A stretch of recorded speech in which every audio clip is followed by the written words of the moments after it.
Throw off Pansy's Image and Watch My Luck now backed away. So on the inside should have been a TD, goes for the lead. Should have been a TD and Pansy's Image. Those two squaring off early as Priceless cuts the corner into third position. Watch My Luck is going to dive in a 4-hole tuck there around the first turn. Then it's Ideation Hanover fifth on the inside, followed by Hoopa On and Blonde on the Beach. Gaps at the back.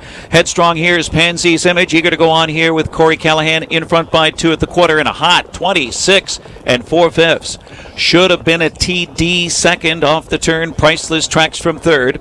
Watch My Luck on the inside fourth, followed by Ideation Hanover fifth. Then Hoopa On and Blonde on the Beach. Quick move out of third. Here comes Priceless and Andy Miller. Priceless now driving up and taking over. It's going to be Priceless here at 7-5. Takes it away from Pansy's Image at the half. Should have been a TD. Gaps in third. Watch My Luck is fourth, followed by Ideation Hanover. Then Hoopa On and Blonde on the Beach still trails 56-1 for the half. Now they face a very strong gust of wind into the far turn and heading to three quarters. It is Priceless in front. Cutting the wind here. Pansy's Image right there in second. Gapping in third is Should Have Been a TD. Launched to the outside is Watch My Luck. Ideation Hanover gets going. She is 3 wide, or tipping 3 wide. Then Hoopa On and Blonde on the Beach. At three quarters, it's Priceless, clear by 2. Pansy's Image is second, 125-1. 29 into the strong gusts. Into the stretch drive, it's Priceless Image, Priceless in front. Priceless by 2. Pansy's Image is second and full out now. Trying to squeeze on through at late pace is Hoopa on the inside, but it's Priceless home free at 7-5. Priceless, a dominant winner over Hoopa On. Should have been a TD, and Pansy's Image 152-3.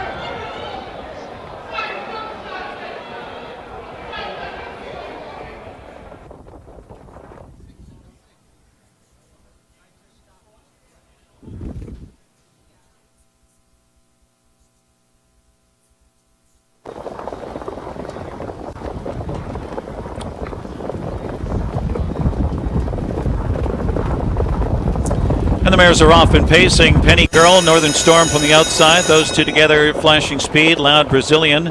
Silvertail gets away in the top 4 with the Mean Irene on the rail, cutting the corner into 5th. Still wide there is Northern Storm as Dexter Dunn tries to steer her closer to the cones. Then it's Streak the Lawn next to last, and gapping at the back is Candy Paint. As they race 2 wide past the opening quarter, here comes Loud Brazilian to take the lead with Jingra. On the move up is Northern Storm and Dexter Dunn. Opening quarter was 27-1. It's Penny Girl back in the third position now. Silvertail's a headstrong fourth. So Scott Saran's going to feed a racetrack here. She'll charge up to challenge for the lead.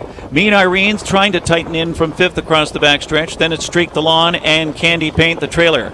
They are close to the half, and they hook up. Northern Storm parking out. Silvertail on the outside. Those two together. Right there is Loud Brazilian off the dueling leaders in third. 54-4, 27-3 as they battled through that second quarter.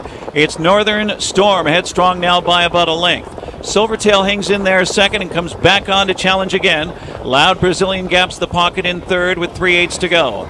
Penny Girl, fourth on the inside, another length back to Mean Irene, followed by Streak the Lawn, and losing touch is Candy Paint. At three quarters, it's Northern Storm, still the one to knock off. Silvertail stalking in that second spot. Gapping in third is Loud Brazilian, with Penny Girl fourth on the outside. Three quarters, 123-2. They're in the stretch now. And it's Northern Storm trying to see it through under a bit of urging. Northern Storm by about 2 lengths. Silvertail is second. Some late pace from Streak the Lawn, a distant third here. 16th out. Northern Storm trying to hold on. Final move from Silvertail on the outside. Northern Storm has enough. Northern Storm at 2-5. Then Silvertail, Streak the Lawn, and Mean Irene in 152 and 3.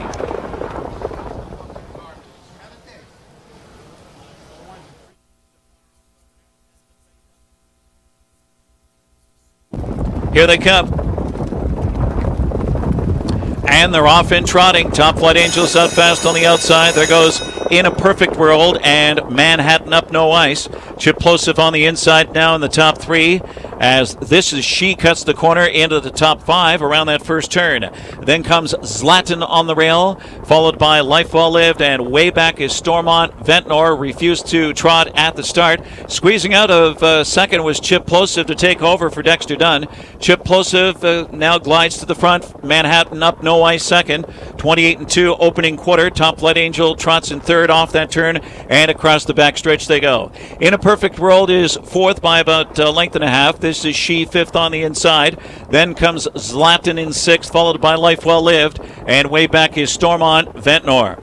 Single file as they get close to the half here. It's Chip Plosive in front, 3-1 on the board right now with Dexter Dunn. 2-hole ride for Manhattan Up No Ice and Yannick Gingras second, with Top Flight Angel tightening in a bit third, 57 and 3, 29-1 second quarter, and In a Perfect World is a bit tighter in fourth now. It's a gap of 2 lengths to This Is She fifth on the inside, followed by Zlatan to the outside, Life Well Lived, and Stormont Ventnor. They're on the far turn, chasing Chip Plosive. Stalked by Manhattan Up No Ice, looks full of trot in second.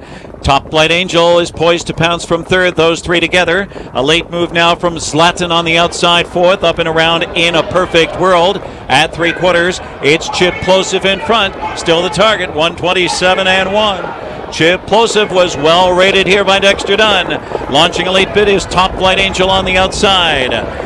On the inside, dropping back third is Manhattan Up No Ice, flattening out. It is Chip Plosive in front. Top Flight Angel, final move on the outside. Chip Plosive looking strong. Chip Plosive under minimal urging here. It's Chip Plosive and Dexter Dunn again. Then Top Flight Angel, Manhattan Up No Ice, and Zlatan, 156 and 3.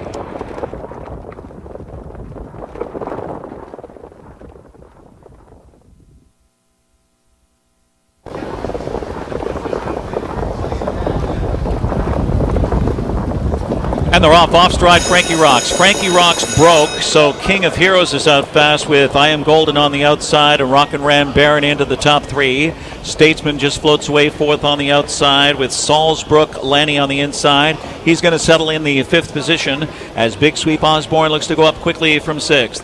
Then it's Deo Galileo, followed by May I Cruise West, and Mr. D. Duffin. Way back is Frankie Rocks after breaking at the start. So Rockin' Ram Baron and Gingras plants him up front off a quarter of 28 and 1. Rockin' Ram Baron strides clear by 2 1/4. On King of Heroes tracking second. I Am Golden is third. Across the backstretch they go. Statesman looking anxious, a peek to the outside there. Big Sweep Osborne trying to flush him out 5th. Shooting the gap there is Salzbrook Lanny on the inside 6th. Then it's Deo Galileo and May I Cruise West and Mr. D. Duff and Frankie Rocks way back. Halfway home here, Rockin' Ram Baron. He is the target in front at 3-1 on the board here. 58 and 2, just 30 and 1, but into strong winds. It's Rockin' Ram Baron onto the far turn. Taking a shot at him now is Statesman on the outside second. King of Heroes locked in the box third. Big Sweep Osborne sets it up from second over with 3/8 to go. I Am Golden 5th on the inside. Slips out now into cover flow. Then Salzbrook Lanny on the inside. Stalled on the outside. And not advancing is Deo Galileo. And that one pins in May I Cruise West as they turn for home. 3/4 for Rockin' Ram Baron, 127 and 3. Into the stretch, Rockin' Ram Baron in front. Game first over, Statesman, a big effort there. Flipping off cover, Big Sweep Osborne. King of Heroes on the inside. And there's 4 across the track here. On the outside, Big Sweep Osborne. On the inside, King of Heroes. Big Sweep Osborne at 18 to 1 with the Buckeye. Big Sweep Osborne. Then Rockin' Ram Baron came back for second. King of Heroes and I Am Golden, 155 and 4.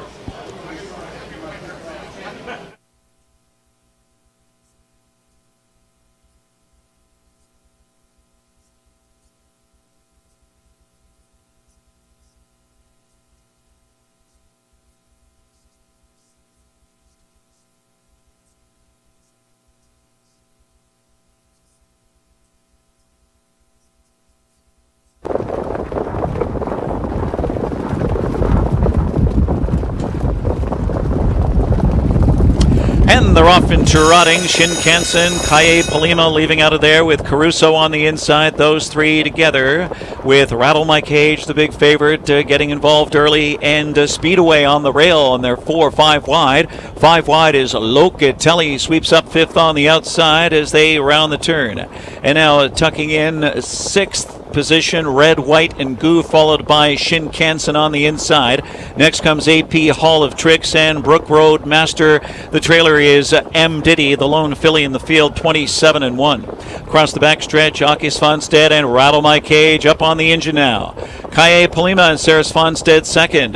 Here comes Locatelli sweeping up to apply some pressure here. Caruso is tracking in 4th position. Speedaway 5th on the inside. Red, White, and Goo is 6th. Gap of 2 lengths to Shinkansen, followed by AP Hall of Tricks and Brook Roadmaster.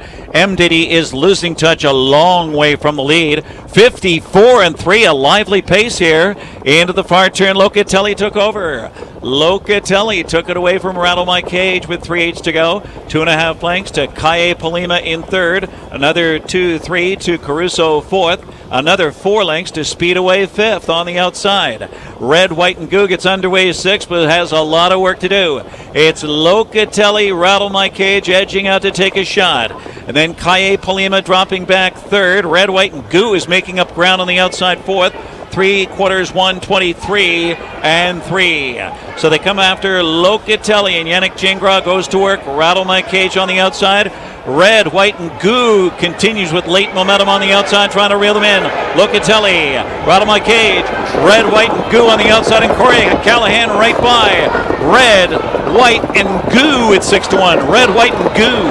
Then Rattle My Cage, Locatelli, and Brook Roadmaster in 1:53.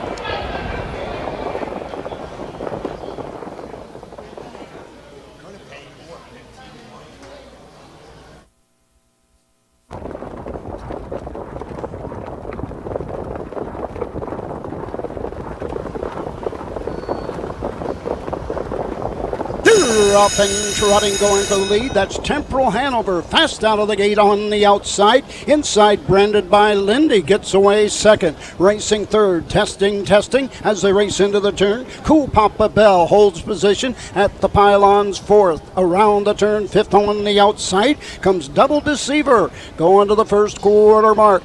Racing 6th on the inside, it's Rebuff onto the backside in the 1st quarter mark. Moving on the outside, that is Fast as the Wind as they race by the opening panel in 27 seconds. Down the backside they go. We have Gigandas followed on the straightaway by Duly Received, and trailing the field going to the halfway point. That is Majestic J. Down the backside they go, on top of the field and showing the way. Branded by Lindy, and Yannick Gingras has the lead. Now challenged on the outside by Double Deceiver and Brett Miller. On the outside, and racing 3rd on the inside is Temporal Hanover, trying to hold position. Moving on the outside with every stride, it's Fast as Wind.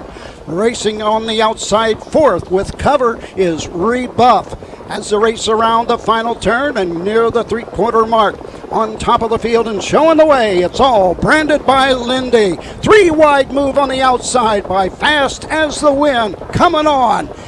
Fading a bit on the inside is Double Deceiver at the 3/4 mark. 1:25-2. Into the stretch they come. It's all branded by Lindy with the lead. Who's the closer? Here comes Tim Tetrick and Rebuff with every stride. Inside, Fast as the Wind. Coming to the wire. It's branded by Lindy. Fast as the Wind on the inside. Rebuff on the outside. Noses apart at the wire. It's going to be rebuffed.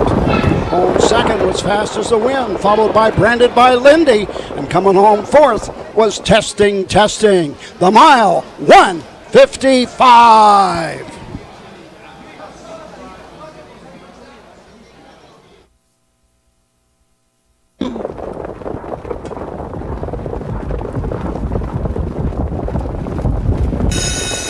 Off and pacing, going for the lead. That's Queen of Success, middle of the track. On the inside, Treacherous Dragon. Up on the outside, Don't Fence Me In. 3 of them across the track, going to the 1st 8.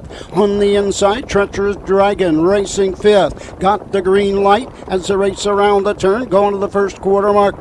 That's Boudoir Hanover racing 6. 7th on the outside is Sea Silk racing 8th to the backside. Captain Cowgirl as they race by the opening quarter, 26 2/5 up on the outside. That's Boudoir Hanover and Lion Serenity now moving on the outside from way back, and the trailer is Galleria Hanover. Down the backside, going to the halfway station, Nikki Hill and Dexter Dunn have taken command by a length and a quarter. Queen of Success is pacing right there, second, racing third. That's Don't Fence Me In. Halfway home in 54 4, 28 2, second panel. Into the final turn. On top, it's Nikki Hill. Racing second is Queen of Success. Moving on the outside, now third, and closing in with every stride comes Treacherous Dragon and Tim Tetrick. Down along the rail, buried is Don't Fence Me In, now fourth. Racing up on the outside, fifth. As they race around that final turn comes Lion Serenity. At the 3/4, 123 1, 28 2, third panel. And Nikki Hill opens up with every stride. Treacherous Dragon is there second. Sea Silk continues to close on the outside. Now third, now second. Nikki Hill draws away by 5. Sea Silk from post 10 grabs the second spot. Treacherous Dragon and Boudoir Hanover. 151. A dominating performance by Nikki Hill and Dexter Dunn win the Breeders' Crown Final for. And they're off and trotting. Joviality tried to blast off. Jiggy jogs out fast on the inside with Little Bit Alexis and Selfie Queens alongside of her, and the scramble's on for the early lead. Raised by Lindy's put in play into the top 5. Valentina Blue 6th on the inside. 3 wide 7th is a Brickhouse Babe on the outside, going up and around Delilah Hanover. Then comes on the inside Jaya Bay. Off stride went Ebby's Lady. Ebby's Lady broke and is back trotting. Jiggy Jog took the lead, and on a break goes Selfie Queen. Jiggy Jog by 3 now, tightening in. Little Bit Alexis in second and going for the lead now. Surging. A raise by Lindy, tightens in from third. Joviality 4th on the inside. Parked out is Brickhouse Babe. She is stalled and pins in Valentina Blue on the cones. Then it's Delilah Hanover, followed by Ebby's Lady, who broke, and Selfie Queen was a breaker. And far back is Jaya Bay, who also broke. 56 1 for the half. Onto the far turn. It's Little Bit Alexis at 8-5 the target. Jiggy Jog, the quick start, secures that pocket ride. Here comes Jingra and raised by Lindy in attack mode now, third and gaining. Tracked by Joviality. She's well positioned to strike. Second over in fourth. Valentina Blue on the inside. Fifth, Brickhouse Babe gets in gear now, fifth on the outside. As they pass 3/4, it's Little Bit Alexis. Raised by Lindy on the outside. They are stride for stride. Jiggy Jog needs racing room, and Joviality looms large. Flips 3 wide. 126 1 for 3/4. Raised by Lindy. Surges to command. But on the outside, Joviality has dead aim. Joviality coming on. Raised by Lindy. Full out. Joviality, a big effort on the outside from post 10. Raised by Lindy. Joviality is relentless on the outside. Joviality on the outside, on the inside. Raised by Lindy and Joviality. They hit the line together. Too close to call. Then Jiggy Jog and Brickhouse Babe in 154 4. Photo for win.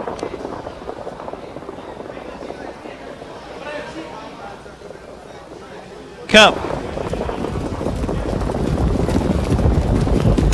And they're off. Gulf Shores out fast. To Pebble Beach on the inside, flashing some speed. Monty Mickey third with Gentle Giant on the inside, fourth into the first turn. 6 feet apart is fifth. Beach Class goes up 3 wide from sixth. Seventh is I Did It My Way, followed by Hammering Hank on the outside. Then it's True Blue Lindy and Early Action. We have Early Action there. 3 wide there. Beach Glass backed off. So now Monty Mickey goes for the lead for Scott Ciron. Takes it away from Gulf Shores. 27 4/5 across the backstretch. Pebble Beach is fourth. Gap at 2-3 to Gentle Giant, fifth on the inside. Then it's 6 feet apart. Following along in sixth, then I Did It My Way, parked out Hammering Hank, trying to go up on the outside, followed by True Blue Lindy to his inside. 3 wide last. early action. They're close to the half. Monty Mickey, the Metro winner, in front by a length and a quarter. 2-hole ride for Gulf Shores. Beach Glass anxious to go to the outside first over. Pebble Beach looking to flush him out and does. Gentle Giant is fifth. 56-4 was the rated half, just 29 seconds there as they race on to the far turn and come after Monty Mickey. It's Monty Mickey. Beach Glass up to look him in the eye on the outside. Live cover for Pebble Beach. He's stride for stride with locked in Gulf Shores right now as they get set to pass three quarters. 6 feet apart is third over. He'll look to fan out for the Buckeye. And also fanning out is Hammering Hank, looking to rally.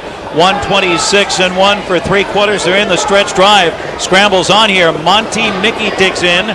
Gulf Shores had a perfect trip, is squeezing on through.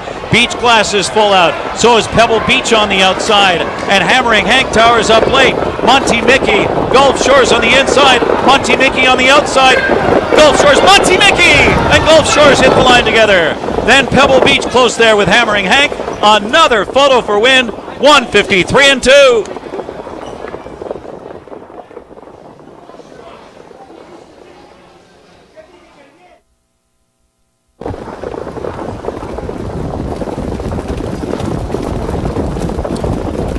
And they're off. It's Dorso, Duro, Hanover, and Be Like Cruiser blasting off on the outside. Hurricane Emperor. And from the inside comes a Rockathon. Quickest of all, Rockathon. Rockets to the top here with Todd McCarthy, but going after him is Hurricane Emperor. Headstrong with Mark McDonald. Dorso, Duro, Hanover dives in the 3-hole. No, he boards that, and he goes up to challenge for the lead. So it's Be Like Cruiser fourth as they move right along here. Exploit is fifth on the inside, followed by Beecher's Brook and Delos Cielos Deo. They zipped that first quarter, 26-4 in the mud, as Dorso, Duro, Hanover finally does clear for Jingra. Hurricane Emperor back in the second spot, settles in now. Rockathon is third, and Be Like Cruiser next in line fourth. Exploit fifth on the cones, followed by Beecher's Brook, and to the outside, Delos Cielos Deo. Dorso, Duro, Hanover in front at 3-5. Hits the half in 56-1 and caught a breather there. Hurricane Emperor second, a 2-hole ride on the helmet. It's Rockathon third, edging to the outside. Be Like Cruiser now stayed in. Exploit now uncovered from the rear of the field. Delos Cielos Deo trying to get underway. Then Beecher's Brook as they head to three quarters midway on the final turn. Dorso, Duro, Hanover stalked all the way by Hurricane Emperor as they pass three quarters, swinging to the outside. Rockathon is fresh and hot and saving all the ground. Be Like Cruiser fourth, three quarters, 124-3. In the stretch, it's Dorso, Duro, Hanover in front by 2, flashing his class here. Hurricane Emperor is full out. Be Like Cruiser from the inside. Rockathon on the outside. Late pace from Exploit in deep stretch. Dorso, Duro, Hanover, and Jingra. Dorso, Duro, Hanover scores over Be Like Cruiser. Then it was tight. Rockathon right there with Hurricane Emperor and Delos Cielos Deo, 153.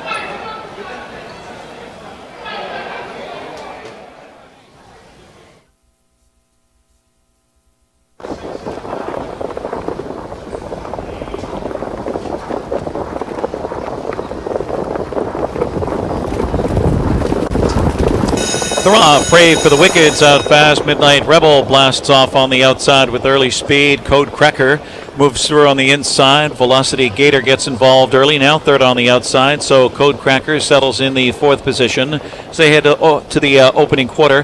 That's Colby Jack fifth on the inside. And going up quickly on the outside is Let's Fly Together. That one followed by Atlas Hanover next to last. And Spinnaker Hanover trails at the opening quarter, 27 4/5. Here comes Velocity Gator and Dexter Dunn. Velocity Gator planted up front now, takes the lead. Midnight Rebel back in second. Pray for the Wicked tracks in third. Gap at 2 lengths, and it's a grind for Let's Fly Together, fourth on the outside. Code Cracker to his inside, fifth. Atlas Hanover on the outside, sixth. Cop behind the staller. Then it's Colby, Jack, and Spinnaker Hanover there at the half. Loose leader, Velocity Gator. Velocity Gator here at 2-1 in 56 seconds controls the pace.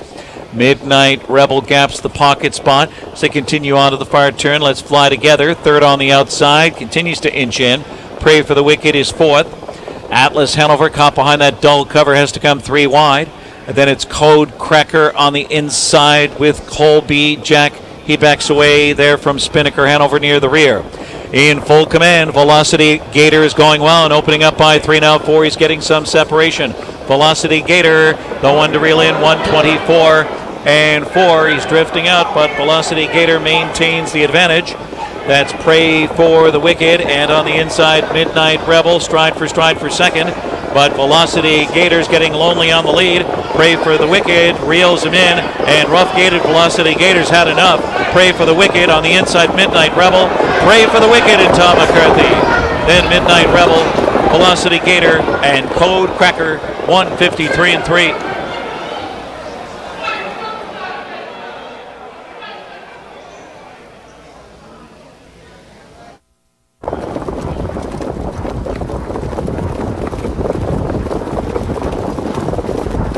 They're off. Oakwood Annabella, Lovely Donna leaving together on the outside. Bet the Lady, Flashing Speed, making it 3 across the track here. Major Occasion gets away 4th, and they spin around that first turn. As they race to the opening quarter and continuing on, it's Oakwood Annabella takes it away from Bet to Lady. On the move up is Lovely Donna 3rd. Major Occasion settles in 4th. And then So Mickey Hanover and Annabelle. Hanover is the trailer, first quarter up in 27 and 2. Lovely Donna shooting for 3 in a row takes the lead. Oakwood Annabella pockets up for now. Bet a Lady is pacing 3rd, Major Occasion 4th on the cones. As the pace slows here, So Mickey Hanover is next in line 5th, and then Annabelle Hanover 6th, and taking over, retaking here, Oakwood Annabella. And Tim Tetrick, Oakwood Annabella to the front. So Lovely Donna back in 2nd at the half. Bet a Lady is 3rd, Major Occasion is 4th, 56-2, just 29 seconds. It's So Mickey Hanover 5th on the cones, and Annabelle Hanover 6th. Single file as they round the far turn and follow Oakwood Annabella. The Irish sensation leads it to Lovely Donna right on the helmet and glued there. Bet the Lady is now launched to the outside to make her late bid. Major Occasion looks to follow her from 4th on the outside. Shooting the gap is Annabelle Hanover on the inside as they turn for home. And 3/4, 125 into the stretch drive, and it is still Oakwood Annabella, and she's opening up by 4, now 5, and pouring it on. Oakwood Annabella, Bet the Lady 2nd, splitting late. Annabelle Hanover looking for 2nd, and late pace from between horses, Major Occasion. But it's Oakwood Annabella, a dazzling Big Emma debut. Oakwood Annabella over Bet a Lady, Annabelle Hanover, and Major Occasion, 151 and 3.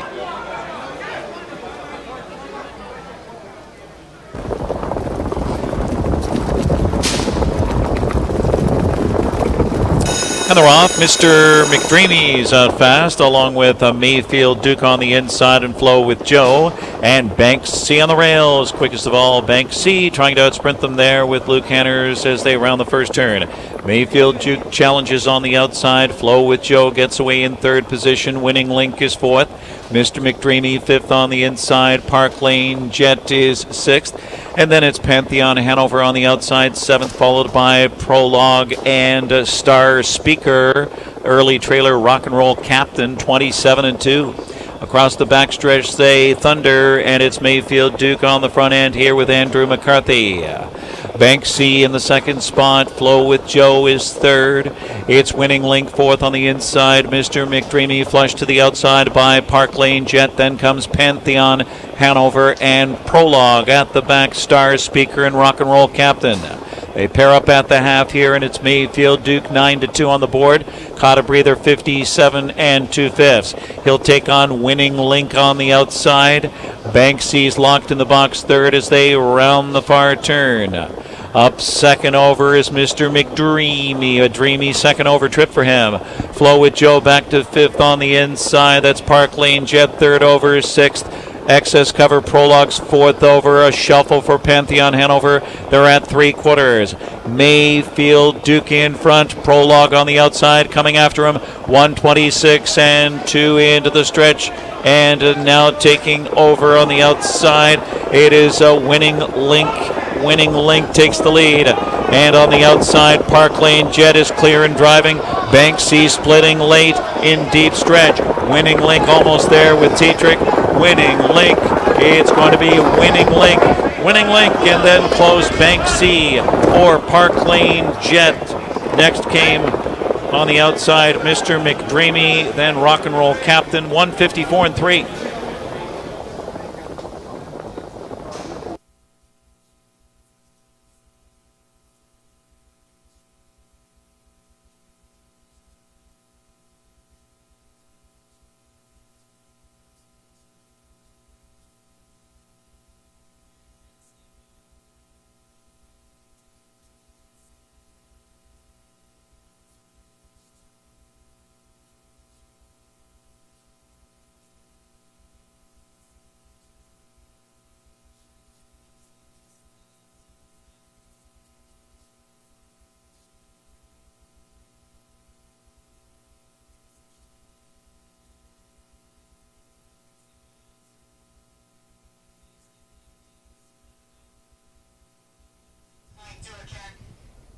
Good morning, ladies and gentlemen, and welcome to Meadowlands Racing and Entertainment on Breeders' Crown Weekend, Day 2, and we welcome Melissa De La Cruz, a Secaucus native and kindergarten teacher in their school district. In her 17th year, she is musical theater performer in her free time, and she was the 2020 winner of Fearless Icon, New Jersey's Battle for the Best Musical Theater Singer. At this time, we ask that you please rise and remove your hats as she sings the Canadian and American national anthems.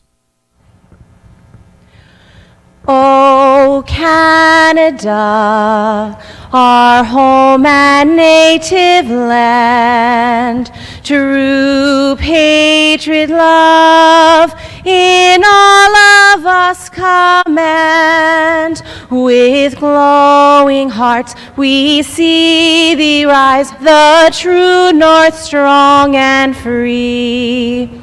From far and wide, oh Canada, we stand on guard for thee. God keep our land glorious and free. Oh Canada, we stand on guard for thee.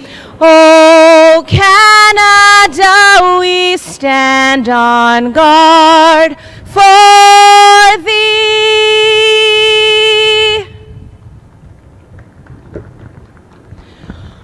Oh, say, can you see by the dawn's early light what so proudly we hailed at the twilight's last gleaming, whose broad stripes and bright stars through the perilous fight o'er the ramparts we watched were so gallantly streaming, and the rockets' red glare, the bombs bursting in air, gave proof through the night that our flag was still there. Oh, say, does that star-spangled banner yet wave o'er the land of the free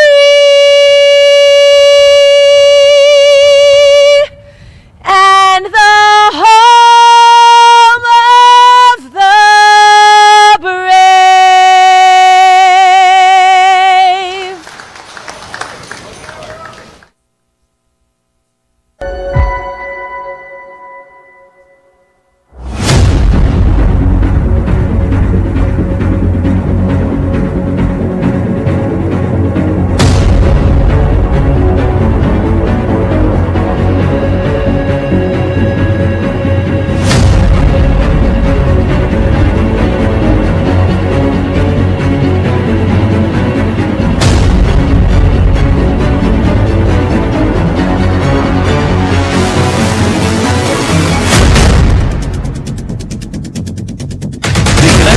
Lion Sentinel are looking for another Charlton-like horse of the year and can make giant strides with a Breeders' Crown lockdown today.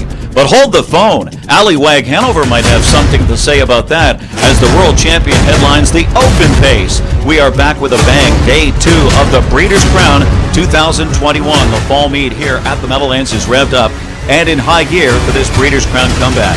Meadowlands Racing and Entertainment in East Rutherford, New Jersey. Home of the Meadowlands Pace, the Hambletonian, and of course the 2021 Breeders' Crown. Hashtag Crown21. How about this? Overnight rain is long gone. Partly sunny and well into the 60s today. Much improved pleasant weather. The winds will be light, stretch tailwinds from the east. 61 degrees. We're going to start off with the track rated good. And good morning, everybody. Great to say that. Right back here, a quick turnaround. I'm Ken Warkentin. Thanks for joining us here at Meadowlands Racing and Entertainment for Day 2 of the Breeders' Crown 2021. And it's a big Day 2 of our biggest weekend in the sport. Horse of the Year, division titles on the line once again. Over $7 million in stakes races. 8 more championship events today. A 13-race program. Great betting options. Thanks for joining us on track along our simulcast signal. And of course, our various betting platforms as well. Reminder, Thoroughbred Turf Racing has been canceled tonight. Now, we've got live coverage, live streaming coverage on our Facebook page, as well as YouTube, our YouTube channel, FS2 today, SNY, TVG, ESPN Radio. We're all over the place, all over the globe. And post time is 12 noon. Post time 12 noon, live coverage, Facebook, YouTube, and check it out. We've got great dining options today for you in Pink Restaurant, a great buffet. You can still make reservations, 201 The Big M. Menus online, check it out at playmeadowlands.com. And guests looking for an a la carte dining experience can enjoy the second floor lounge where you can watch and wager on all the racing and sports action as well, plus a delicious Victory Sports Bar fare. The Breeders' Crown Charity Challenge. What a great endeavor here, presented by Livefeld Katz Breeding Partnership. And it culminates today. This year, it raises awareness for positive contributions harness racing makes in the tri-state area and New Jersey. Charities cheer their teams via social media through online fan voting. It all comes down to the check presentation today, and it's going to be a big one and a surprise as well after race 2. So be sure to purchase your Breeders' Crown Charity Challenge swag and represent your favorite team. Like, follow, and subscribe. Hashtag Crown21 for all Meadowlands Breeders' Crown social media on Facebook, Twitter, Instagram, Snapchat. Use hashtag Crown21. Get the conversation started. You want to play Meadowlands Racing and Entertainment? We're pleased to offer free, that's right, free full card past performance race pages for the races today. They are free Platinum Trackmaster past performances. Details at playmeadowlands.com. Wagering options today, starting with the Pick 5, 1 through 5. Then it's the Survivor Pick 7, 4 through 10. Early Pick 4, $50,000 guarantee, 6 through 9. The Pick 6, 8 through 11. The Late Pick 4, another $50,000 guarantee, 10 through 13. Our finale, Race 13, the 10-cent High Five and the Pentafecta. And don't forget the 50-cent Cross Country Pick 5. It's a 5-leg bet combining the Meadowlands and Belmont Park players, and it goes in just 90 minutes. Leg 1, or Leg A, is Meadowlands Race 7, approximately 2:51 p.m.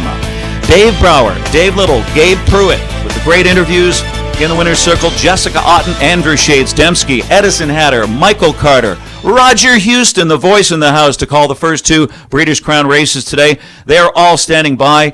The track good, 61 degrees, light winds from the east, and guess what? You can tuck that little pencil away. No changes so far. No changes on the card so far. Just the way we like it, with a good track and great weather. Best bets, value plays coming your way, but it's a busy pre-game, as Dave Brower would say. Let's get right to the previews, guys, of today's action. Dave Brower and Hall of Famer Dave Little, take it away. And thank you very much, everybody. Ken Morganton, good morning to you and good morning to all the harness racing fans tuning in for day number 2 of the fabulous Breeders' Crown weekend here at Meadowlands Racing and Entertainment. We are so proud to be the host of this event this season here. 91 and now 94 Breeders' Crowns finals have been contested here at the Meadowlands with the 4 from last night. We've got so much to take a look at today. 8 more big finals. Dave Little coming to you from the Sam McKee Memorial Broadcast Set. You heard Ken Workington talk it. We have the Breeders' Crown covered on all angles, and thank you to the Liebfeld Katz Breeding Partnership for the overall sponsorship, and to the good folks at the Ohio Harness Horsemen's Association that are our broadcast presenting sponsors. So let's get a little recap on last night, maybe for the folks who could not be with us in the driving rainstorm, but we did get through it. We had some wonderful results. We crowned 4 more new champions, and I found it very interesting, Dave, that 4 different drivers and 4 different trainers. Yeah, that though was not that surprising to me, simply because we have such amazingly talented fields in all of the Breeders' Crown races. I mean, take a look at last night's 6th race, the 2-year-old Colton Gelding Trot, rebuff for Lucas Wallen. Lucas is such a solid horseman. He doesn't have tons and tons of starts, but you know when he comes up with a stakes horse that the horse is going to be quality. Rebuff, who scored when Tetrick took over 2 starts back, is now 3 for 3 since Tetrick took the driving lines away from Lucas, and it was all good for Rebuff last night, scoring from off the pace. You know, the great Forrest Gump once said, life is like a box of chocolates. You never know what you're going to get. And last night, track conditions, you really didn't know what you were going to get. And as the night wore on, it was a little bit better to be off the pace rather than on it, and Rebuff took advantage of that. A mud-covered Tim Tetrick said in the winner's circle, you know, it's bright and sunny as far as I'm concerned. I just won a Breeders' Crown. It doesn't get any better than this. And that Rebuff win was the first Breeders' Crown win for trainer Lucas Wallen, and he could cap off a spectacular Breeders' Crown. He will be sitting behind the good Quattro de Julio in the 3-year-old trot a little later on. Perhaps the star of the night last night, Nikki Hill. Would you buy into that theory? I think so, because, you know, I happened to see Chris Ryder out on the apron last night when I was taking a little break before the 11th race. And I said, hey, Chris, what are you doing here? And he just said, oh, I'm waiting for a ride to the back. And I asked him about Nikki Hill, and I said, you know, Chris, before we went on camera, I told everyone in the free world to bet all of their money on Nikki Hill to win. And he felt really good about that. And then I said to him, but things were a little bit hinky when she was parked out to the quarter in 26 2/5 seconds. But my thought was just go on to the lead, and Chris agreed. And once she made the front, there was going to be no coming from off the pace to get her. She opened up off the turn and roared home in 151 flat, just 3/5 of a second slower than her lifetime best.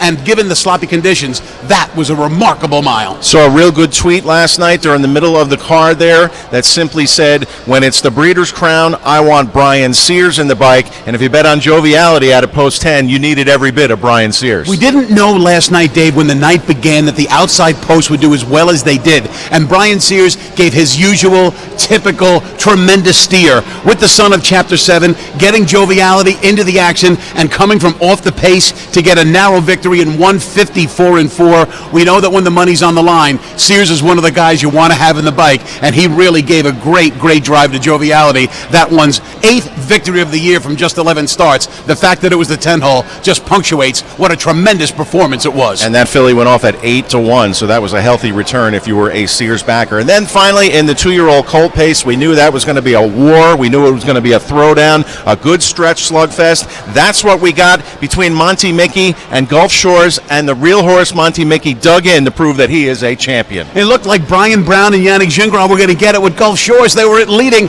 inside the 16th pole. But Monty Mickey, Scott said after the race that Monty Mickey loves to see horses alongside him, and he loves to dig in. He loves to fight. And Monty Mickey did fight his way to the line, winning in 153 2. Proving that his score in the Metro at odds of 15-1, just 2 starts back up at Woodbine Mohawk Park, was anything but a fluke. He's now 6 for 7 on the year, and the obvious inside track on divisional honors for the 2-year-old Colts and Gelding Pacers. All right, so that's a quick recap of what happened here last night. Just a little taste of what is more to come today. Thankfully, we hope the weather gods will cooperate.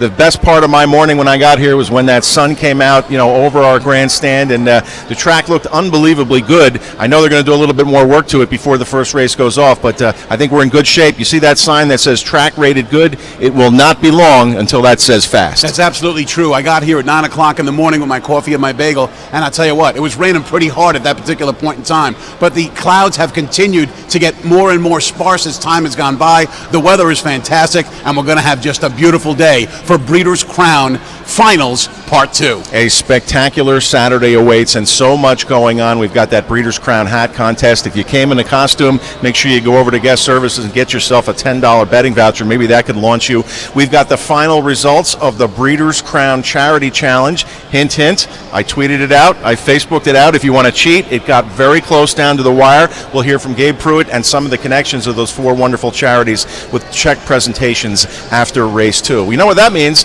Now that we've got everything set, we've set the stage, we've got to talk about some of these races, and we've got 8 of them to get to. We're going to go through 2 blocks of races, Dave. Let's begin with race number 4 here, the $600,000 3-year-old filly pace. I think this one comes down to a real stretch slugfest again, a couple of real good rivals. Let's take our first video look. Let's start with Grace Hill and watch her dig in last week during that elimination. She's going to fight off her stablemate Firestart Hanover. You know, back half of 54-3 proves to be just enough to hold off Firestart Hanover, who was nothing short of brilliant in defeat. Now, she may once again set sail for the top, but figures to have plenty of company when they reach the half-mile pole this time around. Other than down the road, a pocket trip may be her only way to take this.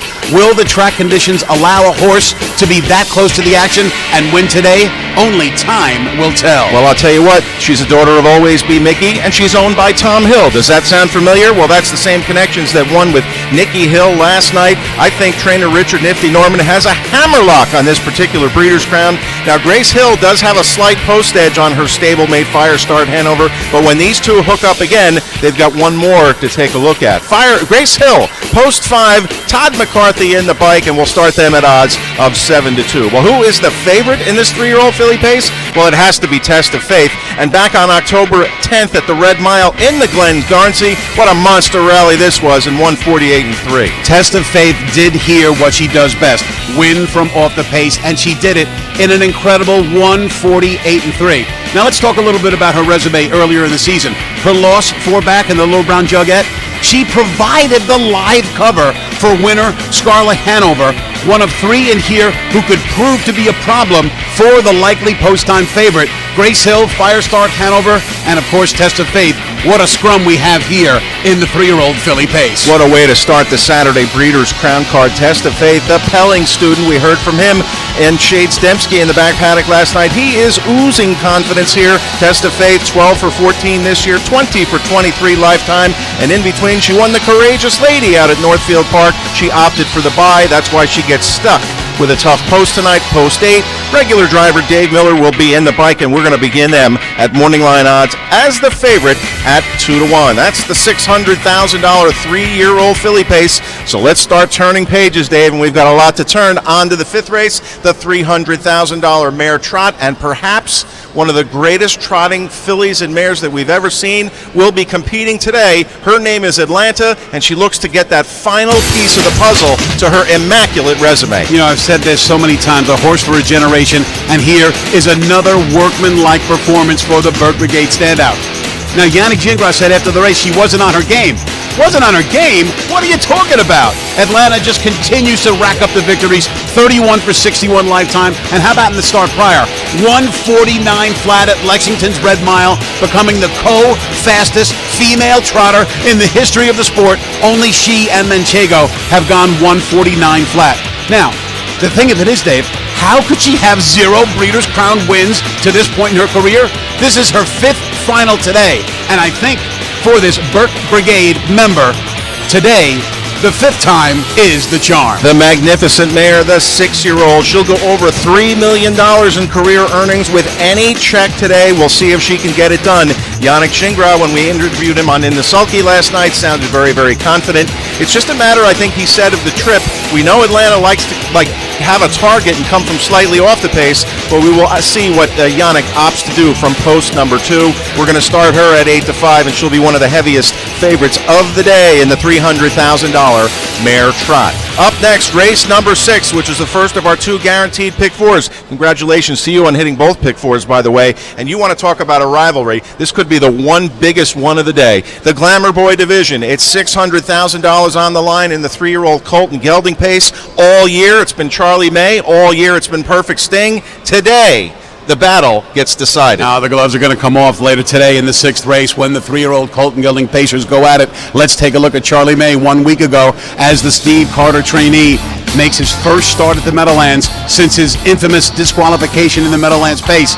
He's a winner, of course, holding off Southwind Gendry in 149-1. Now the question for months has been, who's better, Charlie May or Perfect Sting? Could divisional honors be on the line today? You bet they could. Charlie May certainly has enamored himself to the wagering public and enamored himself to his owner, Don Tiger, and that win last week tells us he's ready to rock and roll today. What a super story that is, Mr. Tiger, who bred Charlie May, the very first horse he ever bred. He's got an entourage with him. They flew in via private jet yesterday, so hopefully they're having a lot of fun. First Breeders' Crown for trainer Steve Carter, and the rivalry goes on. Charlie May will begin from post number 2. Their Super Brett Miller aboard will start them as the slight second choice at odds of 3-1. Well, that means who is the morning line favorite? Well, he deserves to be. His name is Perfect Sting. He went unbeaten last season at 2. It's been an up and down battle, but the way Joe Holloway explained this elimination last week, this is the best he's been. And this is as easy as it gets. Winning with ease at 149-2 at 20 cents on the dollar. Perfect Sting. You want to talk about perfect? 25 lifetime starts, 25 on the board finishes, and of course last year at the age of 2, 10 wins in just 10 starts. Now Joe Holloway, he was quoted as telling David Miller, hey, you know, we're 6 feet from greatness. Well, what does that mean? In 6 huge stakes events this year, including the Meadowlands Pace and the North America Cup, he lost by no more than 3 parts of a length. Is he a hard luck, type of horse? Maybe so. But when you're winning $973,000 on the season and can push your seasonal bankroll to $1.25 million on the year, how much hard luck can you have? All he's got to do that is win today. And he knows how to do it, and Joe Holloway has been trying to get him to do it this season at age 3. Holloway said, I must win the Breeders' Crown. The pressure is on. Joe goes all the way back to 1985 with the Breeders' Crown, the second year that it was in existence. He wants Perfect Sting to stamp himself as the sophomore champion today, and if he does win at a post 5, that is exactly what he will be. Regular driver, Hall of Famer Dave Miller will be in the pike, and we will start them as the slight 5-2 morning line favorite. One more to take a look at before we catch a break, and it's going to go to the sophomore filly trotters. It's been a wonderful season for who I think will be the eventual champion. Her name is Bella Bellini, but she gets a chance to just wrap it all up with a nice tight package if she's as good as she was right here in her elimination. Much like the Hambletonian Oaks, she roars home to take her elimination in 152-4. Now, earlier this year, after taking the Pennsylvania Sire Stakes final, she got nipped at the wire in both the Elegant Image and the Kentucky Filly Futurity. But off that win last week, she'll be awfully tough to beat today. I think that Nifty Norman has her hitting on all cylinders for this afternoon's race, just as he did during the day on Hambletonian Day when she reigned supreme in the $500,000 Oaks. Dave, she's been perfectly campaigned by Nifty Norman, Dexter Dunn, and owner Dave McDuffie, who we just wish luck on the escalator going up. Bella Bellini can wrap up the division here, especially after her incredible Hambletonian Oaks win. We know Nifty Norman has won this division before, and it will be a deal-sealing event with the win today. Post number 3, Dexter Dunn aboard. We'll start them at 9-5. But there is another speedy filly in there, Dave, that she will have to catch. Altar is her name, and first-time Yannick Gingras, he called her in the interview last night, wicked fast. And I tell you what, when you have Nancy Tactor training a wicked fast filly, you better watch out. When Altar is good, she's very good. And she was very good here, crushing her foes by nearly 4 lengths in 151-2, going 55-4 out and 55-3 back. Now, how the track plays will go a long way toward how her day is going to go. Now, today we're going to have sunny conditions. We're going to have a fast track, I assume, by the time those fillies hit the track. So last night, you wanted to be just off the pace, maybe even a little further back than that. Altar does her best racing on the front end, as her convincing 6 1/4, 7 3/4, and 3 3/4 lengths proved in 3 of her last 4 starts. if the track favors speed, and I suspect it's going to with the sun shining brightly, Altar takes an awful lot to catch, and Bella Bellini is going to be the one seeking her. Another fantastic matchup in the 3-year-old filly trot. She's a filly by Muscle Hill, and we call this the Breeders' Crown, Dave. She's a homebred for the Diamond Creek Farm. We had a couple of homebreds win last night. We'd love to see that. Does she have an early speed edge on Bella? This is the first time she gets a crack at Bella Bellini here. Will Yannick Gingras try to steal away? Well, they'll begin from the middle of the pack, post 5, and we're going to start them at odds of 3-1. So that's half our first couple of 8 Breeders' Crown finals. We're getting ready for a spectacular Saturday afternoon. Let's take a little break. Let's catch our breath, and when we come back, we'll be back with race 8. That's the 3-year-old Colt Trot and another good matchup. Breeders' Crown Saturday continues here at Meadowlands Racing and Entertainment. We'll be right back in just a moment. My grandfather instilled in me that there's no such thing as luck. He said luck is where hard work meets opportunity.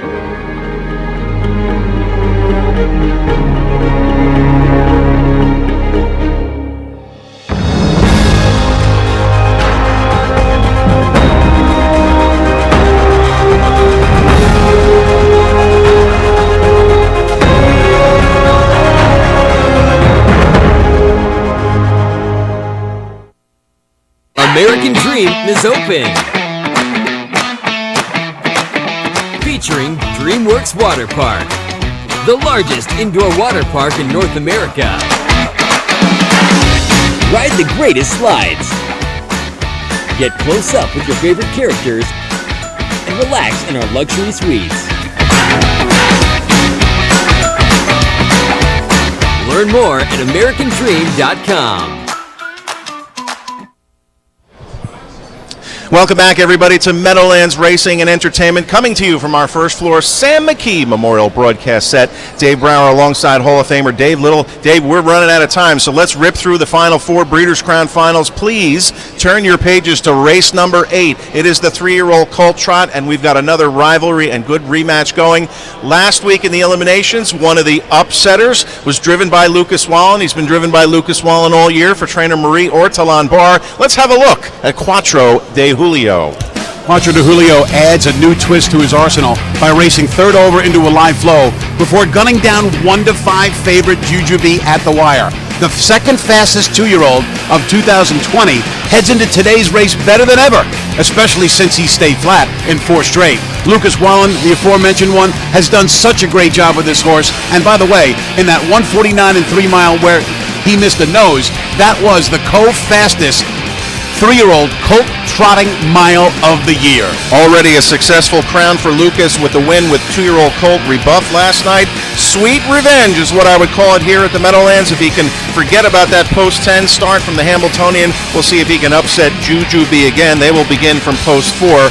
9-2, I started them on the morning line. Let's see what the price is a little bit later on. Speaking of the aforementioned big beaten favorite last week, well, his name is Jujubee here. The supplemental entry, Colt by Creatine. It's a great story all season for trainer Greg Wright Jr. and owner John Erdner. And it's hard to be too critical of his performance last week, especially since he won his previous 3 starts by a combined 12 3/4 lengths. I suspect Andy McCarthy will drive him today like much the best and put him on the lead. A $75,000 supplemental entrant into the Kentucky Futurity. His owner spent $62,500, that being John Edner of Lakewood Ranch, Florida. Jujubee is clearly the one to beat today, and he's going to try to do it in wire-to-wire fashion. He set a track record here on Hamiltonian Day in the Muscle Hill. I talked to Greg Wright Jr. briefly last night. He sounded calm and quietly confident. We know Andy McCarthy is confident in Jujubee. Post 6, morning line price of 2-1 in the $650,000 3-year-old Colt Trot. On we roll. Race number 9. It's the Open Mare Pace. We begin with a filly and mare that I've watched for seasons battle it each and every week. I call her Iron Tough. Her name is Rocknificent, and she's trained by a Hall of Famer in Linda Toscano. Perfect, patient steer from the money man, Scott Zeron. Got her into the winner's circle last week in 1:48.4. There you see her coming on. I tell you what a nice mile by Rocknificent. An electric 1:48 flat mile at the Red Mile in the start prior. That was a world record. Zeron from the rail will protect rail position and put his horse in play at the top of the stretch. Rocknificent can win this. Do not deny the fact that she has a big chance to win from just off the pace. For a first or second finish, Dave, she goes over the $1 million earnings plateau. She drew the perfect post for that wicked early speed. She'll start from the rail, Rocknificent, with Scott Zeron, and we'll begin them at odds of 3-1. Well, who needs to have a big day in her race for potential horse of the year? Well, it's the top-rated horse in the sport right now. Her name is Lion Sentinel, and on Hambletonian Day in the Lady Liberty, she beat her arch rival, Rocknificent. Yeah, she takes the Lady Liberty over Rocknificent in 148-1. Now, the story, as you just mentioned, she is the top-ranked horse in the weekly Hambletonian Society Breeders' Crown Top 10. I can stay there with a win today and remain the leader in the race for Horse of the Year, but there's another horse who we're going to take a look at in just a few minutes who might have a say in that year-end trophy race. Lion Sentinel, post 3. There's the Bionic Man, Tim Tetrick, as the favorite at 5-2. $330,000 there in the mare's pace. Up next, we bumped the price tag up, $650,000 in the open trot. And a horse that surprised us in a prep race in open last week was Warrawee Roo. Warrawee Roo was super coming from off the pace just 1 week ago. He fires home in 27 2/5 seconds to take what was the prep for this event, establishing his lifetime best in his 66th career start. Now, Warrawee Roo usually stays closer to the action that he did last week, which should be a good thing this time around, given the fact that we have a favorite who is almost undoubtedly going to be seen racing on the front end. Part of the big 1-2 punch for trainer Luke Blay. They also have Forbidden Trade in there. They got the good post. Dan Dubé will get the assignment behind Warrawee Roo from the rail. We'll begin them at odds of 9-2. Well, when it comes to spectacular North American debuts, it's hard to top this. Back at the Red Mile in October in the Alarage, we're going to take a look at Ecurie D, and this was sensational. Okay, so it wasn't quite when the four lads from Liverpool made their U.S. debut on the Ed Sullivan Show, but it was pretty good. Svansted's Ecurie D opened many an eye with this scintillating performance at the Red Mile, and the bettors, no doubt, will be looking for a repeat performance today. Svansted's going to put this one on the front end. Can Oka finally break the skine and get his first Breeders' Crown victory? I love my notes for Ecurie D, and I read this in Harness Racing Update the other day. Ecurie D, bred by a Frenchman, sired by an Italian sire, was registered in Denmark, developed in Norway, and he's owned by Swedes. So do you think this is truly an international event, the Breeders' Crown? Well, it sure is, and it'll be a big celebration if Ecurie D wins the open trot out of post 3. He's going to be a short price. We'll begin them at 3-1. So that leaves one more. The granddaddy of them all, the open pace for $650,000, and we've got another good war going on here. Let's begin with a horse whose nickname is Jaws. This is the plan, and in the elimination last week, Yannick Shingrau said he was awesome. You know, this year, This Is the Plan has really been more of a half-mile specialist, but he proved he can do it on the big track as well with this thrilling 149-3 score off cover. Now, you know, 20 out of 22 in the money in 2021. Talk about a consistent Burke Brigade performer. And his earnings? Well, how about a big fat bank account of almost $800,000? This is the plan, the fastest horse ever on a half-mile track by virtue of his 147-3 clocking at Northfield. Hey, for a horse like this to have his fastest mile ever on a half-mile track tells us that he can go fast on a mile, too, when he brings his best. And today, he just might, based on that race last week. Dave, he's earned over $2.5 million for his connections. He's been chasing Allywag Hanover and Ocean Rock all year. Guess what? They're both in the race, too. This is the plan. Post 4, Yannick Shingrau at 5-1. No roll-in for the next one. His name is Cattle Wash. He's the 4-year-old racehorse and sometimes stallion. He's earned $1.1 million, and he got nosed out last week in the elimination we just showed you. And he really raced well for the first time since late August, Cattle Wash did, in his most recent start. After his Graduate and Houghton victories, his season hit a bit of a dead spot. But after last week, there's reason to believe there's going to do well today. He is the ultimate trip horse, so when he gets his trip, you better watch out. All right. Allywag Hanover up next. He's also making his case for Horse of the Year here. A sensational season for the Pelling Protege. And he's a winner, 12 days after establishing a national season's best of 146-4 in the Alarage. The powerhouse Pelling Protege qualifies in good order. Canadian Pacing Derby, the Alarage. Just so many trophies on his mantelpiece. Off the pace, on the pace, whatever. Todd McCarthy and Allywag Hanover, they're perfect together. They weave their way to victory in the Houghton in late July. He can do it on the lead. He can do it from off the lead. Allywag Hanover, he's just a superstar in the game right now. He will have to overcome post 8, though, to capture that open pace for $600,000 here. And that is a look at our Breeders' Crown Finals. We need to squeeze in some handicapping before they step out onto the track here. Let's go around the horn. Some best bets and price plays for Breeders' Crown Saturday. Your best bet of the day is? Race 11, no problem. Easy peasy. Allywag Hanover. This one's going to do it on the lead. This one's going to do it off the lead. I don't care which way she does it. Allywag Hanover is going to score for Brett Pelling and Todd McCarthy. One race before that, you just saw Ecurie D's sensational North American debut, Ken Workington. I think you'll be calling that one to another big win today. Possibly. In race 4, my best bet is the 8 Test of Faith, a division standout who went 2 for 2 in Grand Circuit action at the Red Mile, including a dazzling 148-3. She can step off the wings and overcome post 8. I don't think it's going to be that easy today. Dave Miller, Brett Pelling, 2-1 morning line. Best bet, race 4, the 8 Test of Faith. You guys know I love my undercard action on these big days. Race 2 here, Overnight Company, number 7, Hail Krishna, down underbred set of Christian Cullen in his Meadowlands debut this afternoon. Moves over to trader Brett Pelling for the first time. Class. In class terms, he towers over this field. Second choice in the morning line. I do think Mind Trip's going to take some play in here. My best bet of the day, Edison, Hail Christian in the second. My best bet of the day comes in race 7, the 5 Altar. I think is going to go right to the lead again, and she'll be tough to catch from there. Bella Bellini, she definitely looked good in her elimination, but I suspect she'll take money here, maybe even be the favorite, and hopefully we'll get a second choice type price on Altar starting at the 3-1 morning line, race 7, the Breeders' Crown Final for 3-year-old filly trotters. Jessica?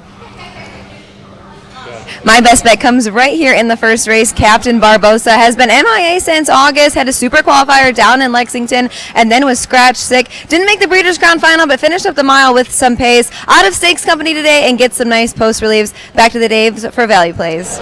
Thank you very much, Jessica. Those are the best bets on this Crown Saturday. Price plays, shouldn't be too hard to find one. Now, on this card, and what I want you to beware of, everybody, is believe what you see. Believe what you see. And last week, Quattro de Julio added a dimension to his arsenal, coming third up and getting up on the wire, catching Juju B, who once again will be an overbet favorite today. Quattro de Julio can upset the apple cart in the 3-year-old Colton Gelding trot, and he's going to do it at 4-1. All right, Dave, if I have any money left by the 13th race, which will close out the Breeders' Crown weekend, I'm going to bet on Kings County. Love that last effort. Good, sneaky late trot for a barn that's been on fire all year, Ken. Race 9, the 2 Peaky Sneaky. It's hard to believe the 2020 Breeders' Crown upsetters 0 for 14 on the season. Today, it's the big bang to break that goose egg. Missed with a mighty late surge in the elimination. Draws inside. Peaky at a price. Dexter Dunn, Nancy Tactor, 5-1 morning line. Race 9, price play 2. Peaky Sneaky. All right, Dave Little, I'm going to believe what I see as well. And then that 3-year-old Breeders' Crown trot, Juju B, maybe a little short here last week. Is he a vulnerable favorite this afternoon? I think so, but I'm going to go out with an outside post here. Dancing in the Dark. We saw Brian Sears team up with Marcus Melander for an outside post upsetter last night in Joviality. Dancing in the Dark finished up loaded with trot here last week. The early season Hamiltonian favorite. I think he gets his redemption here this afternoon. Dancing in the Dark in the daylight at double digits. Anyone who knows me knows there is one horse I've been looking forward to betting all weekend on this card as a long shot. It is a Buck-a-Bet Hanover in the 3-year-old Colton Gelding pace. Perfect Sting and Charlie May, those two are going to be doing battle on the front end around the far turn. A Buck-a-Bet is going to be perfectly positioned, second over, and is going to come get them late through the stretch. A Buck-a-Bet Hanover, 6-1 on the morning line in the 3-year-old Colton Gelding pace. Jessica? My price play comes in the third race. It's the 3 Tabuma. Recent addition to the Dylan Davis barn and a new guy on the scene here. Owns a bit of speed and shows some versatility. A nice inside post and knows his way around a big track. All right, Jessica, thank you very much. Again, a huge appreciation and thank you to our entire broadcast team. We've got this covered from all angles. We'll have interviews before races tonight with some of the horsemen in the back paddock. That went great last night. Looking forward to a beautiful day. I still see the sun shining. The people are roaring through the doors and up the escalator. Where else would you want to be on a fall Saturday? It's a great place to be today. It's like Hamiltonian Day 2. The sun is shining brightly. We want everybody outside on the apron watching these races live. It's going to be a thrilling day. 8 Breeders' Crown Finals. I can't wait another minute. All right, get those vouchers fired up, those betting accounts. Sit back, relax, and enjoy. There's going to be some fireworks out on the racetrack here. 8 big Breeders' Crown Finals coming up a little bit later on, starting with race number 4. So that will do it. We have set the stage. We have wet your whistle to conclude a fabulous weekend here at the Meadowlands, and we are so glad you joined us. The next thing you will hear is the bugle to bring out the horses for race number 1. Wherever harness racing's most important stakes races are held, from the East to the Midwest to Lexington to Ontario, you'll likely see a racehorse bred by Brittany Farms in the winner's circle. Brittany's focus on quality over quantity has made the farm not one of the largest breeders, just the best, everywhere.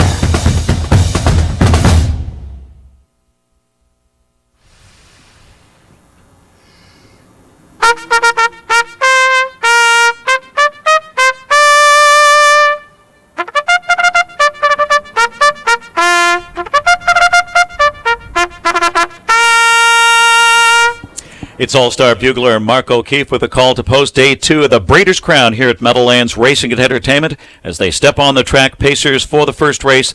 This starts the 20-cent pick 5 and the one Somebody I Treasure. Joe Bongiorno for Jennifer Bongiorno and Crawford Farms Racing. Number 2 is Better Take It. Tim Tetrick, Jeff Cullifer, Pollock Racing. I'm a Gigolo, number 3 with Yannick Gingras driving for Ron Burke, Burke Racing Stable, Weaver Buscemi, Larry Carr, and Phil Kalura.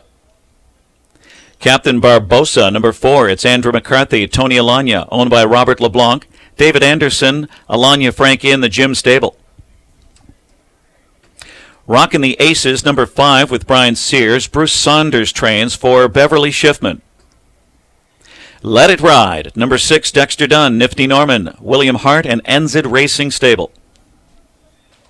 The 7 is Shooby Doo with Corey Callahan, trained by Dylan Davis, a co-owner with Michael Casalino Jr.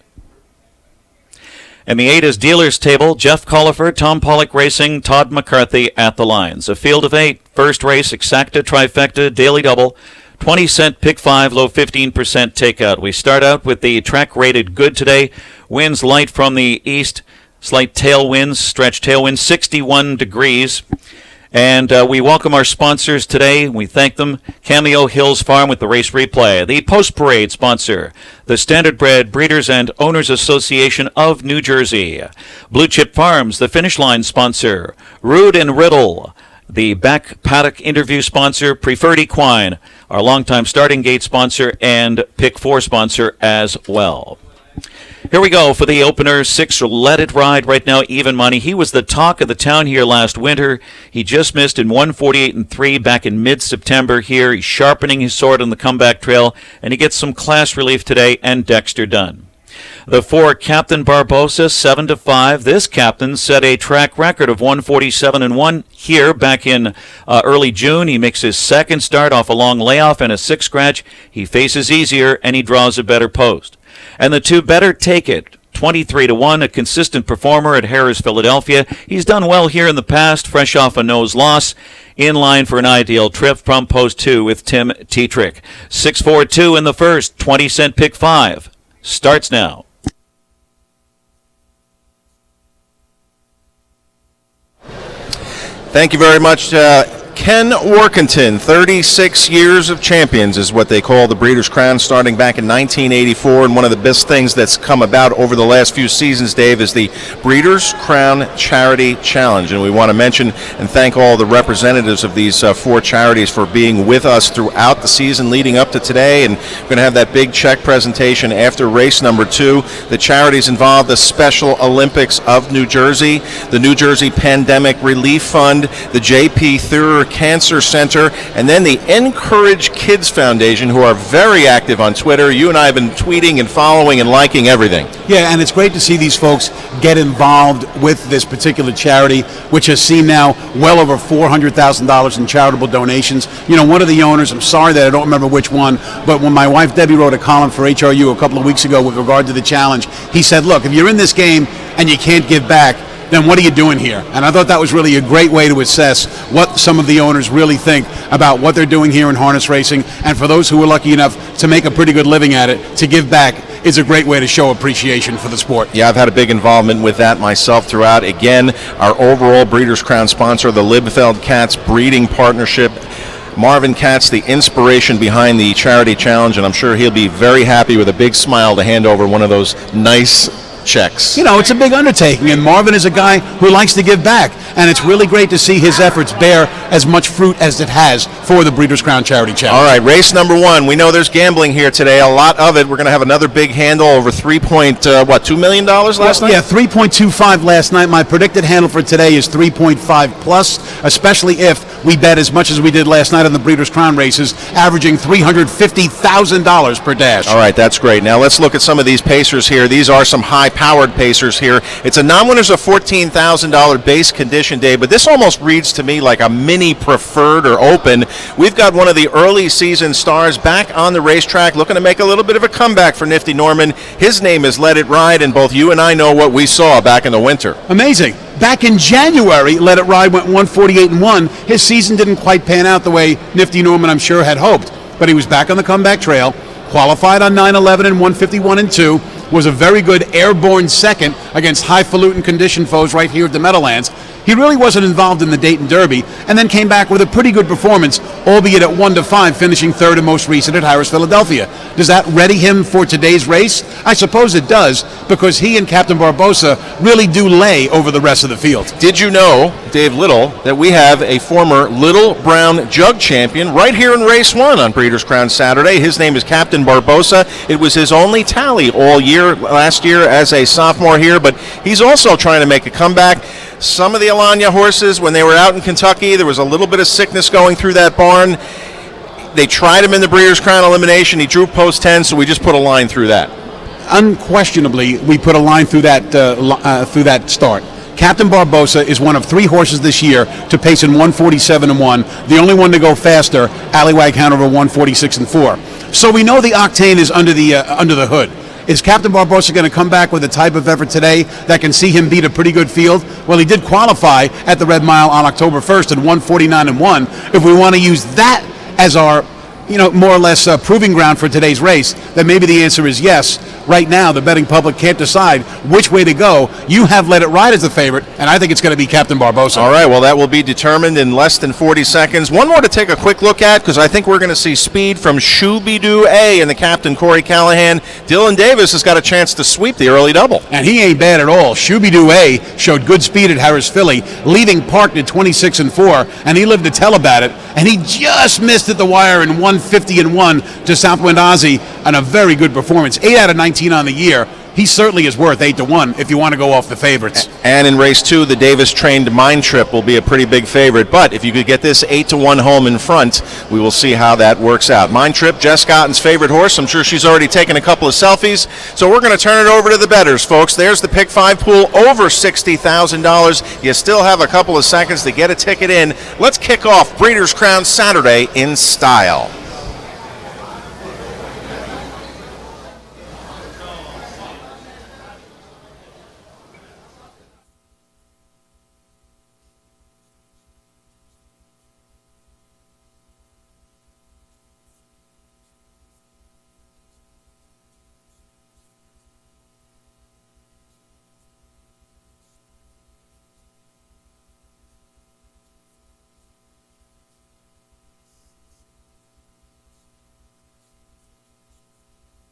Final call to wager on the 20-cent Pick 5.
Last chance. They're heading to the gate. It's post time.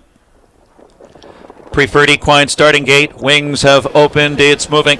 Field of 8 lining up for the first race. Condition pacers here, and 4 to 5 on the 4. Captain Barbosa, 3 to 2 on the 6. Let It Ride. Those two vying for favoritism. 7 Shooby-Doo at 7 to 1. First race. This starts the 20-cent pick 5 on gate. Here they come.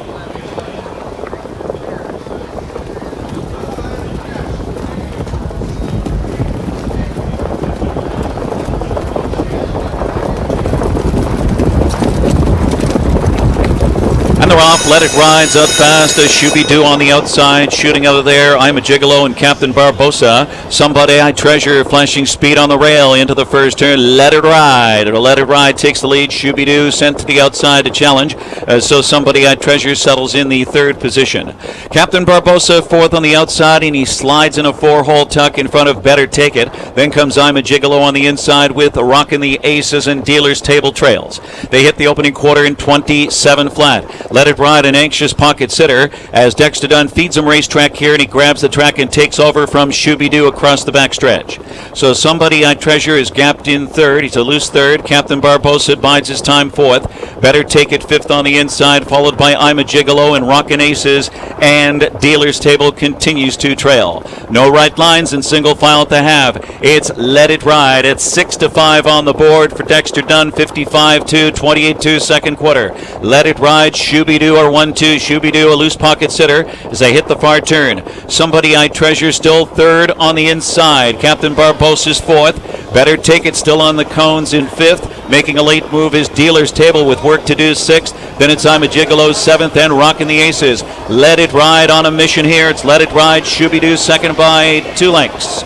It's Captain Barbosa ranging up third on the outside, 3 quarters, 1:22 and 3, 27 and 1 speed in the third quarter into the stretch.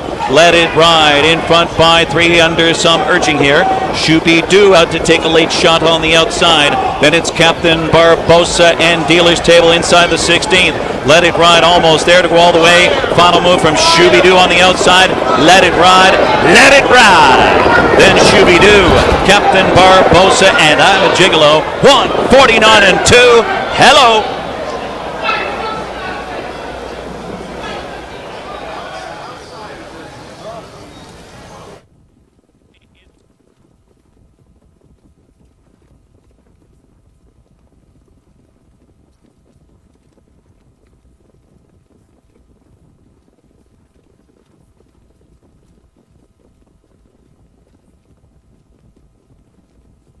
Judges posting 6, Let It Ride, 149-2, 7, Shooby-Doo second, 4, Captain Barbosa third, and 3, I'm a Gigolo fourth. Unofficial, 6-7, 4-3.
Number 6, Let It Ride, returns to the Diamond Creek winner's circle. 6-year-old bay gelded son of rock and roll heaven out of Love a Gamble by Bettor's Delight. Bred in New Zealand by Nixon and Carson. Owned by William Hart of Carmel, Maine. Enzit Racing Stable Incorporated, Allentown, New Jersey. Nifty Norman trains Dexter Dunn in the bike. 4th win on the season, 26th career victory. 149-2 in the opener today. Final quarter 26-4. Back in the Big M winner circle, Let It Ride. 230, 270, and 210. It's official. The 7 Shooby Doo. 260. The exacta $679. Those prices, show prices, are incorrect on the board. The 4 Captain Barbosa was 3rd. So 674 trifecta, $37.60. $9 for the 6-7 exacta. So we're underway on the Breeders' Crown Day 2 card. 520, 260 on Shooby Doo and 210 on Captain Barbosa.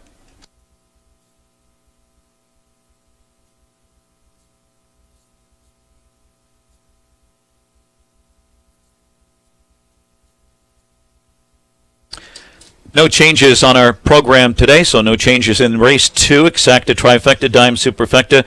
Race 2 is going to start a pick 3. So coming up, the race replay, sponsored by Cameo Hills Farm.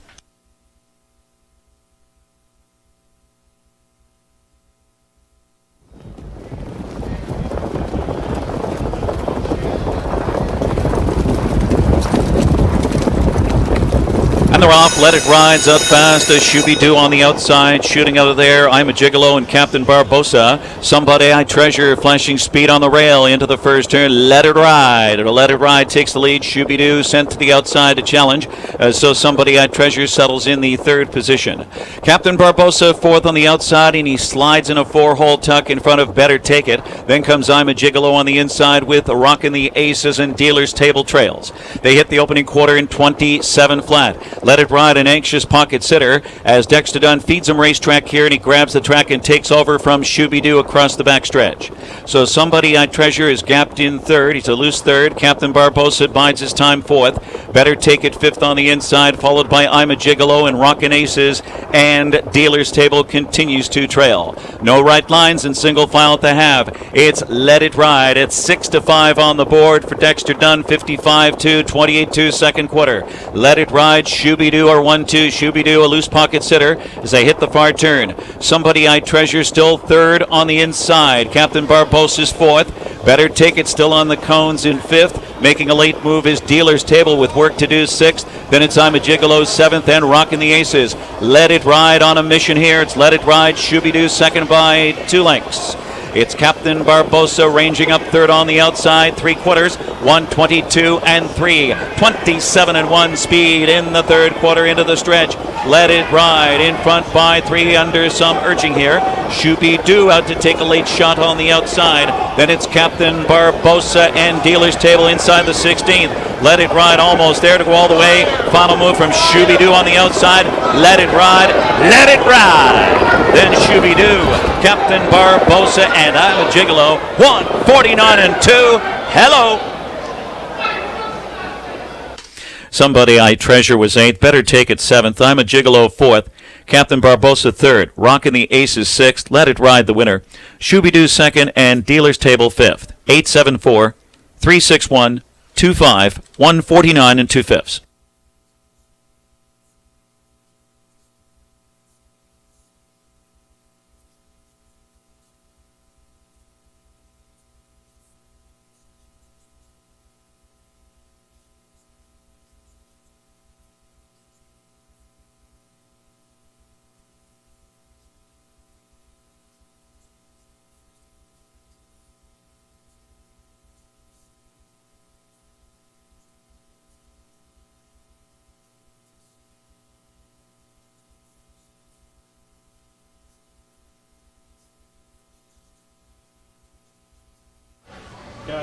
Down here in the paddock with trainer driver Oka Svanstedt. Oka, you have a couple of real nice horses in today's Breeders' Crown races. Let's start by talking about Ambassador Hanover in the 3-year-old colt and gelding trot. Flew home, kind of made a statement. It was an eye-popping performance last week. Ambassador Hanover, what do you think of this one going into today?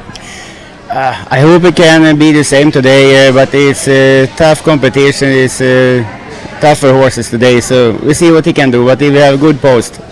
The good post certainly helps. Now, the big horse today, that Equerry D in the open trot, got a lot of buzz after the performance in Lexington. Can we expect the same from Equerry D today? Yeah, he trained good, and I'm satisfied with everything on him. And it's not a tougher race this time than it was in Lexington, so I hope we can have a chance. Now, last week you pulled some shoes. What are you doing today? I'm going to pull the front shoes today also.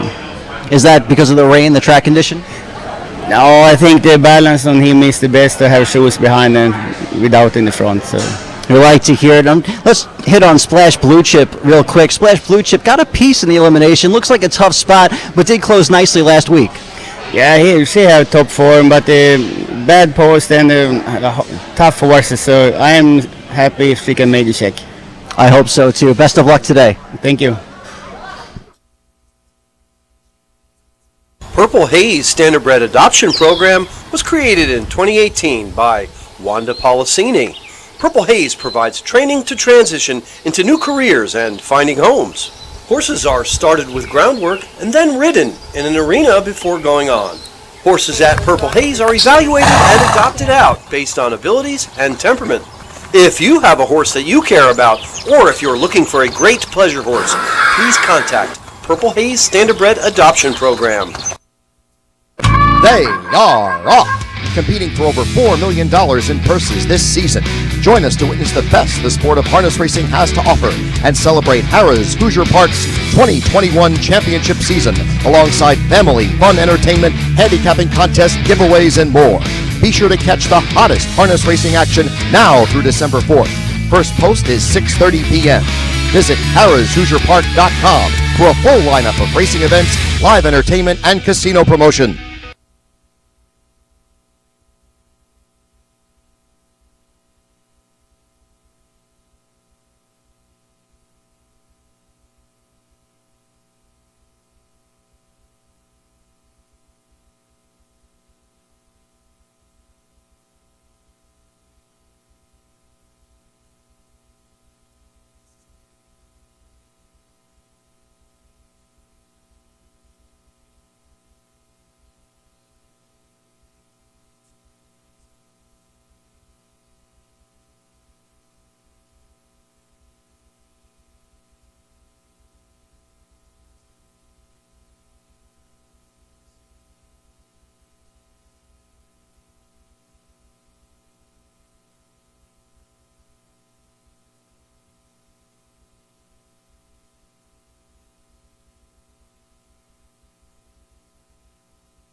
They're stepping on the track pacers for the second race. This starts a pick 3, exacta, trifecta, dime, superfecta.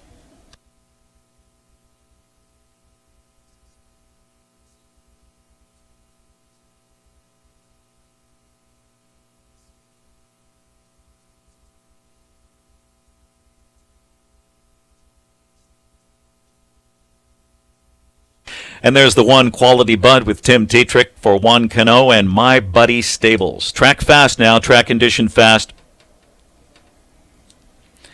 Mighty Mr. Sharky's number 2 with Dexter Dunn. Justin Sedano trains for ADV Racing Stable.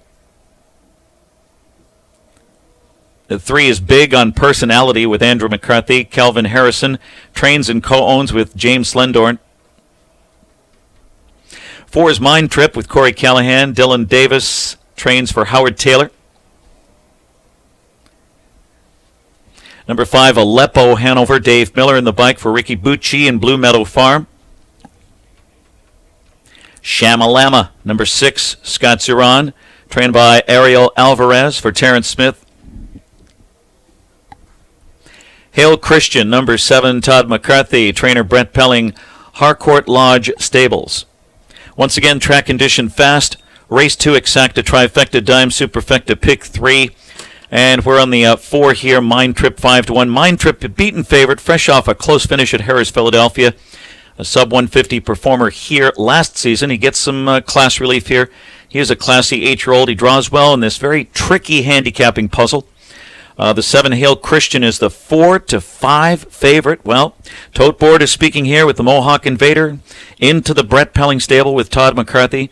Ships south here and twice beaten favorite. 1 for 13 on the season. Now, he hasn't raced in 35 days, draws outside, but could be charging late here. And again, the Tote Board speaking loud, 3-5. 1, Quality Bud, 7-2. A 7-year-old veteran returns to the Big M off 2 straight narrow losses at Harris, Philadelphia. He has thrived here in the past. He sets up a stalking trip from the rail with Tetrick, right now 7-2. 4, 7-1, good luck.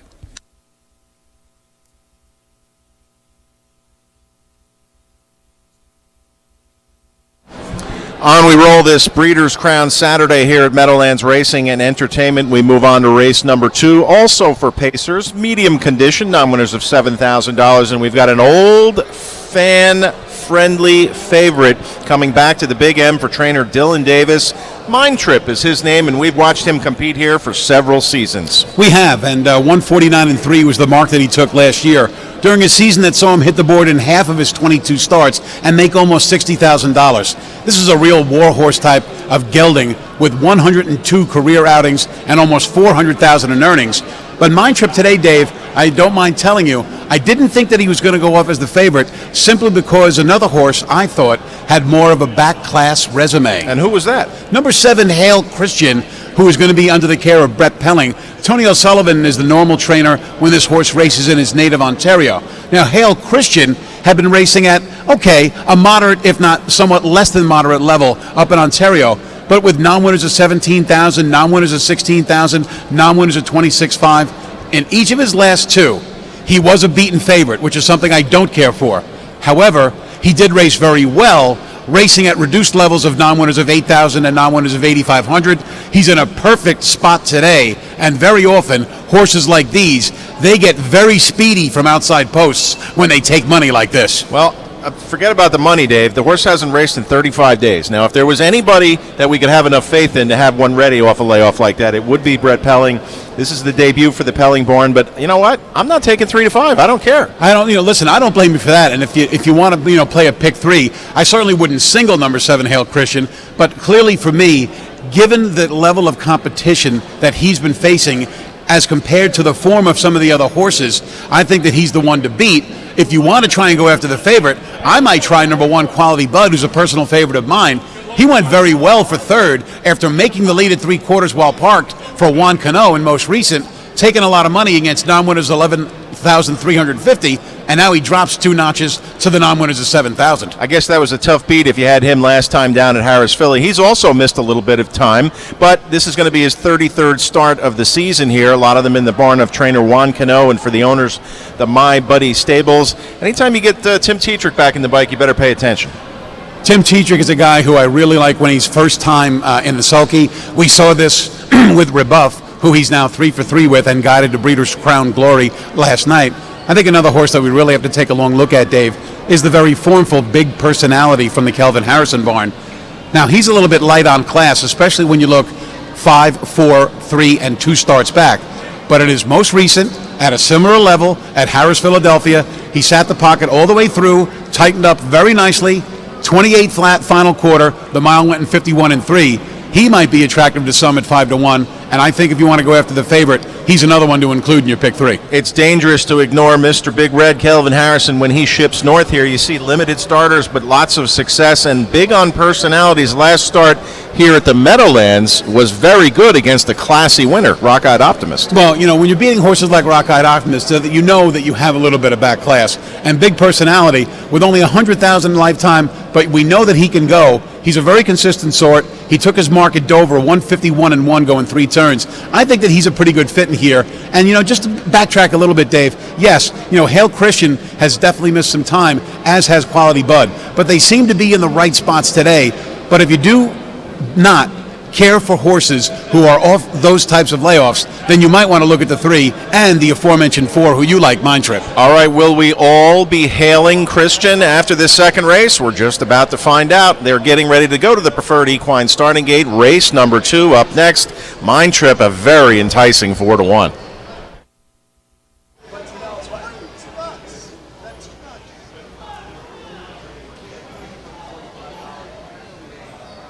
They're at the gate. It's post time. Preferred Equine Starting Gate moving for the second race. Track rated fast now. Field of 7 taking up position here. And the Mohawk Invader 7, Hale Christian with Todd McCarthy, 3-5 on the board, 3-5. The 4, Mind Trip at 7-2, 9-2 on the 1, Quality Bud, 5-1 on 3. Big on personality. They're set on gate race 2. Here they come.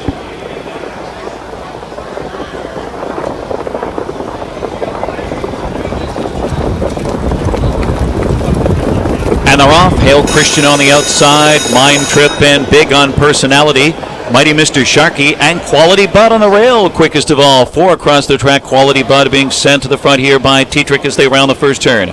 Mighty Mr. Sharkey secures the pocket spot here. Big on personality. Some whip tap urging in third as Mind Trip takes a seat in fourth. Followed by Hale Christian in fifth. And Aleppo Hanover is sixth. And then Shamalama is the early trailer. At the opening quarter, it's Quality Bud here. 7-1 on the board. 27-3. And a quick move now from Big on personality.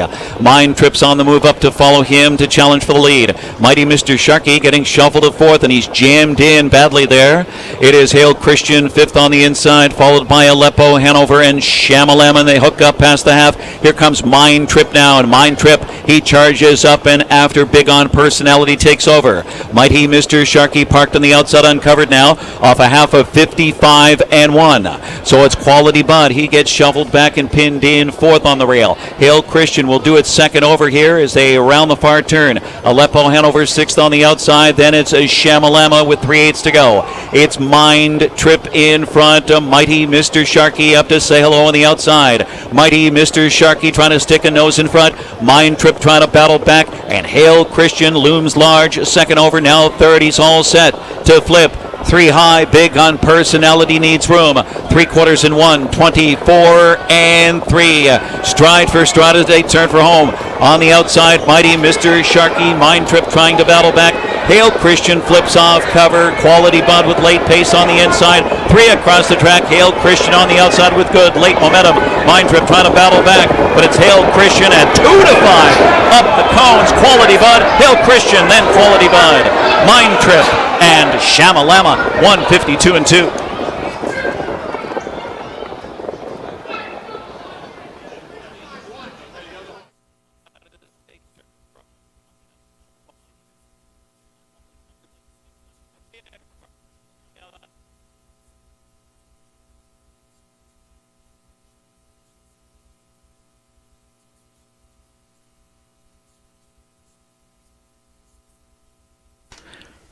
Photo called, photo on the board, 152-2.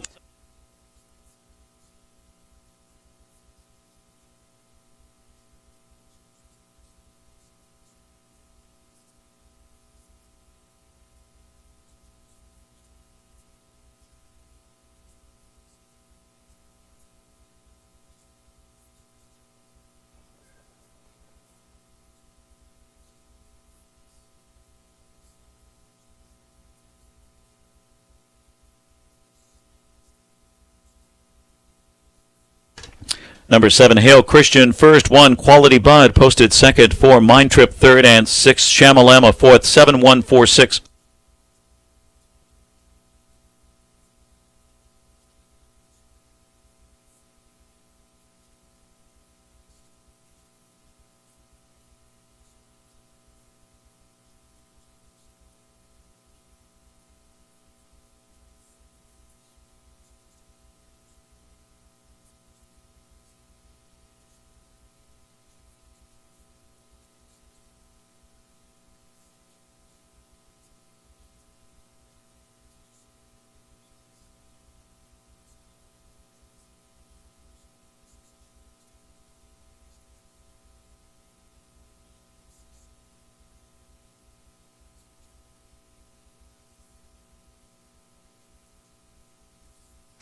Number 7, Hail Christian, reports to the Diamond Creek Winner's Circle. Brown horse, 7-year-old by Christian Cullen.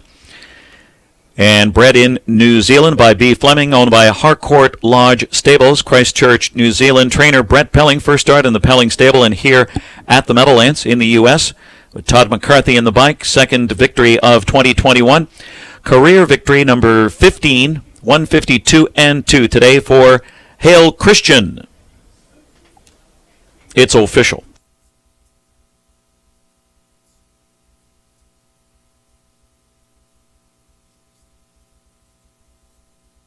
And coming up after the second race replay, the Breeders' Crown Charity Challenge check presentation presented by Liebfeld Katz Breeding Partnership. And right here, 7 Hail Christian, 280, 220, and 210. The 1 Quality Bud, $4, 280, and the 4 Mind Trip, 240. 1460 on the 7-1 Exacta, 714 Trifecta, 3740. The Daily Double was 6-7, paying $9. The Dime Super, $9.95. 7146 post time set for the third race, 12:45. No changes. Exacta, Trifecta, Dime Superfecta, and the third race will start a pick 3. Cameo Hills Farm race replay up next.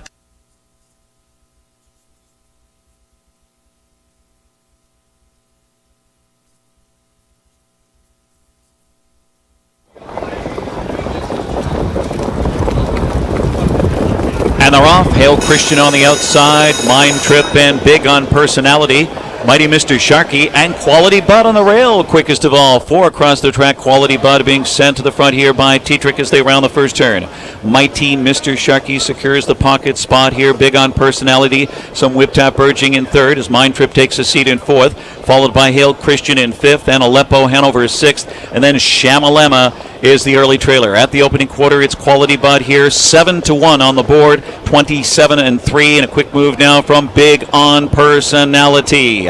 Mind Trip's on the move up to follow him to challenge for the lead. Mighty Mr. Sharkey getting shuffled to fourth, and he's jammed in badly there.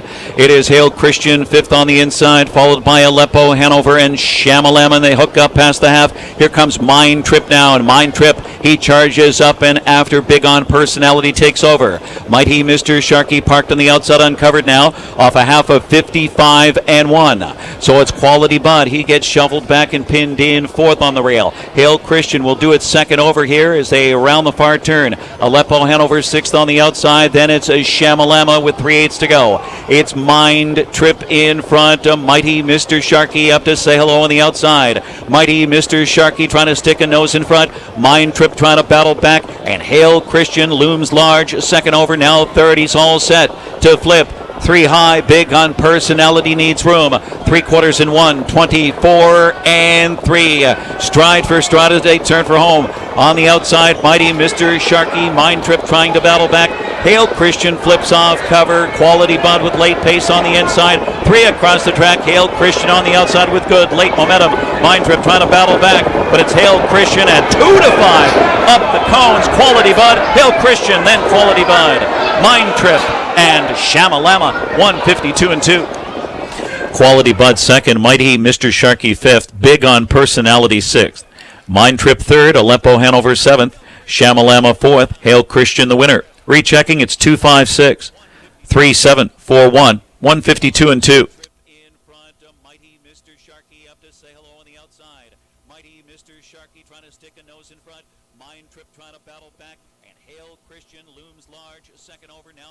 He's all set to flip.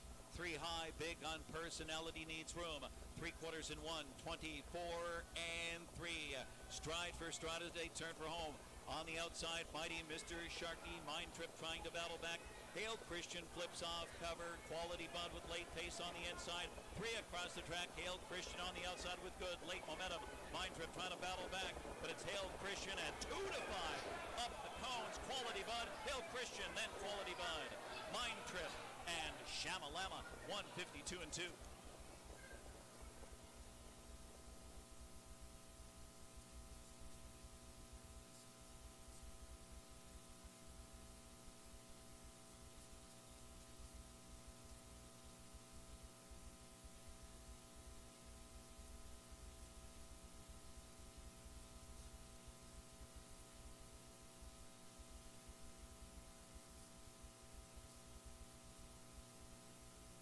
Welcome back trackside here. Special presentation that we followed, of course, all summer and into the fall. The Breeders' Crown Charity Challenge. We're finally ready to present the checks to the winning charities and the results of that challenge. And first off, we've got the 4th place check that will go to the New Jersey Pandemic Relief Fund, $57,225. That check being presented by Adam Bowden of the Diamond Creek Farm, Dave Reed of the Walner Syndicate, and Marty Grantoff as well. So the 4th place check without further ado. And at $57,225, we'll invite representatives over from the New Jersey Pandemic Relief Fund. Hans Decker, the president, he is trackside here to accept the check.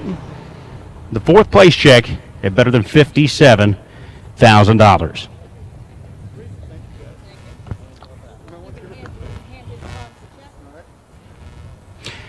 Next, we'll move to the 3rd place check presentation. 3rd place check presentation going to be made by Jim Simpson of the Hanover Shoe Farms, Dr. Herb Burns, Hector Sedano of Blue Chip Farms, Southwind Farms, Mike Clow as well. The 3rd place check for the same amount, $57,225. That's going to be made to the Encourage Kids Foundation. Michelle Hall Duncan, the president and CEO. We'll ask them to step trackside here to accept the 3rd place check.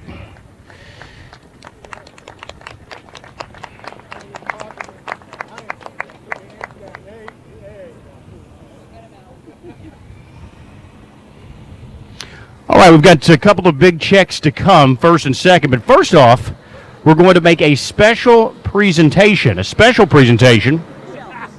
Before we present the top 2 finishers, we're going to ask Jason Settlemore, president and CEO of the Meadowlands Racetrack. We're also going to ask Mr. George Siegel of Brittany Farms.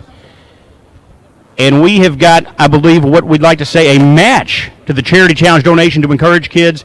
This is a special presentation. Jeff Grill, of course, trackside here as well, chairman of the Meadowlands Racetrack. And to his charity, you're going to match the amount, $59,725. And this is not previously announced. This is a matching donation to Encourage Kids Foundation. A bonus.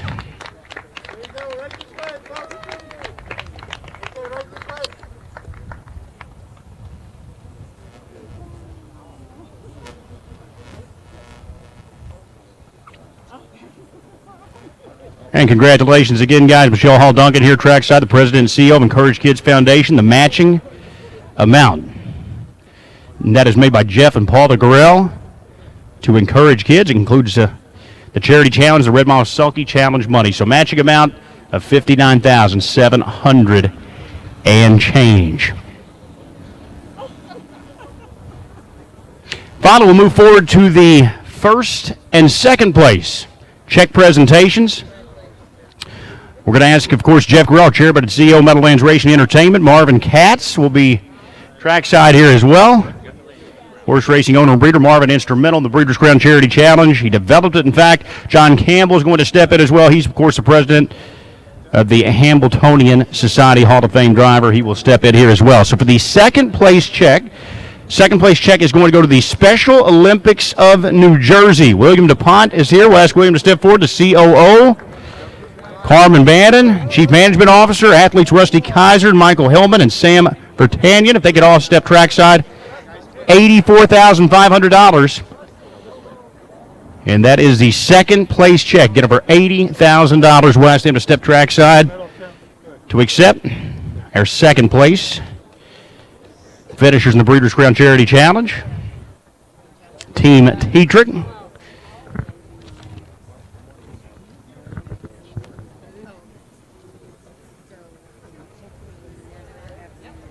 And finally, we'll move on to the first place finisher, the Breeders' Crown Charity Challenge. Big check going to come next. It will be made by the same presenters, of course, Jeff Gorell, Marvin Katz, John Campbell. And number one, the top check going to go to the John Deere Cancer Center. We'll ask Nancy Carroll Kennedy to step trackside. Team Dunn, Dexter Dunn here trackside as well. Better than $130,000 raised for the John Deere Cancer Center, our first place finisher at the Breeders' Crown Charity Challenge.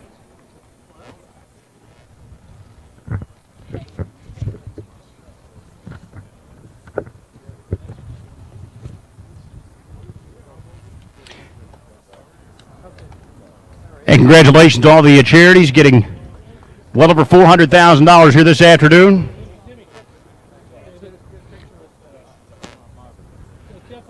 You guys stay here. John? Yeah.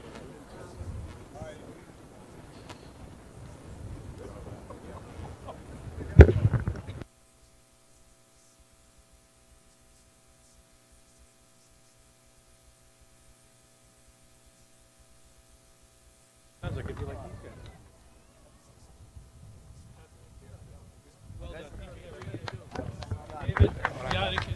And we'll ask Marvin Katz to step over. Of course, Marvin, the developer of the Breeders' Crown Charity Challenge. And Marvin, talk to us about this third year of inception since you developed this. I know the charity is a big part of your concern when it comes to the Breeders' Crown. And how successful was this year? It was amazing. Well, this is by far the record amount of money we've been able to raise and contribute to charities. It's close to $440,000. It's an enormous amount of money. It's clearly a demonstration of the commitment that this industry has to its community, in particular to today the Meadowlands and to the New Jersey community as a whole. And then I thank each and every person that participated. They were awesome. And that was a nice surprise bonus here by Mr. Grell and his wife as well. Yes, Jeff generously told me in the middle of this week that he would match the monies that his foundation received, so an additional $57,000, which Jeff Gorell donated as well. But it's across the board. It was all the platinum sponsors, gold sponsors, drivers, trainers, everyone stepped forward, and they are the ones, the heroes of this. And you've done such a great job organizing. I know John Campbell's got you locked into a long-term contract on that. We had a lot of fun, though, as well. We had the relay race in Lexington, cocktails for a cause. There's a lot that went into this. By far, it was the best program we've had this year, and a lot of fun in Lexington with the charity races and so forth. And hopefully we've created something that can continue.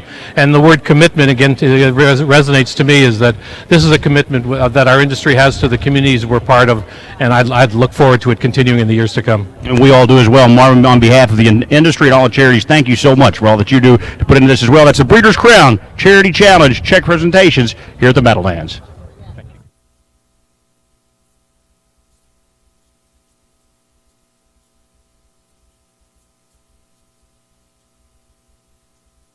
Meadowlands Racing and Entertainment salutes Wanda Policini's Purple Haze Stables.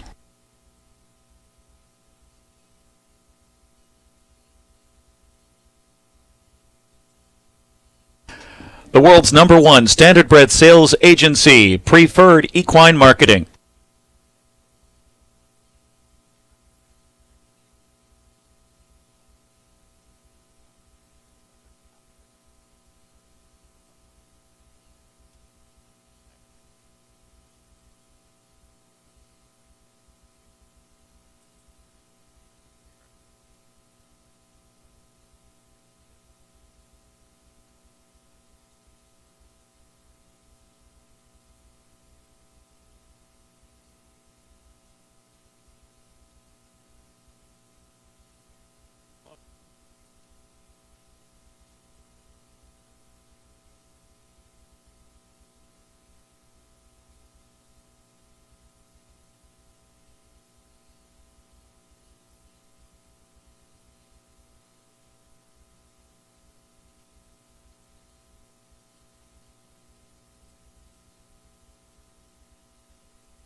Pacers on the track, stepping out here for the third race. This starts at pick 3, Exacta, Trifecta, Dime, Superfecta.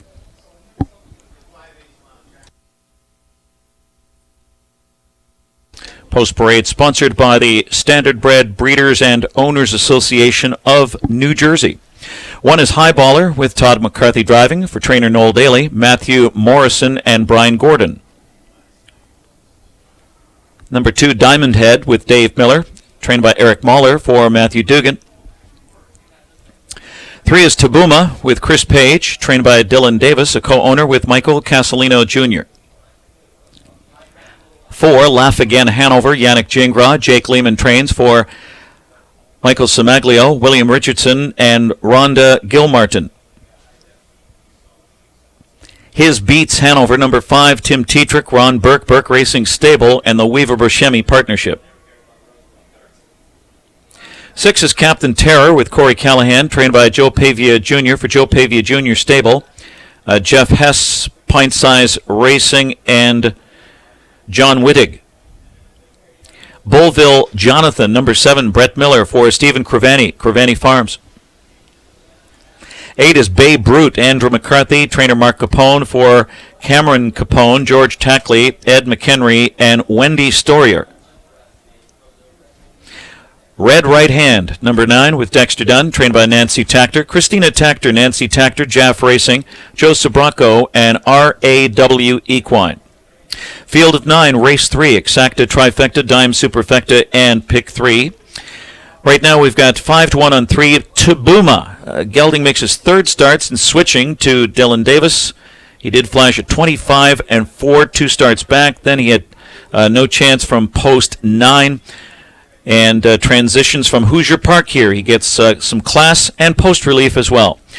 The 9, Red Right Hand, is the even money favorite. The Captain Treacherous Colt. He's promptly gone 2 for 2 on Lasix at Harrah's Philadelphia for Team Tactor. Fresh off a new mark of 150. Look for him to blast off from post 9. The 5, His Beats Hanover, taking strong action 2-1. The Team Burke trainee just finished a solid second to Red Right Hand in the Simpson. 1 for 14 on the season, but his stocking's down. Big kick could pay off here. 3 over 9.5. Good luck.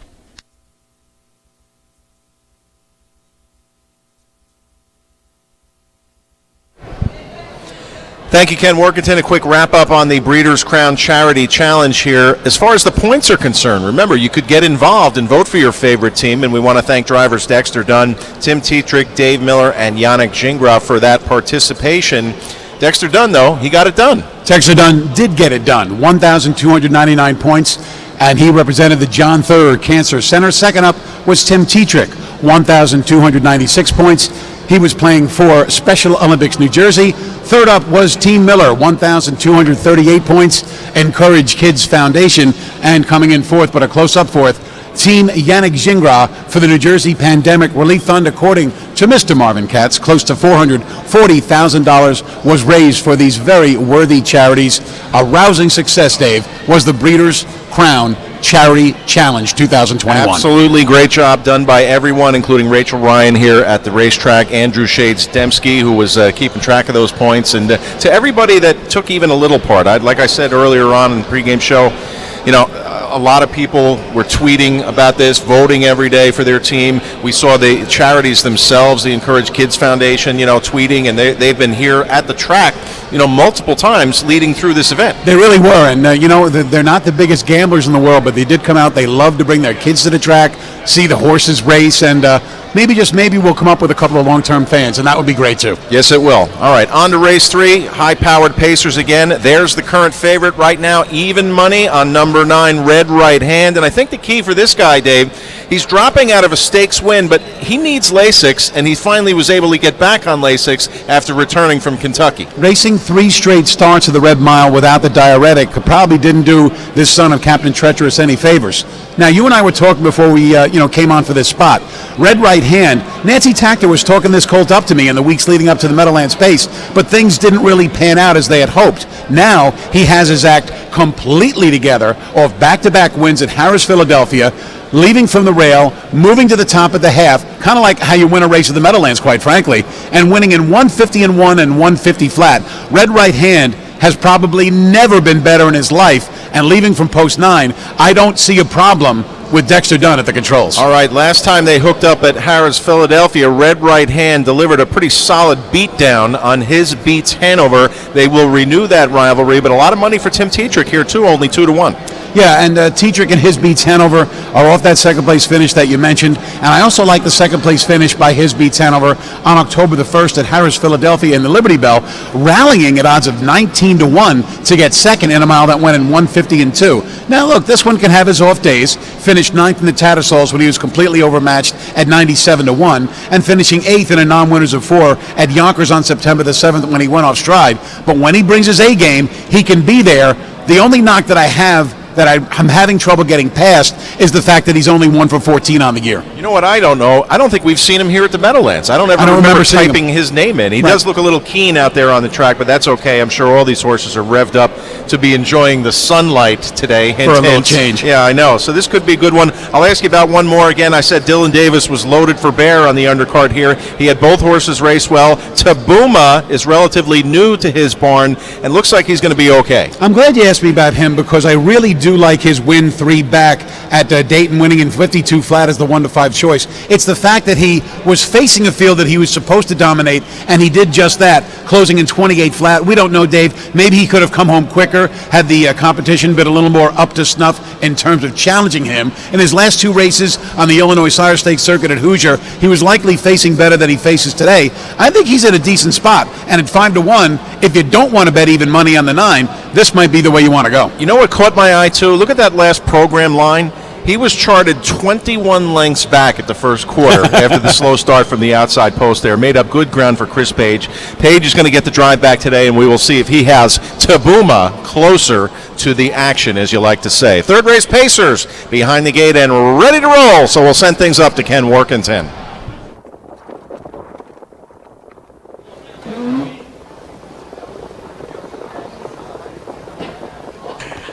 It's post time. Preferred Equine starting gate is rolling. Field of 9 lining up for the third race. Even money favorite, the 9, Red Right Hand, going for 3 in a row. At 2-1, number 5, His Beats Hanover. 9-2 action on 3, Tabuma. 6-1 on the 4, Laugh Again Hanover. They're set on gate, third race. Field picks up speed. Here they come.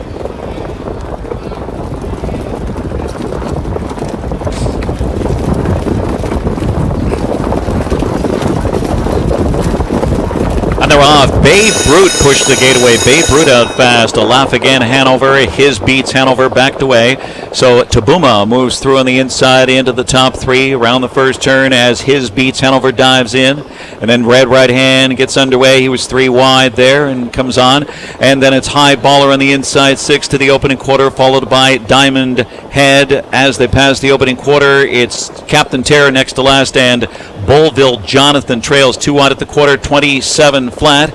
It's Laugh Again Hanover, and parked and grinding here. Red Right Hand now dashes up, takes over for Dexter Dunn. Babe Brute is third across the backstretch. Tabuma is next in line fourth, a loose fourth here. His Beats Hanover fifth on the inside. High Baller is sixth, followed by Diamond Head and Captain Terror and Bullville Jonathan a long way from the lead. Red Right Hand made front here and backs it down. 4-5 shot here. 54 and 3, 27-3. Red Right Hand controls it, looking for 3 straight wins. Laugh Again Hanover now second as they hit that far turn. Babe Brute still third on the inside. 3/8 to go. Tabuma's fourth. It's His Beats Hanover still on the cones in fifth. A High Baller is sixth. Another 2 to Diamond Head.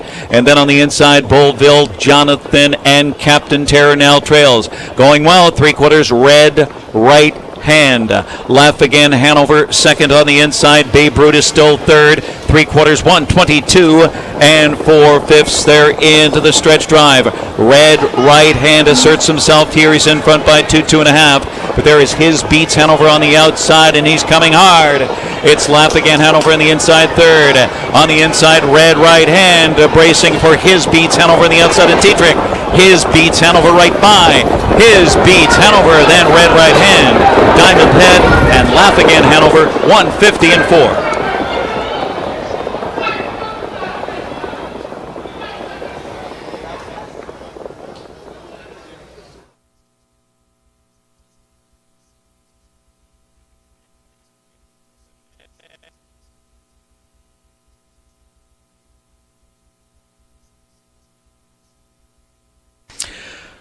Judges posting 5. His Beats Hanover. 9 Red right hand second. 5-9 and a show photo. 150 and 4.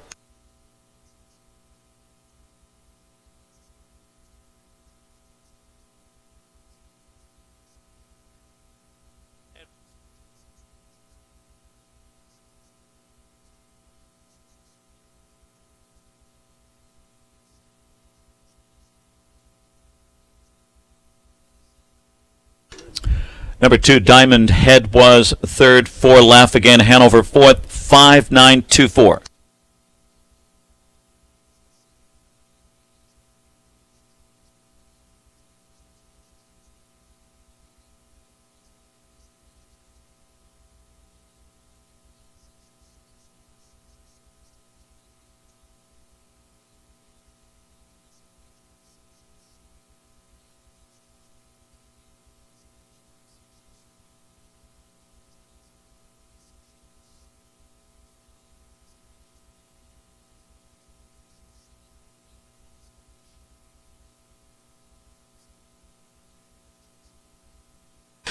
Here is 5. His Beats Hanover returns to the Diamond Creek winner's circle. His Beats Hanover, a 3-year-old bay gelding by Some Beach Somewhere out of History Repeats by Dragon Again, and bred by Hanover Shoe Farms in Pennsylvania, the greatest name in harness racing. Owned by the Burke Racing Stable of Fredericktown, Pennsylvania, the Weaver-Buscemi Partnership of Cannonsburg, Pennsylvania. Trainer Ron Burke, driver Tim Tetrick. Hall of Famer Tim Tetrick and His Beats Hanover rallies to his second win this season, 4th career victory, and a new lifetime mark by far, 150 and 4/5. His Beats Hanover.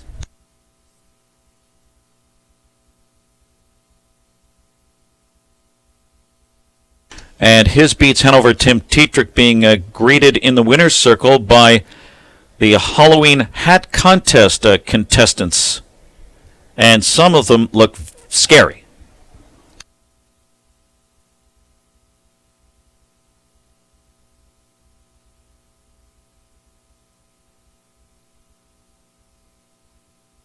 It's official. This number 5, His Beats Hanover, 560, 240, 220. The 9 Red right hand, 240, 210, and 2 Diamond Head, 1060. The exacta 5, 9, $10. The 592 trifecta, 298.20. Post time is set for race 4. It's the first of our 8 Breeders' Crown finals. This one for 3-year-old Philly Pacer, $600,000, presented by Brittany Farms, part of the Grand Circuit Harness Racing Finest. At exacta, trifecta, dime, superfecta, this starts the 20-cent Survivor Pick 7. No changes. And for the call of races 4 and 5 tonight, once again, Roger Houston, Hall of Fame, voice of harness racing and voice of the Little Brown Jug, has joined us in the booth for the calls of races 4 and 5. Once again, welcome, Roger. Great to have you here. The dime superfecta, 5924, 5232. 5232 on that superfecta. And I believe we're going to have the judging now for the Halloween hat contest. Good luck.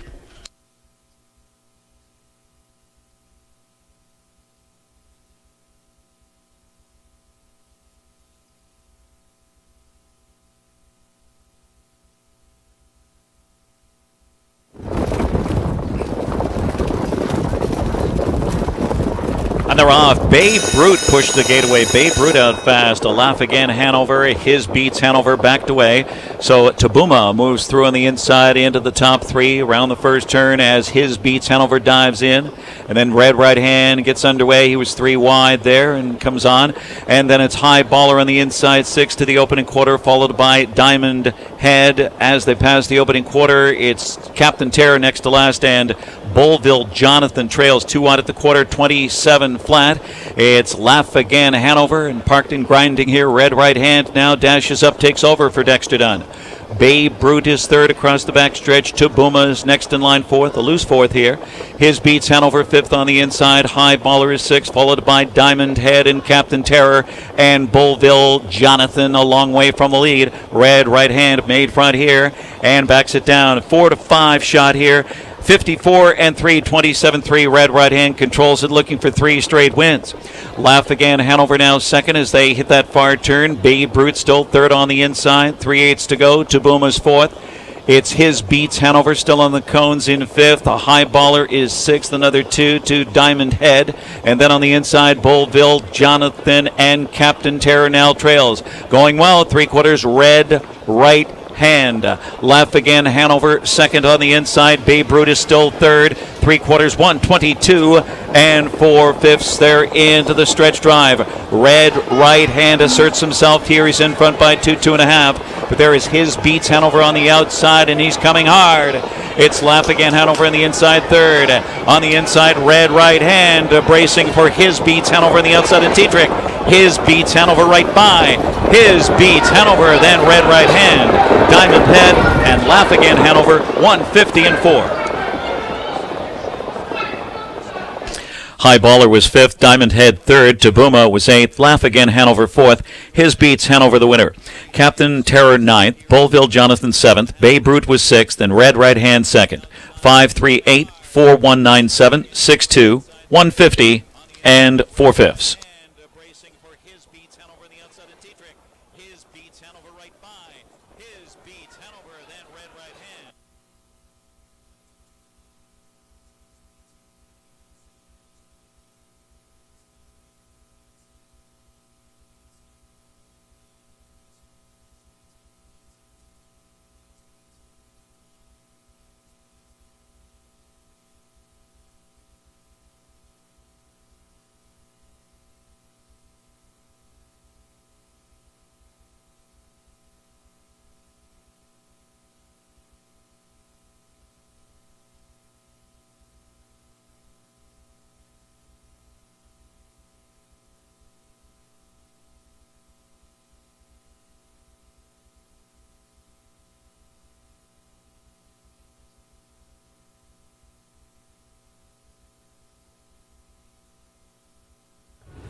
All right, back tracks out here in the winner's circle, Gabe Pruitt. It wouldn't be Breeders' Crown Championship Saturday without the hat contest. We've got the hat contest results in. Our finalists here are trackside. I'd like to come in and take a scan. Some great contestants this year in our Breeders' Crown hat contest. We're going to give away the top 4 prizes. We're also going to give away a prize for the scariest, the funniest, and the most horse-themed. So you get a look at all of our contestants here. Give away the cash just prior to all of our championship events. And we're going to begin with the hat contest. The first prize is going to be awarded the most horse-themed. The most horse-themed, $100 available for this, and it's going to go to Deb Rush. Deb Rush, $100 winner. The best horse theme. Some Dave Miller cards on that hat. That's a nice look. Next up, we're going to go to the funniest hat here for $100. The funniest hat, got to go to Vanessa Taylor. Vanessa Taylor.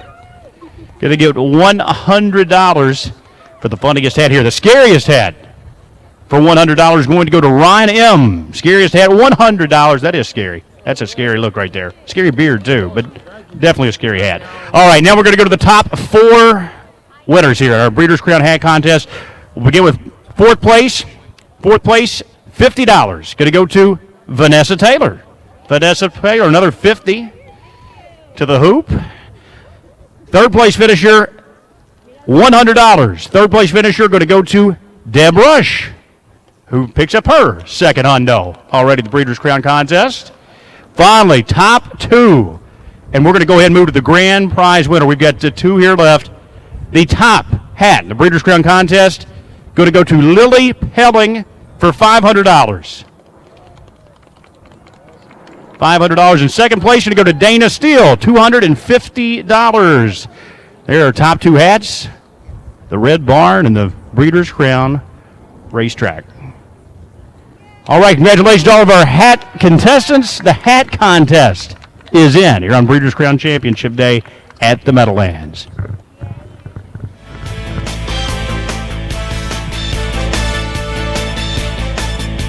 And Meadowlands Racing and Entertainment wish some happy birthdays today. Bill Houghton. Oh, Bill, I wished you happy birthday on Facebook as well. I got you there with the shout-out. Scott Blackler, Charlie Karp, I also hit him on Facebook.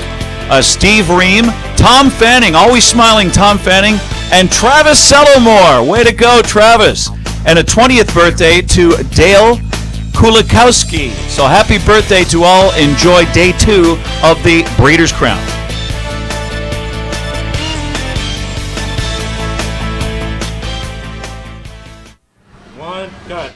In the paddock with trainer Nifty Norman, going to talk about some of his contenders in today's Breeders' Crown. Nifty, thanks for joining me. Let's start by talking about Grace Hill, the 3-year-old filly pacer. This one really dug in last week. Yeah, she's been really racing good for a couple of months now. Got a decent draw today, so she should be up close to the pace, and hopefully she can keep her form going. Let's move on and talk Bella Bellini. Of course, the Hambo Oaks winner looked absolutely explosive through the stretch. Yeah, no, very impressive last week. She loves that kind of trip to come off some cover. Today she's drawn inside, so it's going to be a little bit tricky for Dexter to work out the right trip there, but I'll leave it up to him. I got lots of faith in him, and the horse, so see how it goes. Well, talk about tough trips. How about Amigo Volo from the outside post today? Well, I think that's what he's going to get. He's going to get a pretty tough trip. Yeah, I mean, his only chance is to get out of there, so I guess that's what we'll take a shot at. How's the horse been doing since making that break last week? Oh, that was great. He just got a little excited and put his nose on the gate too soon, but the horse himself is great, yep. Well, Nifty, best of luck. Thanks a lot. Appreciate it.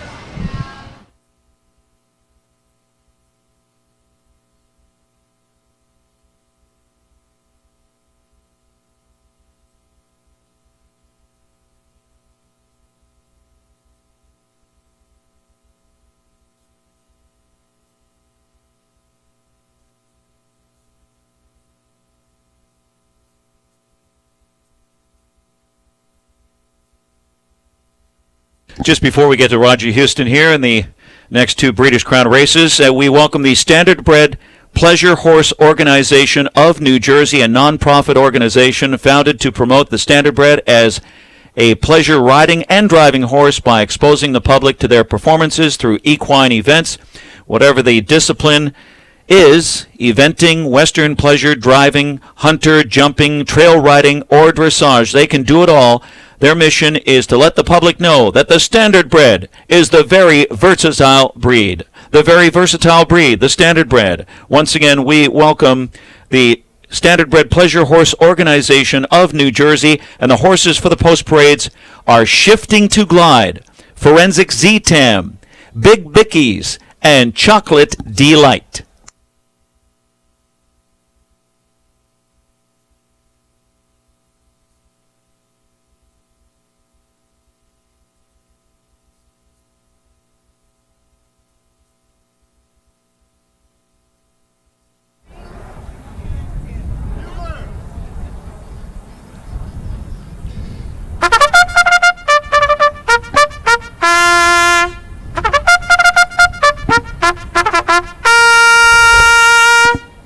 Horses are making their way to the racetrack for this Grand Circuit harness racing event.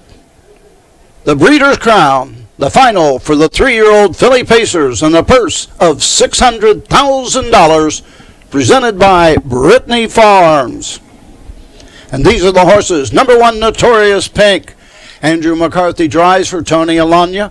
Alanya Grant Stable, Big Owl Stable, Riverview Racing, and Federa Head Stable. Number 2 is Marsala Hanover.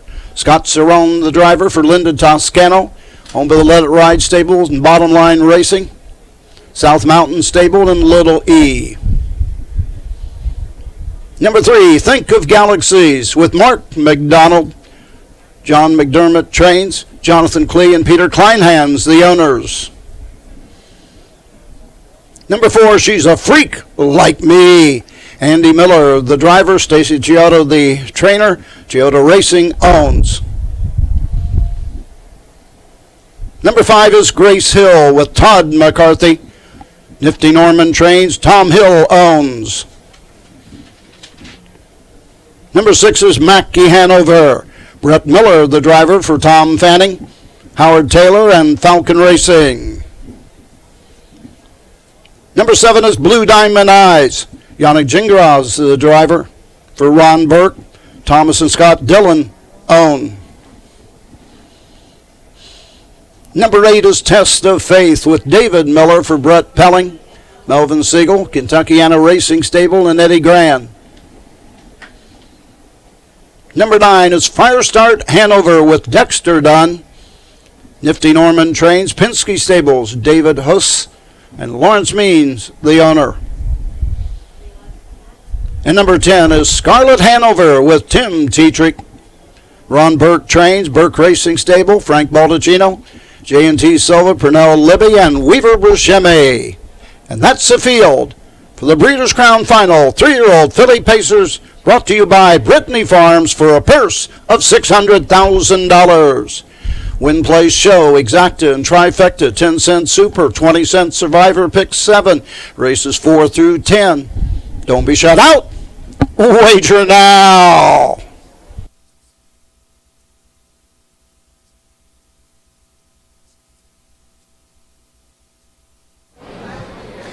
Thank you very much, Hall of Famer Roger Houston, who will call the first couple of Breeders' Crown finals here on this beautiful Saturday afternoon. Hopefully the weather gods will continue to be nice on us. 3-year-old Pacing Fillies, Dave Little, $600,000. A couple little notes to get everybody going. The big favorite here, of course, Test of Faith from Post 8 here. This is Dave Miller's 200th drive in the Breeders' Crown Series. And 16 straight favorites have hit the board. So keep that in mind if you're going to throw out the favorite in any of your Exacta or Trifecta boxes. All 4 last night and all 12 last year. So just a couple little tidbits to get us rolling here as we get the Breeders' Crown action underway. Dave, you know how much I love when you do stats on favorites. I mean, you get me excited over here. That's fantastic stuff. And we're going to start, of course, with number 8, Test of Faith. The only thing that I'll say is this. In a field that includes Grace Hill, Firestart Hanover, and Scarlet Hanover, 2 to 5 is too short a price to take. Now, you might say in the aftermath of the race, well, Dave, you love favorites and Test of Faith won by X amount of lengths. Okay, fine. But we're now talking before the race, and we know how good Firestart Hanover was last week from Post 10. She was, and she has Post 9 today, so we'll see how that works out here. Now, number 7, Blue Diamond Eyes. Again, if you didn't get the chance to see our In the Sulky with Yannick Gingras, find a way to get that. He gave us the tidbits and the notes for all of his Crown finalists. He calls Blue Diamond Eyes wicked, wicked fast. She's a daughter of Captain Treacherous, who's the leading sire of Breeders' Crown finalists this year. He's got 20. And I know that the race conditions today could lend themselves to speed, and I suspect Yannick is going to have the pedal down early with this one. But Blue Diamond Eyes showed a nice element in last, following live cover, popping home in 26 and 4, and ending up in that 3-way photo with Grace Hill and Firestart Hanover, and the price is going to be right. Right now, Blue Diamond Eyes is up there at 5 to 1. So I don't think the best path to winning the 3-year-old filly pace is on the front end. We know Test of Faith likes to come from off the pace, but Blue Diamond Eyes showed us in last that she can do it too, and she's going to be in that live flow with a chance at the top of the stretch. To me, the game changer is Grace Hill. She was very, very good in her elimination last week where she dug in and fought off Firestart Hanover. Her best weapon seems to be speed, and you know that Todd McCarthy is going to be looking over to the right and try to use that middle pack post to his advantage. And we know that historically post position 5 is best at the Big M, and Grace Hill has the requisite speed to get into good position. You know, it's not a fluke that this horse, in each of her last 5 starts, at the half-mile marker, was first, fourth while parked with cover, second, and first. Todd McCarthy knows that he's got to be in striking position with Grace Hill to have a chance. Last week, held on over a track that was a little bit speed favoring, but can come from off the pace, as two back proves, because even though Grace Hill might have lost a little ground in the Test of Faith 148 and 3 mile, Grace Hill still hung in there to get a third place finish, and in the start prior, she was right there as well. We know that she's going to be close to the top of the stretch also. Grace Hill, a daughter of Always Be Mickey, owned by Tom Hill, and if that sounds familiar, those are the connections behind last night's 2-year-old winner, Nikki Hill, who may have been the star of the night. Grace Hill, here's what Nifty said. She was very good last week, raced real well, and held off her stablemate, been rock solid all year. Now, little hope here. It's going to be a big long shot. Number 4, She's a Freak Like Me, for Stacy Kyoto. Kyoto Racing here, named after a heavy metal song by Hailstorm. Stacy, very proud to be part of the Breeders' Crown for the first time. She told me this. She said, listen, I'm going into this race with zero expectations. It's an honor just to be part of this with my homebred filly, who has come so far in her first year of racing. And Stacy has been a favorite of mine for years, and I did it in the sulky with her earlier this year, I should say. And She's a Freak Like Me, sure. An awful lot is going to have to go right for her to get a big check today. But she did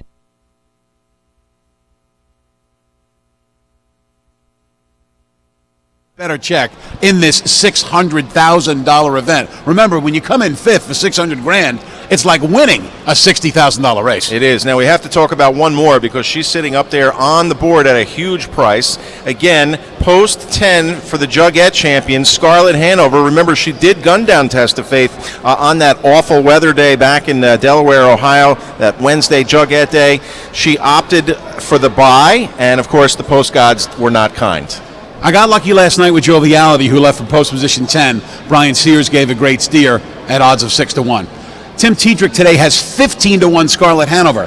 Now, Scarlett Hanover, I think that 15-1 is a bit much. And I think the proof is in the pudding, because 3 starts back in the Jugette, yes, Test of Faith provided the live cover, but Scarlett Hanover beat Test of Faith that day and was bet all the way down to 5-2, while Test of Faith was going off at odds of 2-5. Don't tell me Scarlett Hanover has no shot today, and 15-1, that'll be awfully appealing if you can scream her home on leg 1 of your 20-cent Survivor Pick 7. Yeah, we'll see if Tim Tetrick can create a little bit of magic. You see that countdown clock working its way down there. A good look at the Jugette champion, Scarlett Hanover. She will try to make history repeat itself, as she did manage to get by the favorite Test of Faith out at the Delaware County Fairgrounds. Last year, the Breeders' Crown for the sophomore pacing fillies was won in an upset by Peaky Sneaky in a stakes record time of 1:49. And you know what, Dave? The way the weather conditions are today, the way that track looks now, that the wind has been blowing and the sunshine is out here,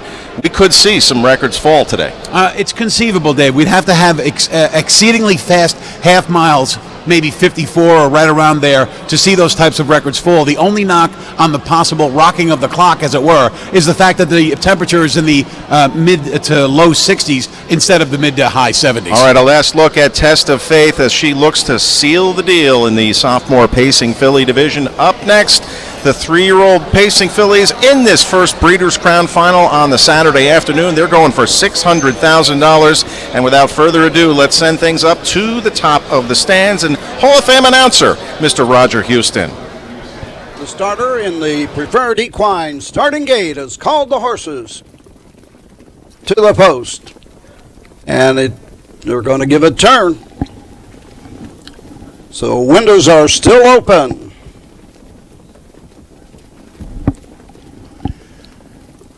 Betting favorite at 2-5. The 8, Test of Faith.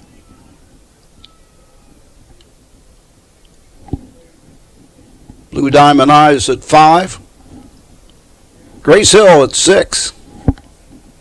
Firestar at Hanover at 7-1.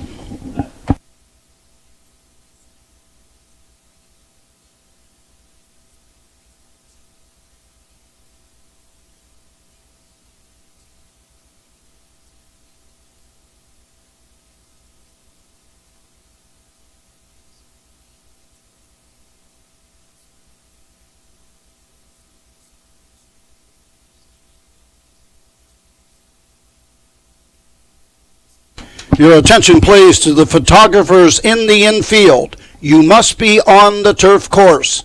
So that one photographer, please get on the turf course behind the rail. Reason for the delay, the photographer in the infield.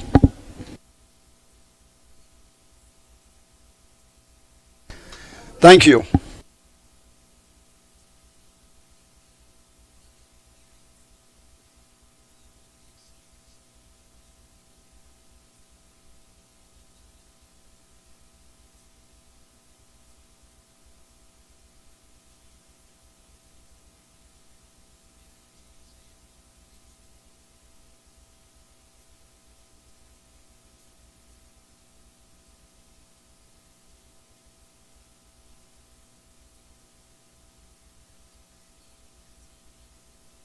So the field for this Breeders' Crown Final 3-year-old filly pace will reassemble and be going to the preferred equine starting gate momentarily.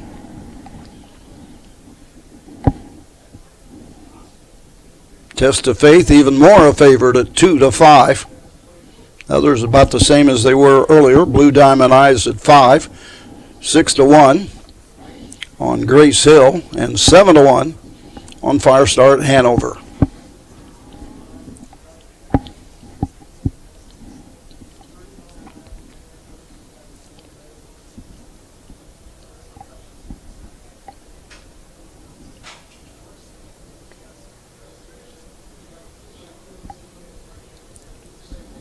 The starter has called the horses to the starting gate.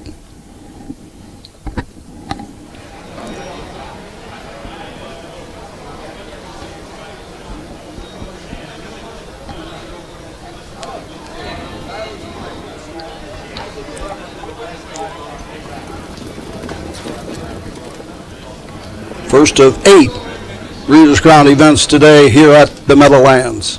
About to go postward. Wings of the gate are open, and horses are moving up and moving in for the 4th.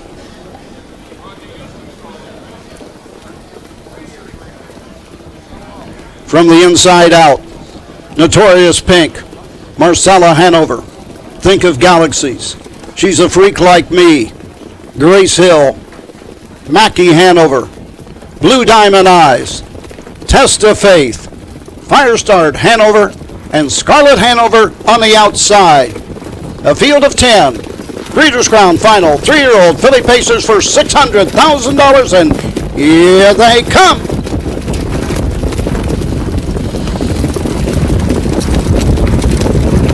They're off and pacing, and it's Grace Hill going right out for the early lead. Blue Diamond Eyes up on the outside. Notorious Pink gets away at the pylons. Taking a seat into the turn, Marcella Hanover is here 4th as they race around the turn. Fire Start Hanover up on the outside. Now 2nd and going right on to the top. Grace Hill is there 2nd. Notorious Pink racing 3rd. Racing 4th, Marcella Hanover 5th at the pylons. That's Blue Diamond Eyes as they race down the backside. Racing 6th on the outside, Test of Faith. Think of Galaxy is 8th, opening quarter, 27 flat. Down the backside, going to the halfway station. She's a Freak Like Me on the inside, and trailing the field, it's Mackie Hanover. Going to the halfway point, showing the way, Dexter Dunn, and Fire Start Hanover has the margin by a length and a quarter. Right there, 2nd is Grace Hill as the race by the halfway point, and 55-4, 28-4, second panel into the final turn. On top of the field, it's Fire Start Hanover by a length and a quarter. Moving up on the outside, here comes Yannick Jinga, and Blue Diamond Eyes now 2nd. Grace Hill racing 3rd, 4th on the outside. Test of Faith now with the cover around the final turn, going to the 3-quarter mark. Scarlet Hanover 3 back on the outside flow. 1:23-2, 27-3 backside. Less than an eighth of a mile to go. On top of the field, Fire Start Hanover. Test of Faith closing in with every stride on the outside. Battle to the wire. It's Fire Start Hanover. Test of Faith. Blue Diamond Eyes. Scarlet Hanover comes late, but it's all Test of Faith. Scarlet Hanover is here 2nd. Photo for show, 1:49 4/5.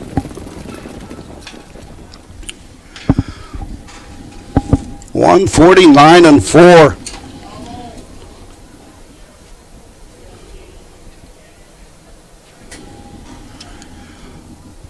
Final half, 54. Final quarter, 26-2. Test of Faith probably coming that final quarter, 26 or 25-4 to get the win. Scarlet Hanover also making up a lot of ground in the stretch to be second. The photo sign is up for show. 8-10 and a photo for show. Always hold on to all mutual tickets. The results are posted official.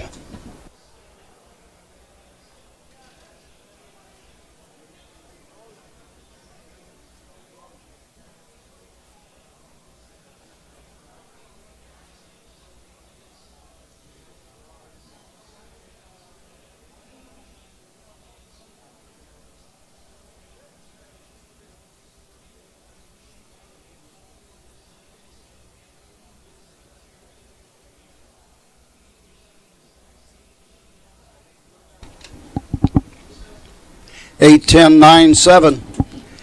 8, 10, 9, and 7.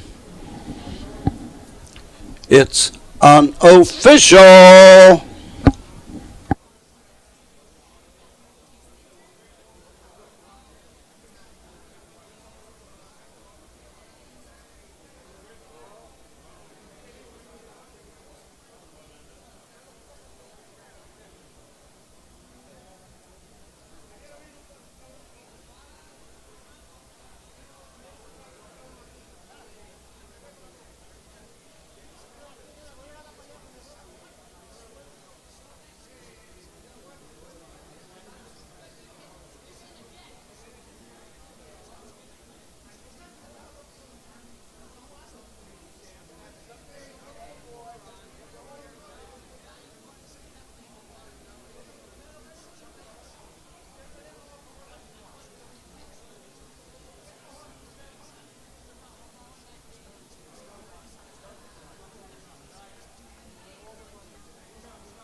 This time, moving into the Diamond Creek Winner's Circle. Number 8, Test of Faith. Owned by Melvin Siegel, Kentucky Racing Stable, and Eddie Gran. Brett Pelling picking up his 12th Breeders' Crown win in his career here in the States. The last one in this division in 1996 with Mystical Matty. For Dave Miller, it is his 28th Breeders' Crown win in his racing career. His third win in the 3-year-old filly category for Pacers. Test of Faith, a 3-year-old filly by Art Major out of Kenai Cami, Cam's Card Shark. 13th win and 15 this season. 21 of 24 lifetime. Earnings now in excess of $1,500,000. George Siegel representing the Brittany Farms in the winner's circle with the presentation of the trophy. Test of Faith, bred by Frederick Hittrick of Delaware, the breeder of Test of Faith. Caretaker, Agatha Hedgnick. Agatha Hedgnick, the caretaker in the winner's circle, the all-important caretaker of Test of Faith.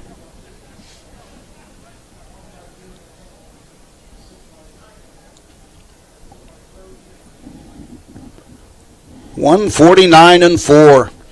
Final half and 54. Final quarter 26-2. That's the official final quarter, but Test of Faith coming home right around 25-4 or 26 flat to get the win.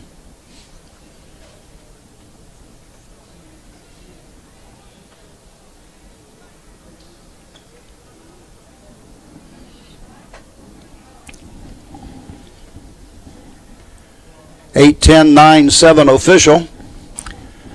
Test of Faith pays $260, $210, $210. The 10 Scarlet Hanover, $7.20 and $5. The 9 Firestart Hanover, $3.40. Exacta 8-10, $24.20. The 8-10-9 Trifecta returns $88.80.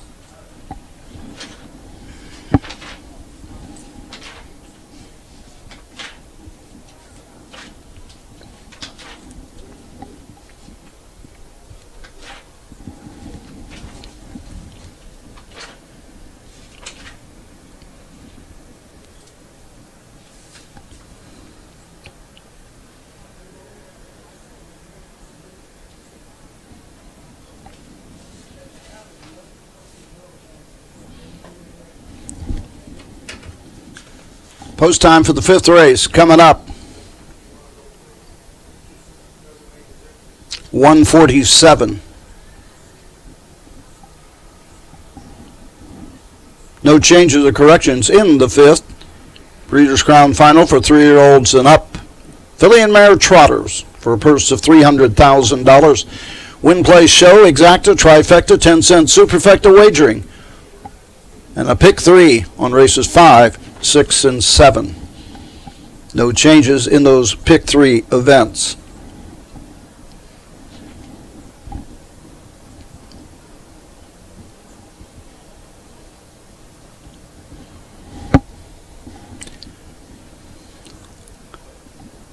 I hope I'm correct in this, but I believe I heard someone comment to the fact that for David Miller, this is his 200th drive in Breeders' Crown racing history. As the Buckeyes scores in the 3-year-old filly pace with Test of Faith.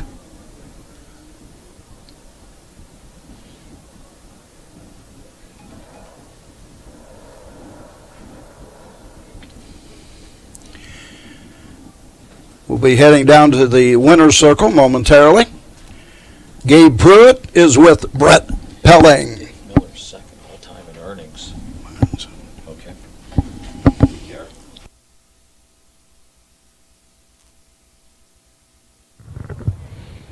Thanks a lot, Roger. Standing by with winning trader Brett Pelling. And Brett, talked to us about Test of Faith. She's passed every test thrown her way nearly. Her expectations very lofty after a near-perfect 2-year-old season, but she's just been sensational. Not easy today with a tough trip.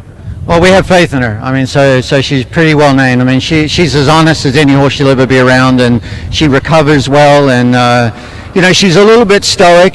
She doesn't really tell us, if she's like super sharp, but she's always sharp. So, she got a beautiful nature about her, and just a real sweetheart.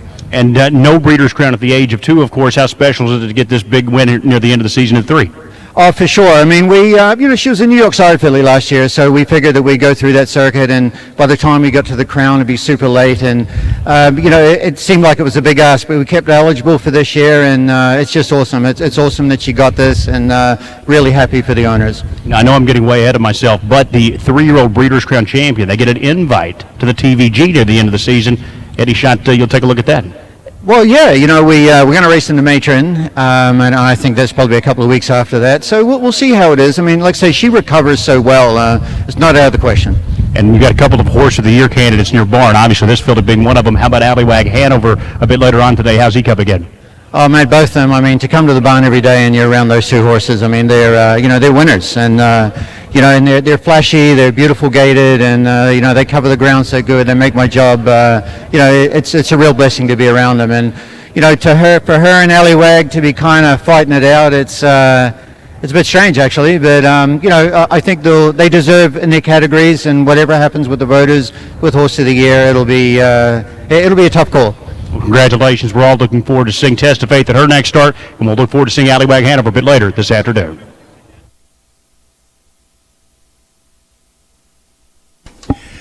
Results are official. 4th race. Number 1, Notorious Pink, 8. The 2, Marcella Hanover, 6. The 3, Think of Galaxies, 7. The 4, She's a Freak Like Me, 10. The 5, Grace Hill, 5. The 6, Mackie Hanover, 9. The 7, Blue Diamond Eyes, 4. The 8, Test of Faith, your winner. The 9, Firestart Hanover, 3. And the 10, Scarlet Hanover, was second. Top down, 867, 1059, 413, 2 on the bottom, the mile, 149, 4/5. Cameo Hills replay, race 4. Pacing, and it's Grace Hill going right out for the early lead. Blue Diamond Eyes up on the outside. Notorious Pink gets away at the pylons. Taking a seat into the turn. Marcella Hanover is here fourth as they race around the turn. Firestart Hanover up on the outside. Now second and going right on to the top. Grace Hill is there second. Notorious Pink racing third. Racing fourth, Marcella Hanover. Fifth at the pylons. That's Blue Diamond Eyes as they race down the backside. Racing sixth on the outside, Test of Faith. Think of Galaxy as eighth, opening quarter, 27 flat.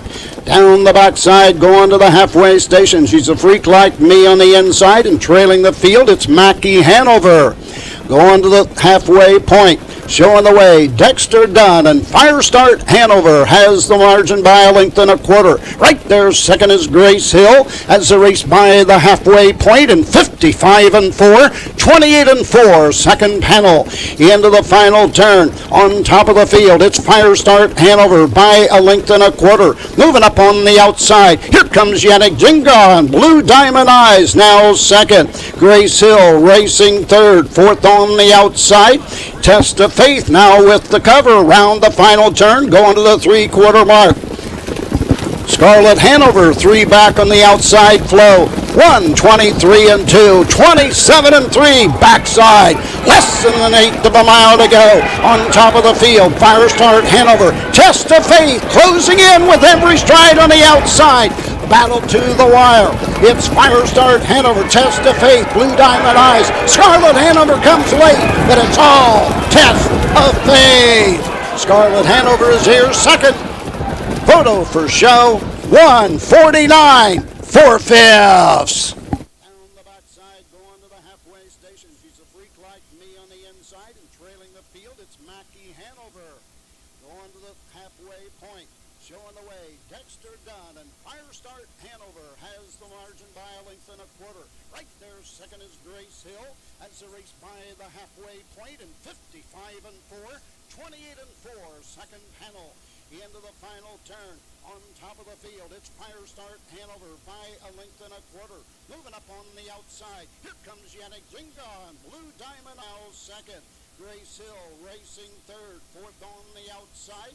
Test of Faith now with the cover around the final turn, going to the 3/4 mark. Scarlet Hanover, 3 back on the outside flow. 1, 23 and 2, 27 and 3, backside. Less than an eighth of a mile to go. On top of the field, Firestart Hanover. Test of Faith closing in with every stride on the outside. Battle to the wire. It's Firestart Hanover, Test of Faith, Blue Diamond Eyes. Scarlet Hanover comes late, but it's all Test of Faith. Scarlet Hanover is here second. Photo for show, 149, 4/5.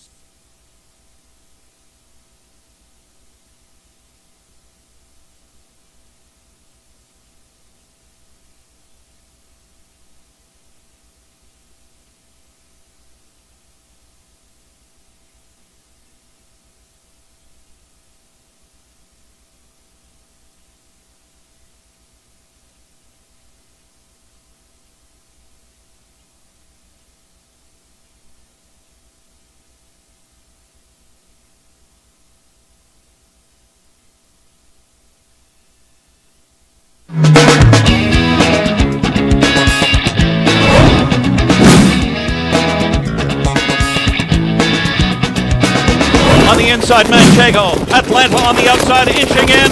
Too close to call. Manchego or Atlanta. Hi, I'm Joe Josselson. I work for American Teller Timer, and I take the actual photo finish of every horse that crosses the finish line here at the Meadowlands. Next door is the actual photo finish camera. It's on top of the TV camera, the only true photo finish camera that the timer and the judges are looking at the end of the race. From the 3/4 pole, the remaining 2 timers are manually activated, so I have to manually set the timer at the 3/4 pole and down the stretch.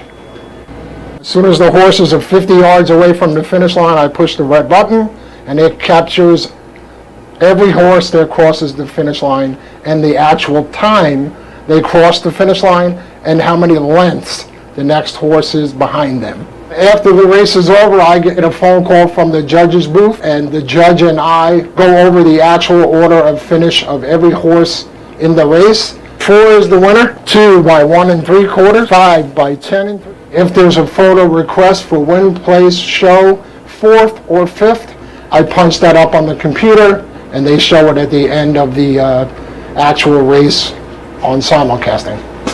Deep stretch, here's the wire photo.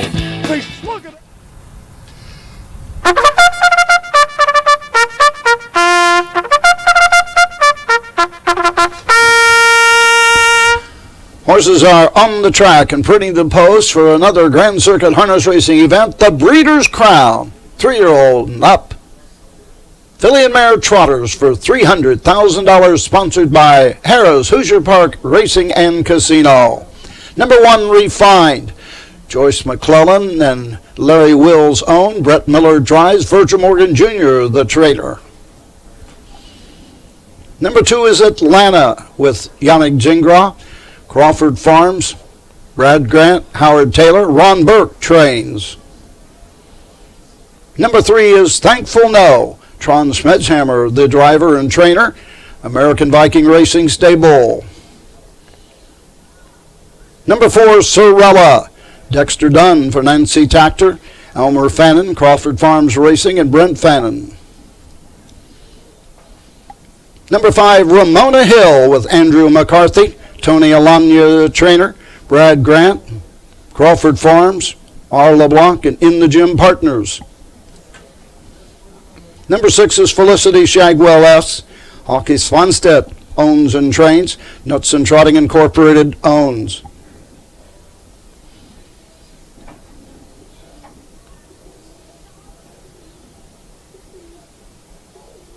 Number 7 is When Doves Cry. David Miller drives for Brett Pelling. John Lenarcher, the owner. Number 8 is Hypnotic AM. Brian Sears drives for Marcus Merlander, Corinth Incorporated.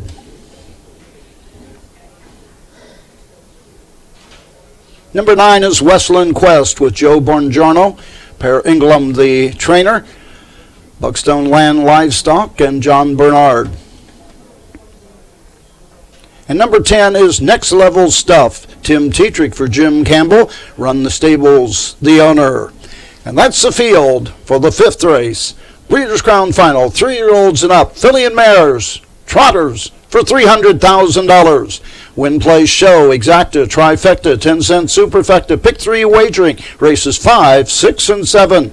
Don't be shut out. Wager now.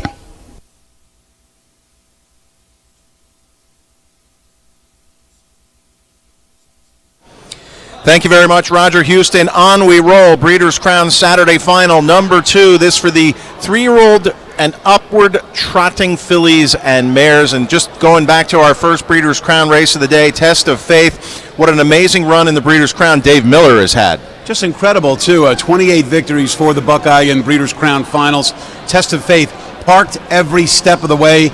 They really had a design for Firestart Hanover, blasting to the top, leading to the half in 55-4, which is pretty slow for that quality of filly. But Test of Faith followed the live cover provided by Blue Diamond Eyes, and Blue passed them all to make it 13 out of 15 in 2021. And perhaps a division championship sealed up. But Brett Pelling did tell Gabe she's going to race in the Matron too. She must be really sharp. Absolutely. If you're going to keep these horses sharp at this time of the year, then you might as well go and get a little more trophies for the mantelpiece. And Test of Faith has basically locked up her division, I think, Dave.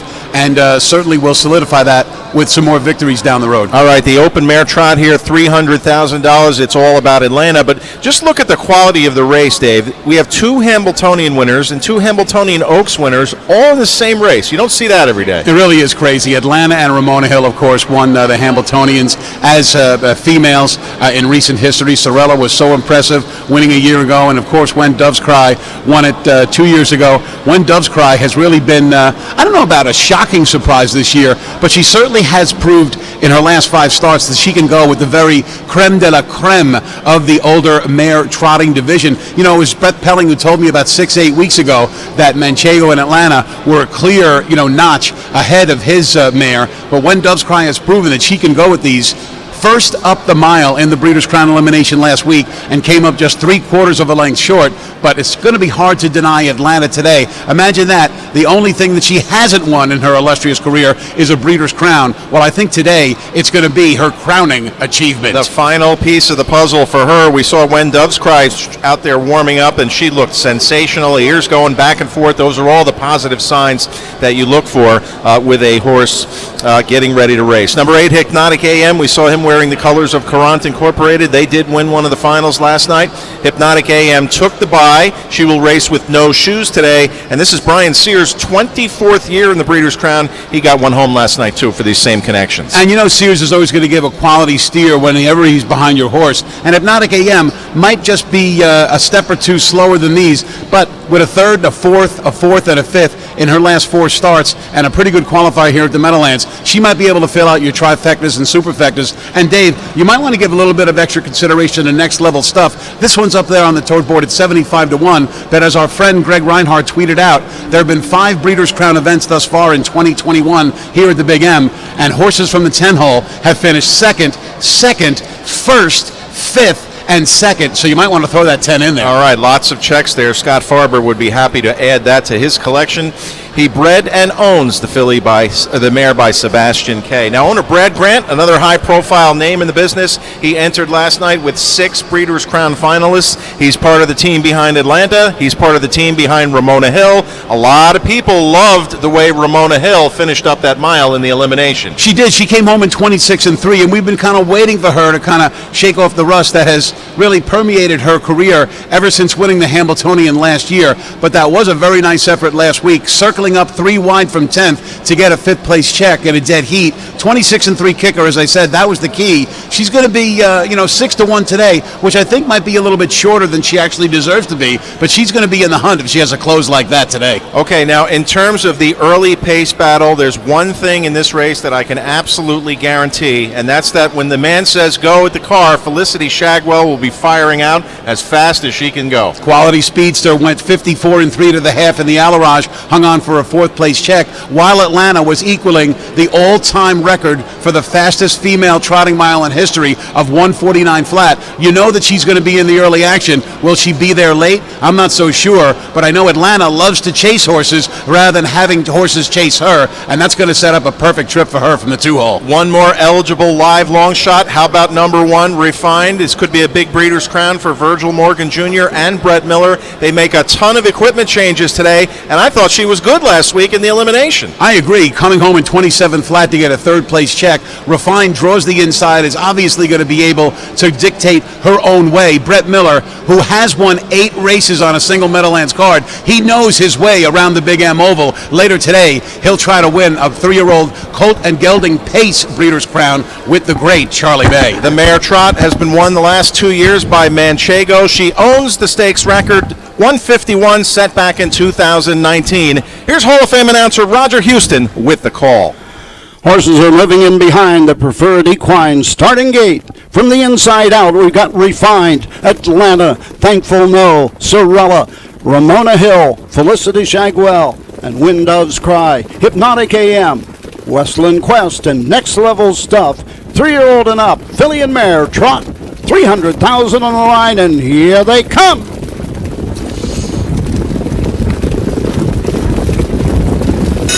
off and trotting, and who guessed it? Felicity Shagwell right out to grab the early lead. Refined on the inside, on the outside, Westland Quest as they race into the turn, going to the first 8. Atlanta gets away 4th. 5th on the outside, Sorella. Thankful No on the inside, 6. Ramona Hills 7th. When Doves Cry racing 8th. Hypnotic AM is 9th and treading the field. Next Level Stuff as they race over the quarter in 27 3/5. On to the backside in the 3/8 mark. Felicity Shagwell S has the lead by a length and a quarter. Westland Quest is here second. Refined racing third. Atlanta at the pylons 4th. Racing 5th. That's Thankful No. Down the backside, going to the 3/4 mark.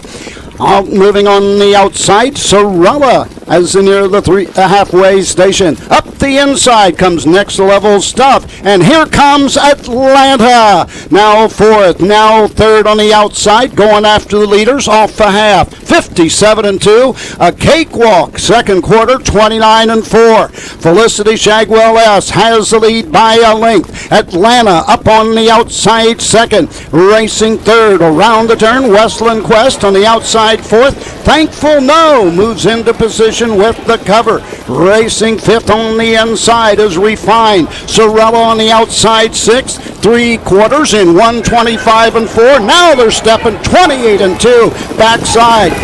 Off the course into the inside lane is Westland Quest.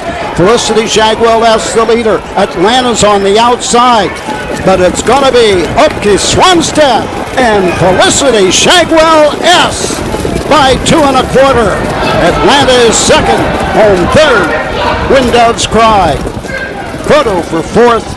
1:52 2/5.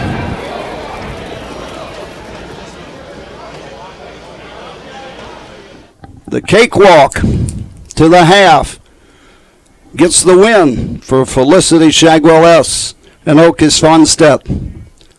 1:52 2/5.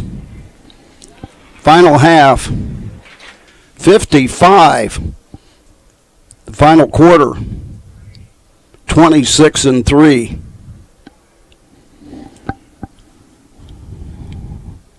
Fourth win in 16 this season. Lifetime earnings now at about $425,000. Winner 11 times in the career and 48 starts. Controlled this from the get-go. Quarter 27-3, the half 57-2. Atlanta made the move past the half. They reached the 3/4, 125-4. But once they hit the stretch, there was no doubt about it. It was going to be Felicity Shagwell S with plenty left in the tank to come home in the final quarter, 26-3, and get the win in 152-2. At odds of 10-1.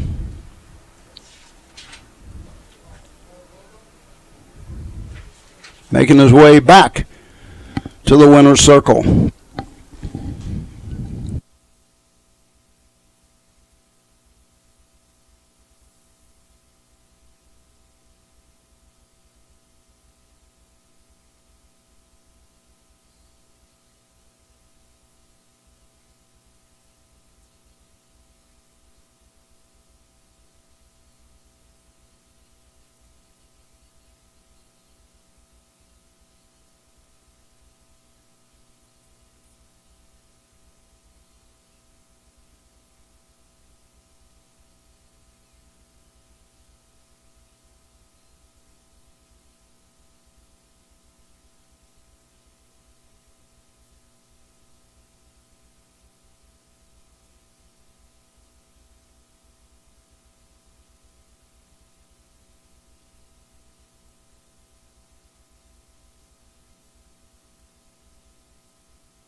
Going into today's Breeders' Crown, OK Svanstedt was 0 for 36.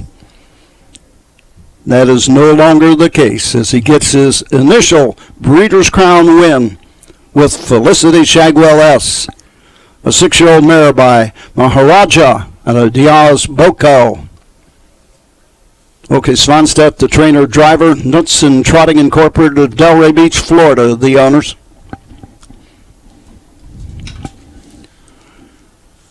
$152 2/5. As OK Svanstedt put him to sleep going to the half with plenty in the tank, gets the victory and lights up that tote board at $23 to win. Moving into the Diamond Creek Farm Winner's Circle. This 3-year-old and up filly and mare trot, sponsored by Harrah's Hoosier Park Racing and Casino in Anderson, Indiana. Making the presentation in the Winner's Circle. Caretaker was Emmy Martinson. Emmy Martinson, the all-important caretaker in the Winner's Circle. Emmy Martinson. Bred in Sweden by Mankin Ab and Verazano Ab.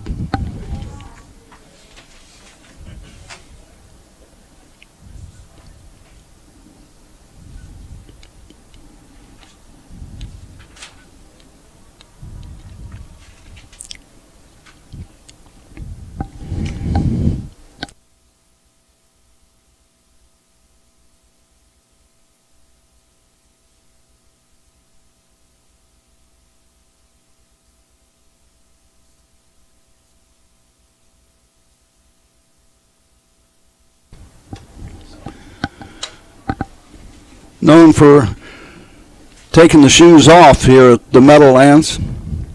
No front shoes. I think he had the shoes on the back. But nonetheless, a big winner. And Hamiltonian winner this year with Captain Corey. Also, OK Svanstedt, Captain Corey won the Hamiltonian as well here at the Meadowlands. So when it comes to trotting, OK Svanstedt, the man at the Meadowlands in 2021.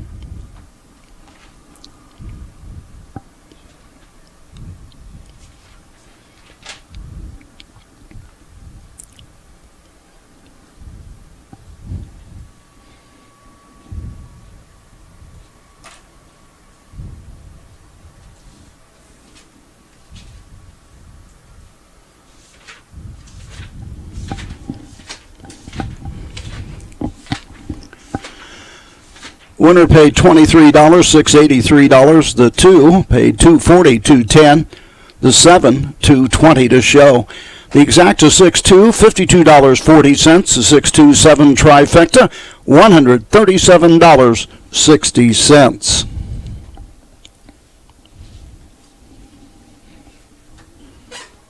$6,275. It's official. 10-cent super, $27.39 on the combination 6-2-7-5. $1 pick 3, 586, 107.80. 20-cent pick 5, 67586, $181.54. Directing your attention to the winner's circle, Gabe Pruitt with trainer driver OK Svanstedt.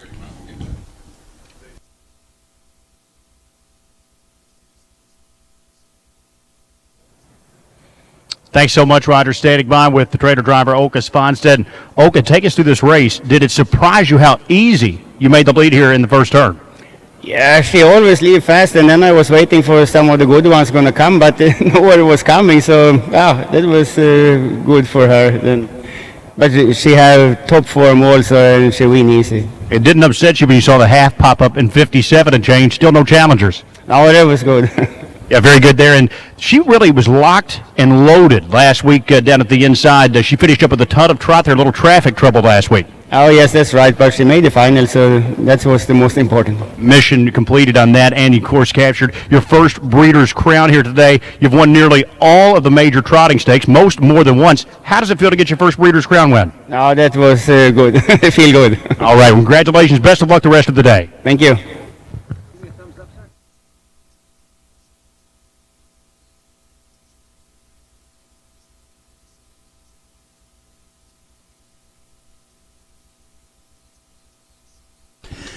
Upcoming, the Cameo Hills replay of the Breeders' Crown. 3-year-old and up, filly and mare trot. They're off and trotting, and who guessed it? Felicity Shagwell right out to grab the early lead. Refined on the inside, on the outside, Westland Quest as they race into the turn, going to the first 8. Atlanta gets away 4th. 5th on the outside, Sorella. Thankful No on the inside, 6th. Romana Hills 7th. When Doves Cry racing 8th. Hypnotic AM is 9th and treading the field. Next Level Stuff as they race over the quarter in 27 3/5. On to the backside in the 3/8 mark. Felicity Shagwell S. has the lead by a length and a quarter. Westland Quest is here second. Refined racing third. Atlanta at the pylons 4th. Racing 5th. That's Thankful No. Down the backside, going to the 3/4 mark.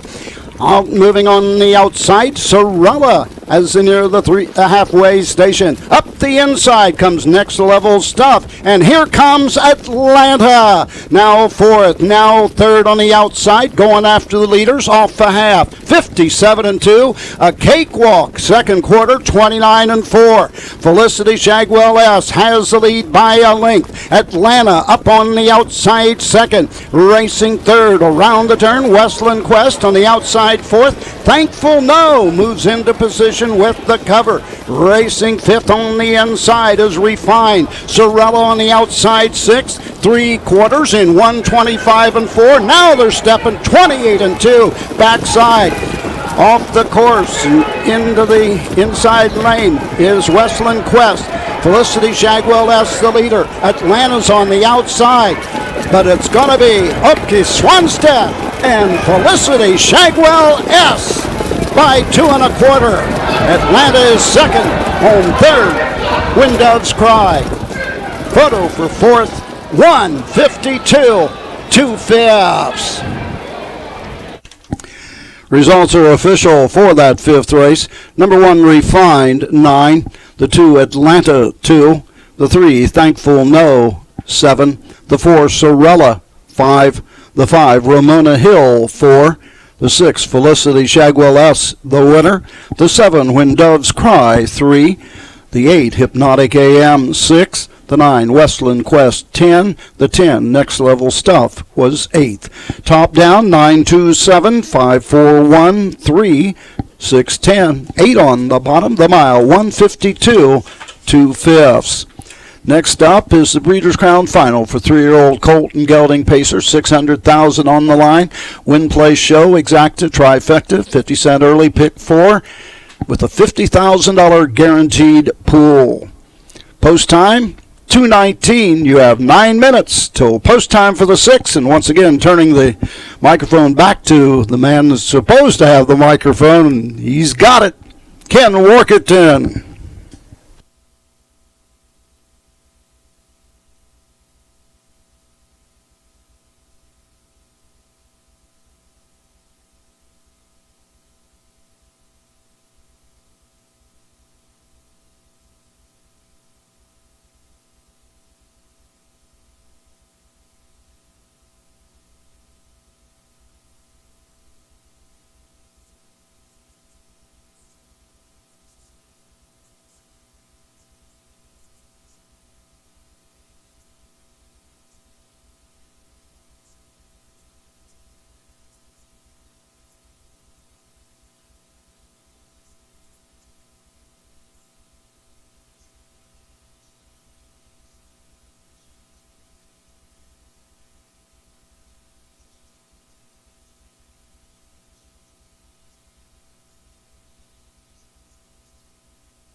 Hey racing fans, Jessica here, and it is time for the preferred equine play of the day, and it just so happens to kick off our early $50,000 guaranteed pick 4 pool. It's a 50-cent base bet, low 15% takeout. You still have time to map out those tickets. Head over to playmeadowlands.com. Underneath the handicapping tab, you can find the entire program pages for free online. I spent an affordable $18 ticket. I'll take you through the sequence quickly here. Starting out in race 6, I'm going to use both elimination winners, 2 and 5, Charlie May and Perfect Sting in the 3-year-old Colt and Gelding Breeders' Crown Final. Their performances last week speak for themselves. Race 7, I'm going to go 3 deep in here, 3, 5, and 10. The 3, Bella Bellini, the Hambletonian Oaks champ, overcame a bit of a tough trip last week. She had a fading horse in her face going around the last turn before she flipped 3 wide and really trotted home strongly. The 5, Alter, really likes to take control. She was super impressive here last week, draws the middle of the pack. And I'm going to throw the 10, Herculesa, on my ticket as well. She left aggressively out of the gate last week and finished up strong. Race 8 is the Breeders' Crown Final for those 3-year-old Colt and Geldings trotters. I'm going to use the 4,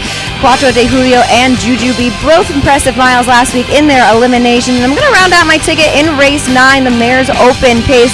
I'm going to use the 3 inside horses in here, the 1, 2, and 3, the 1, Rocknificent. Win a really nice mile sitting pocket behind a speedy horse last week in the elimination. The 2, Peaky Sneaky, finished up the mile nicely. And I'm going to use the 3 as well, Lion Sentinel. She came first over against a 26 and change third quarter. Still had pace at the end of the mile. I talked to Jim King yesterday. He said she came out of the race great and she trained well as well.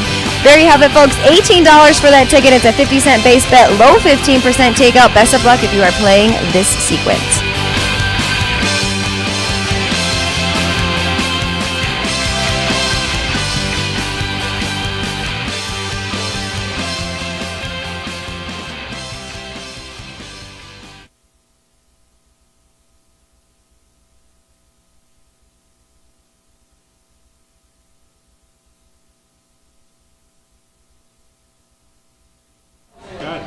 Down here in the paddock, being joined by trainer Greg Wright Jr., who of course trains Jujubee, the 3-year-old trotter. Now Jujubee last week got beat right on the wire, but how has his week been since, and can we expect a bounce back effort to what we saw in Kentucky?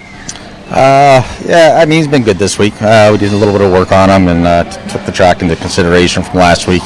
He struggled with it a little bit, but he had a good week.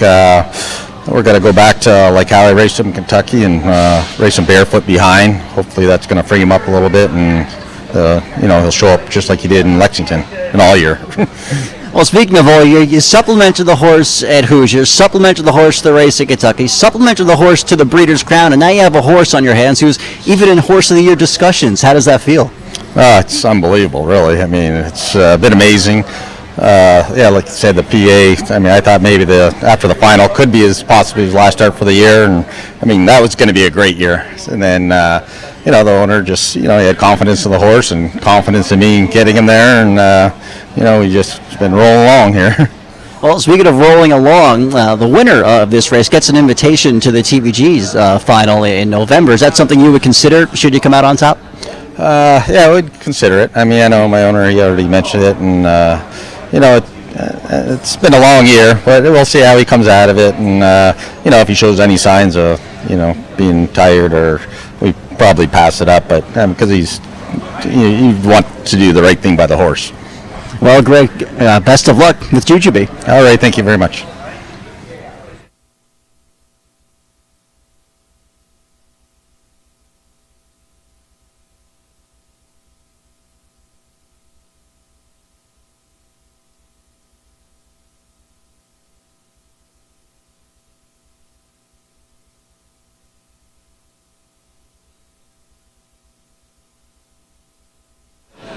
Welcome back to our first floor set here at Meadowlands Racing and Entertainment as the Saturday afternoon Breeders' Crown action rolls on. Nice big crowd in the building.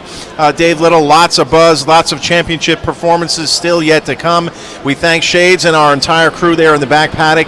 The back paddock sponsor for those interviews, Matt Franklin's Wire to Wire Wealth Management, so we appreciate his support there. Good info there from Greg Wright Jr. I talked to him myself last night. He sounded calm and quietly confident. And Jujubee certainly comes into this race with high expectations, even though he got gunned down a week ago. Will the changes that Greg Wright Jr. made lead to Breeders' Crown glory? We'll find out just a little bit later today. All right, in the mare trot, again, Atlanta unable to get it done to get that Breeders' Crown triumph. But listen, you got to feel for Oka Svanstedt. Nobody likes being, told, oh, for this, oh, for that, and we get tired of saying it, too. Thankfully, we don't have to do that anymore. Felicity Shagwell, that was a signature win for her. Congratulations to our friend Tristan Schober. He may be back home in Singapore watching. He just tweeted out a whole bunch of stuff, so what a nice win. Just a fantastic victory when you consider that Oka knows that he can put Felicity Shagwell on the lead with any type of horse, and when he saw the half-mile light up in 57 and a piece, his eyes must have really gone crazy, because he knew at that point he had a big chance to win a Breeders' Crown, and with Atlanta somewhat laboring from first over, he got it with Felicity Shagwell. A good actual heist, I guess, of a Breeders' Crown final, so congratulations to those connections. Now, you just saw Jessica Otten's preferred equine play of the day, a Pick 4 ticket, so it's time for us to give our versions, and I'm just going to bow over to you. You swept the Pick 4s last night. One of them paid pretty good. Congratulations on that, but you know what I always like to say, that was then, this is now, today's a new day. What do you have for us? In today's Pick 4, you can go 2 by 2 by 2 by 2 all you want, and you're probably going to cash your ticket, but the fact is, I don't know how much it's going to pay. So I picked 2 legs where I went 4 wide and hopefully pull off a big upset. Let's get it underway right here in the 6th race. Sure, I used Charlie May in Perfect Sting, but I think Southwind Gentry has a big chance from the inside at 16-1. What about Rocky Road Hanover? We've already seen Rocky Road Hanover gun down Perfect Sting in a race earlier this year at the Meadows. I'm going to use 1, 2, 5, and 7 to get this going. 7th race, 3-year-old filly trot. There are only 2 to use as far as I'm concerned. Bella Bellini, who's a pretty good-looking favorite, and number 5, Altair, who, on the front end, could certainly go all the way. The 8th race is the other 4 wide. 4 and 6, Quattro de Julio, they're the obvious uses. 9, Dancing in the Dark M, Gabe Pruitt likes that one, and 10, Logan Park. I like that one's performance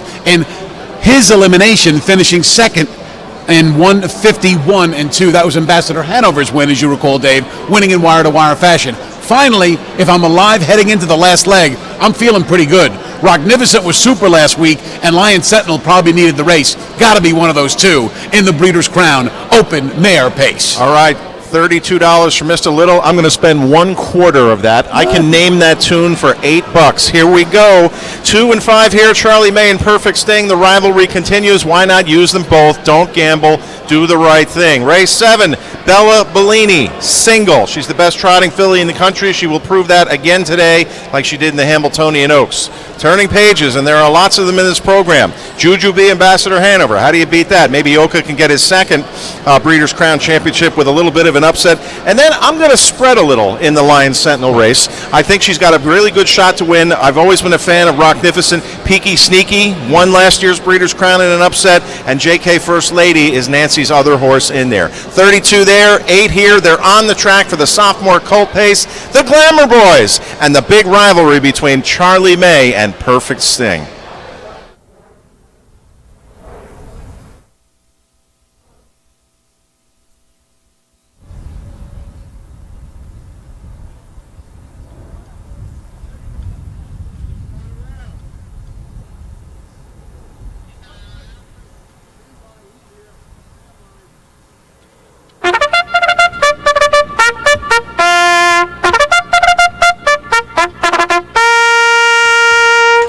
Here they are for the 6th. They're on track. The Breeders' Crown final. 3-year-old Colton Gelding Pacers presented by Diamond Creek Farm. Southwind Gendry leads it off. The 1 with Yannick Gingras for Ron Burke. Burke Racing Stable. Phil Calura, Knox Services, Jerry and Teresa, Silva, Purnell, and Libby. Charlie May, number 2, elimination winner. Brett Miller, Steve Carter, and owner Don Tiger. Heart of Chewbacca, number 3, Dan Noble drives for Christy Noble, Dennis Owens, and Norman Ray Racing. A Buck a Bet Hanover, number 4, with Andrew McCarthy. Trained by Tony Alanya for Crawford Farms Racing, Alanya Racing, Jablonski Head Stable, and Barbara Wienick Stable. Perfect Sting, number 5, elimination winner. Dave Miller for Joe Holloway, Brittany Farms, Valdor Farms. Chase H. Hanover, number 6, Tim Tetrick in the bike for Scott Cox, Jason Ash, and Scott Cox, a co-owner. Rocky Road Hanover, number 7, Dexter Dunn for Tony Alanya. Riverview Racing, Brad Grant, Kenneth Jacobs, Plouffe Head, and VJ Stable. I'll drink to that. Number 8, it's Todd McCarthy, trained by Chris Ryder for Craig Henderson, Lawrence Minowitz, Robert Mondello, Umpaz Farm.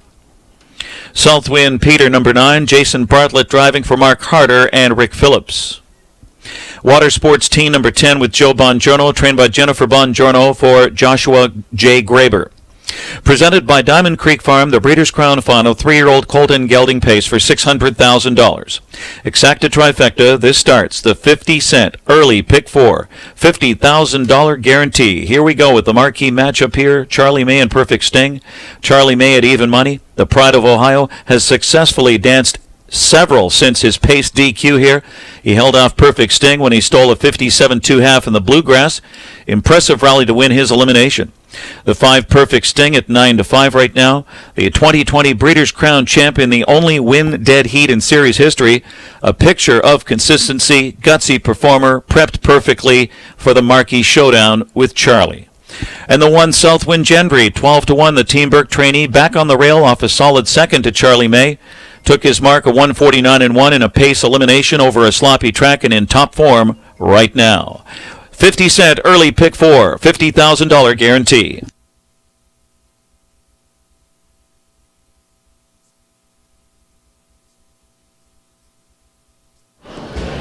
All right, Dave Little, this is a heavyweight bout with the Glamour Boys, and we just saw the potential favorite, Perfect Sting, out on the track. He's looking to deliver the knockout blow in this division, but to do so, he will have to overcome Charlie May one more time. And my favorite Joe Holloway quote was the one that you mentioned earlier. This year, he's 6 feet total from greatness. I mean, it's incredible when you consider a half dozen races for Big Green this year. He's missed by no more than 3 parts of a length. We know Perfect Sting. We know the resume is there. 10 for 10 last year, 25 for 25 on the board in his career.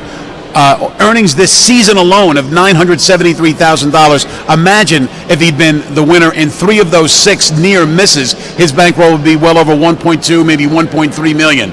That said, Charlie May, when he hooked up with Perfect Sting in the slop in the Meadowlands Pace, was the superior horse. Leaving from the outside post, Charlie May rushed home and caught Sting at the wire at 14-1, only to be disqualified for an incident on the far turn.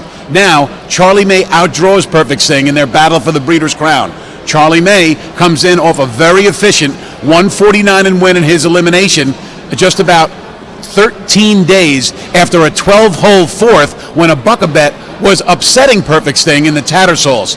Charlie May has a positioning edge on Perfect Sting, and even though Perfect Sting might lead when they turn for home, I have a suspicion Charlie May might be able to outgame him to the wire. All right, well, you have your belief, and I have mine. I'm rooting for both horses, friends with all the accompaniments and people involved, and I would just love to see either of them win. First Breeders' Crown for Steve Carter. Seems like a real fun guy, and what a beautiful backstory this is. Bred by Don Tiger. Somehow found out about the mare being pretty much in a kill pen and rescued her and bred her to McArdle, and the result, his first breeding horse is Charlie May. Good story there. Brett Miller, by the way, happens to own the stakes record. 148 was what he did with Racing Hill back in 2016 for Tony Alanya. So that's the stakes record, 148.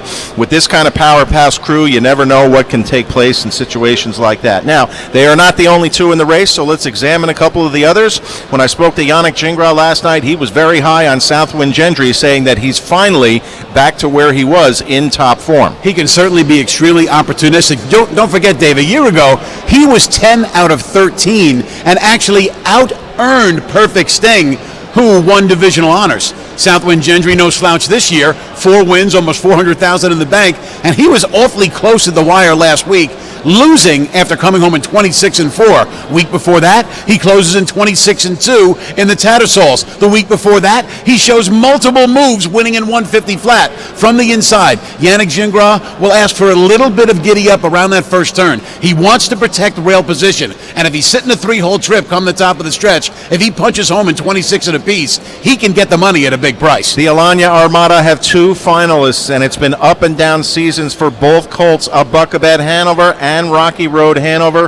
A Buckabet finally pulled through with a signature win in the Tattersalls at the Red Mile. Then I thought he was just okay in his elimination. Yeah, he didn't really jump off the page with me. He was very good in the Tattersalls, and he was very good in the Simcoe up at Woodbine Mohawk Park on September the 18th. And like you said, consistency has been the bugaboo with him this season. But he's been very good in his last 4 starts. He certainly doesn't shock me if he wins here, but I went to the other Alanya trainee in terms of my pick 4 ticket because Rocky Road Hanover, I think, is guaranteed to be raced from off the pace for Dexter Dunn. And this horse, when he shoots home real good. He come home in 25-4 in the Tattersalls when he was 10th at the 3/4 mile marker. Imagine if he has a final quarter like that, sitting 6th with cover at the top of the stretch here. Yeah, not much has gone Rocky Road Hanover's way since that big win in the Cane Pace here on Hambletonian Day, but this is the kind of race where a bunch of different things can happen. You and I got the chance to meet trainer Scott Cox last night. He came over to the set to say hello. He's got Chase H. Hanover in here, first-time Lasix. And he raced pretty good and lasted to odds of 12-1. Nobody was beating Perfect Sting. He was really feeling himself last week. But Chase H. Hanover raced well to be second. He shows a nice win at Hoosier on September the 24th in the Jenna's Beach Boy. 149-2. That's his lifetime best. So the only fly in the ointment was a 6th-place finish at 5-2, losing to Southwind Gendry at the Red Mile in a mile that went in 150 flat. Chase H. Hanover, sure, he'll need some things to go his way, but off a 2nd-place finish in the Elim, he's sharp enough to make noise. All right, ladies and gentlemen, get locked and loaded. This is the heavyweight bout we have been waiting for. The Glamour Boy division at stake between Charlie May and Perfect Sting. Or will we get an upset like we did last year with sand between my toes for Scott Ceron, who paid the biggest win price in Breeders' Crown history? Here's Ken with the call. It's post time. Preferred equine starting gate rolling for the Breeders' Crown Final. $600,000 Breeders' Crown Final presented by Diamond Creek Farm. 7-5 on 2, Charlie May. Elimination winner, 8-5 on the 5, Perfect Sting. He was also an elimination winner. They square off here in the Breeders' Crown Final presented by Diamond Creek Farm for $600,000. It starts the 50-cent early pick 4. Here they come. And they're off. Chase H. Hanover fast out of the start here with Perfect Sting outspreaded in second. And Charlie May from the inside into the top 3. A Buckabad Hanover 4th as they swing around the first turn. Southwind Gendry from the rail got away in 5th position. Rocky Road Hanover on the outside 6th. Then it's I'll Drink to That going up 7th on the outside, followed by Heart of Chewbacca and Southwind Peter and Water Sports Teen at the back as Perfect Sting, elimination winner, takes over from Chase H. Hanover 2nd. Charlie May, fed racetrack by Brett Miller. The elimination winner goes after Perfect Sting early here, 27-3. A Buckabad Hanover 4th across the backstretch. Southwind Gendry is 5th. Then it's Rocky Road Hanover on the inside 6th, followed by I'll Drink to That and Heart of Chewbacca, Southwind Peter and Water Sports Teen. So taking over command, it's Charlie May and Brett Miller. Charlie May and Perfect Sting. The elimination winners 1-2 here. Chase H. Hanover 3rd. The half up in a rated 55-4, 28-1. A Buckabad Hanover 4th on the inside. Southwind Gendry uncovered 5th on the outside. Staying in was Southwind Peter 6th. And 3 wide 7th comes Heart of Chewbacca from the back of the pack. I'll Drink to That gets rolling from last 3 wide as well. And then on the inside, Southwind Peter is shuffled to the rear with Water Sports Teen over by 3/4. And at that station, it's Charlie May. The ball's in his court. Perfect Sting angles out to take his late shot. So the stage is set here in the Breeders' Crown. 123-4 in the stretch. Charlie May will try to hold on. Perfect Sting has dead aim on him on the outside. And Chase H. Hanover 3rd. Charlie May pushed to the hilt and going full tilt. Perfect Sting right by and drawing clear. It's a perfect Breeders' Crown for Perfect Sting. Then Charlie May, Chase H. Hanover, and Rocky Road Hanover. Perfect Sting in 149-4.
Judges' inquiry here. General look at the top of the stretch here. Continue to hold on to all tickets. They have posted 5 Perfect Sting is the unofficial winner, 2 Charlie May second, 6 Chase H Hanover third, and 7 Rocky Road Hanover fourth. 5, 2, 6, 7, 149 and 4. Judges' inquiry. A general look at an incident at the top of the stretch.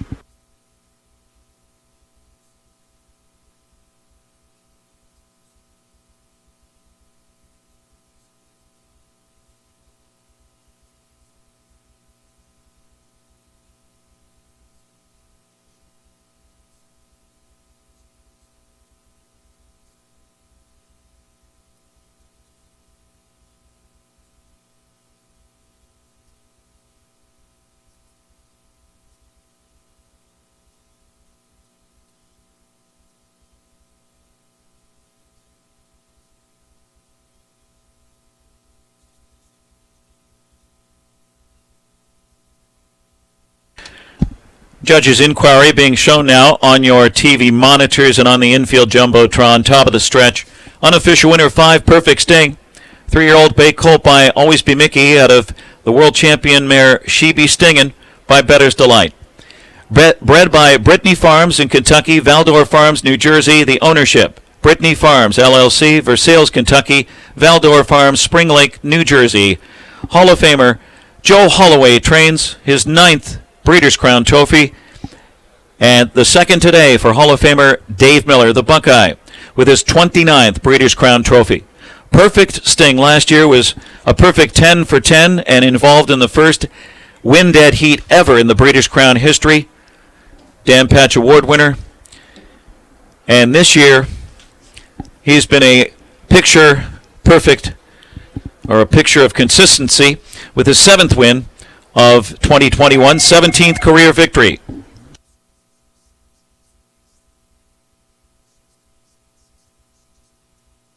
The top 4 numbers will stand. No reason for any action by the judges here as a result of the inquiry. 5, 2, 6, 7 will stand. Presentation by our friends from Diamond Creek Farm in the Diamond Creek Winner's Circle. Perfect Sting with his 17th career victory and closing in on the $2 million mark in career earnings. 149 and 4, final quarter 26 flat with a perfect trip here, and drive by Dave Miller, guns down Charlie May in the Breeders' Crown final. So Perfect Sting is 2 for 2 in the Breeders' Crown.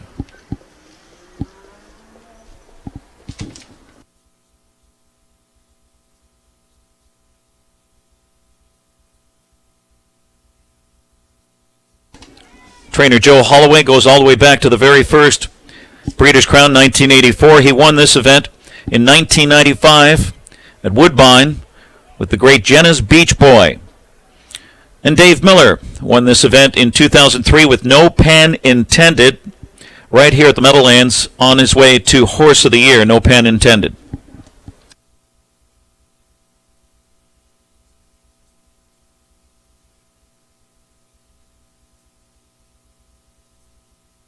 Once again, this Breeders' Crown final presented by Diamond Creek Farm. Adam Bowden and our friends from Diamond Creek Farm.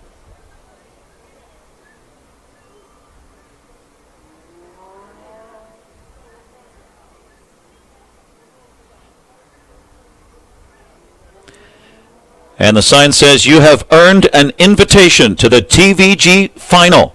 We hope to see him here." Perfect Sting.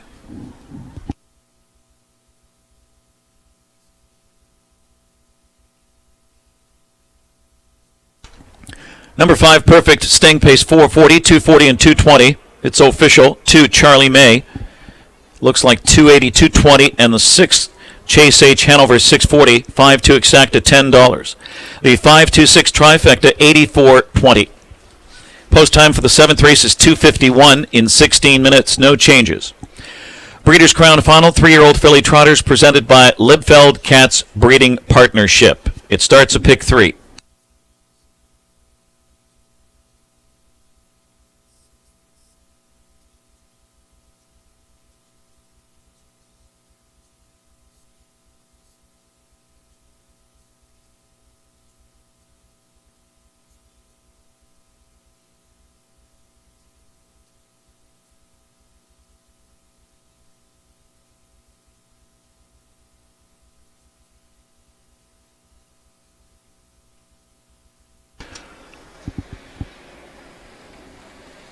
Perfect Sting, co-owned and bred by the great Brittany Farms. A storied history in the Breeders' Crown. We see Myron Bell there, Stephanie Bell.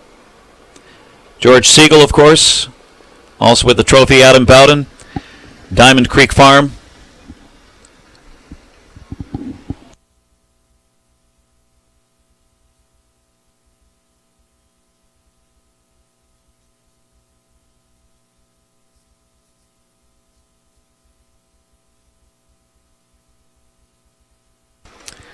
Gabe Pruitt looks like he's going to get the Hall of Fame trainer and a happy and a very relieved Joe Holloway.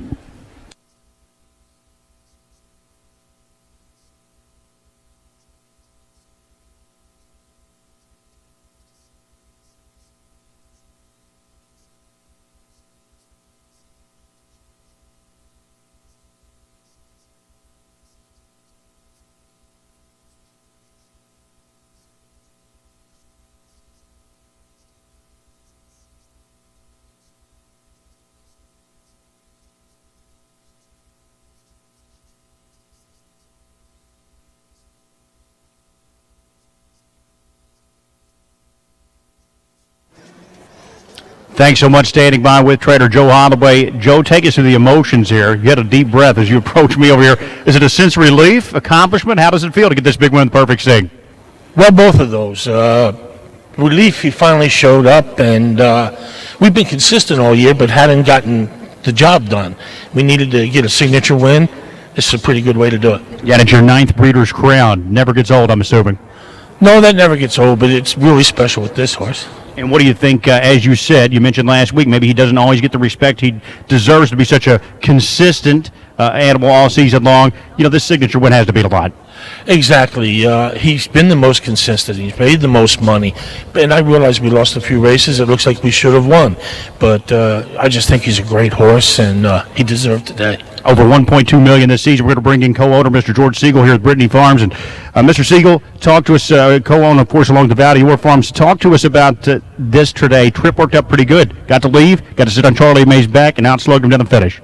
It was very exciting, yes. The horse performed. The horse always performs. He just put it all together today. Back-to-back Breeders' Crown Championships, that feels pretty good as well. Absolutely. Not too many horses do that. And any thought process, I know you guys have always been dead game in the past. He gets an invitation now to the TVG final to race against older horses. What are your early thoughts on that? I don't think I have any early thoughts right now. Right now I'll enjoy this, and we'll worry about that some other time. We're going to let you guys celebrate. Perfect Sting takes a big one. He's the Breeders' Crown champion. Perfect Sting gets it done.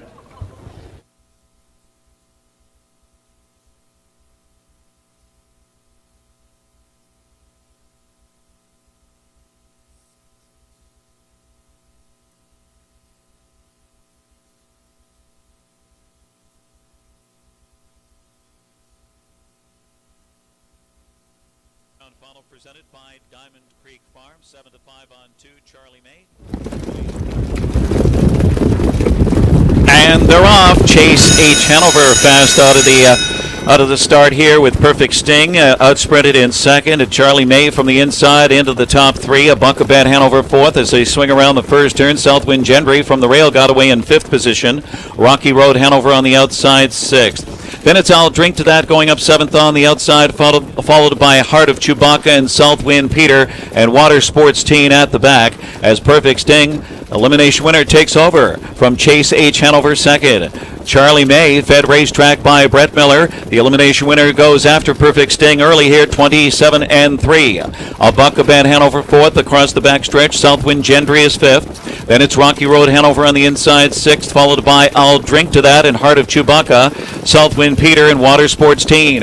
So taking over command, it's Charlie May and Brett Miller. Charlie May and Perfect Sting. The elimination winners 1-2 here. Chase H Hanover third. The half up in a rated 55-4, 28-1. A buck a bet Hanover fourth on the inside.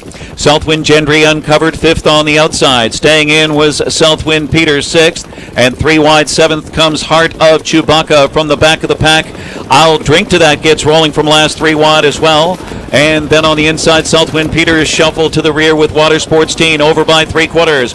And at that station, it's Charlie May. The ball's in his court. Perfect Sting angles out to take his late shot. So the stage is set here in the Breeders' Crown. 123-4 in the stretch. Charlie May will try to hold on. Perfect Sting has dead aim on him on the outside, and Chase H Hanover third. Charlie May pushed to the hilt and going full tilt. Perfect Sting right by and drawing clear. It's a perfect Breeders' Crown for Perfect Sting. Then Charlie May, Chase H Hanover, and Rocky Road Hanover. Perfect Sting in 149-4. Southwind Gendry fifth, Charlie May second, Heart of Chewbacca ninth. A buck a bet Hanover 10th, Perfect Sting the winner, Chase H Hanover third, Rocky Road Hanover fourth. I'll Drink to That was eighth. Southwind Peter sixth, and Water Sports Teen was seventh. 5-2-9, 10-1-3-4, 8-6-7, 149 and 4. Congratulations to the winning caretaker of Perfect Sting, Diane Lewis.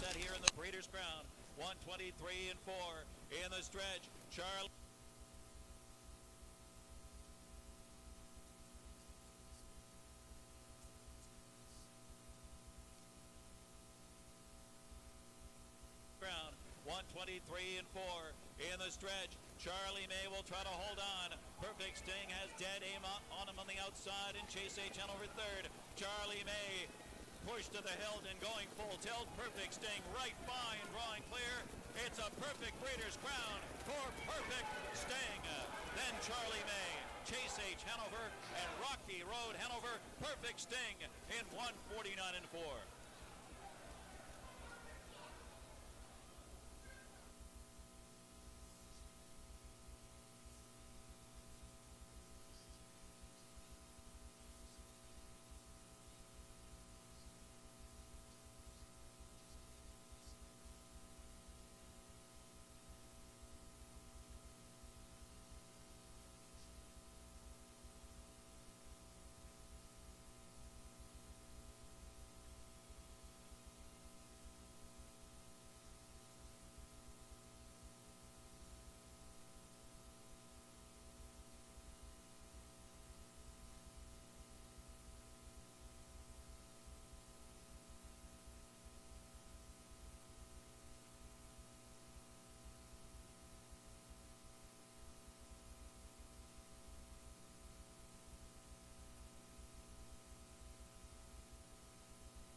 With more than 300,000 horses in Ohio, the economic impact of the equine industry in the state is over $2.8 billion.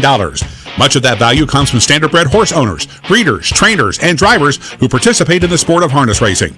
The mission of the Ohio Harness Horsemen's Association is to preserve, protect, promote, and serve the entire standardbred industry in Ohio and beyond.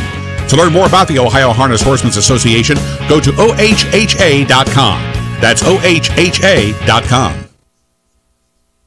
By now, you know the name KOSA TV, an industry leader producing unique, high-quality digital content promoting harness racing in Ontario.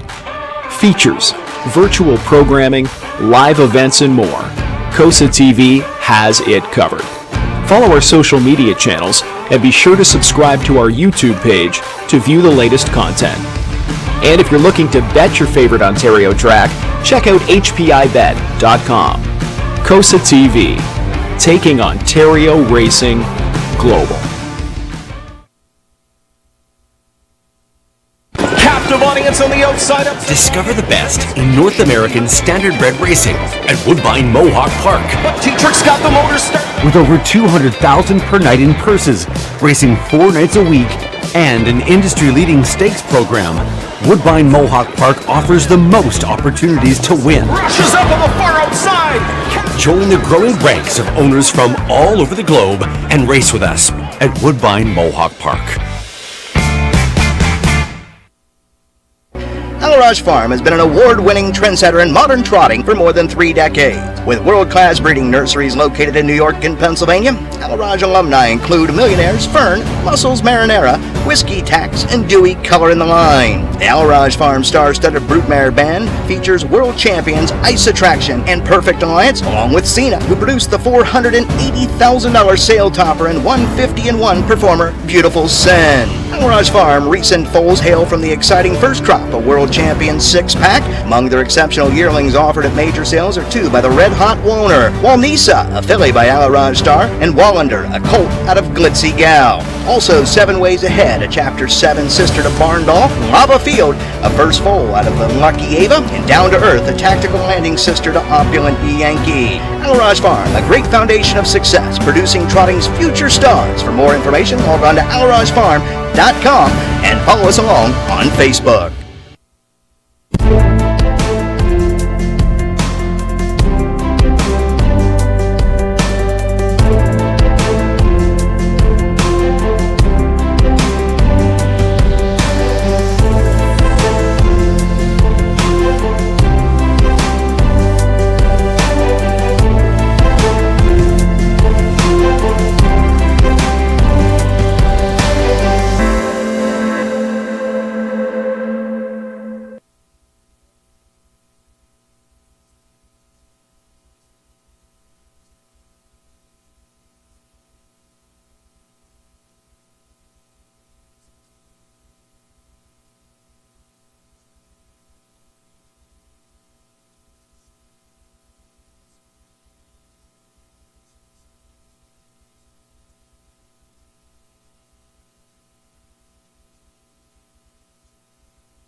All-Star bugler Mark O'Keefe with a call to post for the Breeders' Crown Final 3-year-old filly trotters.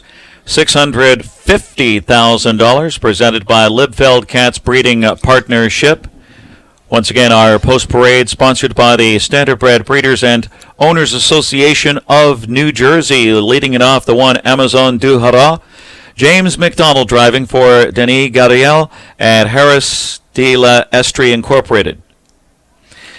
Shirley Goodness, number 2, Pete Wren drives for Melanie Wren, Mr. Bill Beachy, Brad Maxwell, and Kenneth Frieder.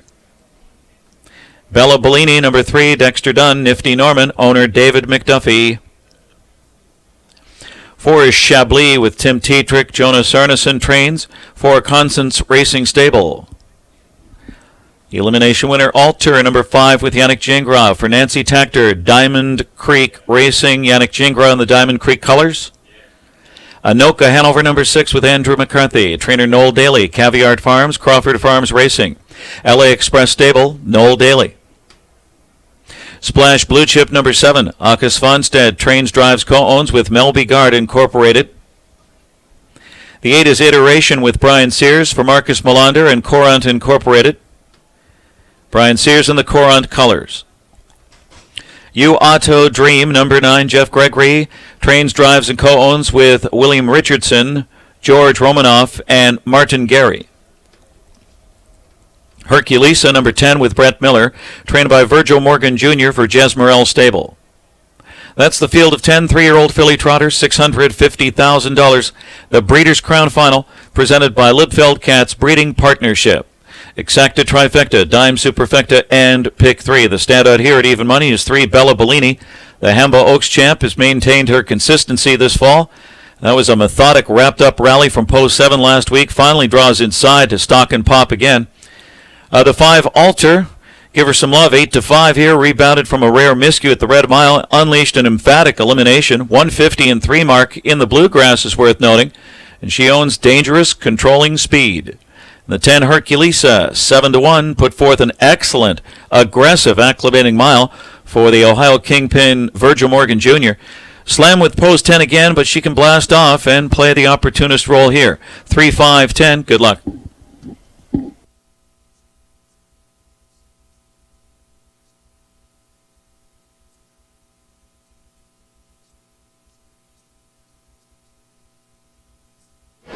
Wow, Dave Little, I think we saw our first really special moment there. It's not often that a race lives up to the hype, and we professed it as the battle of the heavyweights between Charlie May and Perfect Sting. That's exactly what we got, and they turned for home. And the thing of it is, I've gotten to know Don Tiger, and of course I know the connections of Perfect Sting. Joe Holloway I know for 30 years, so it really would have been okay with me either way. I did think Charlie May was the better horse coming in, and after he reached 3/4 and 123 and 4, middle half and 56 and 1, I thought this race was over. But Perfect Sting really dug down deep. He needed a signature win, according to Joe Holloway, and he got it today in the $600,000 Breeders' Crown 3-year-old Colton Gelding's pace by gunning down Charlie May rather easily to lift his seasonal earnings, get this, Dave, to $1.273 million.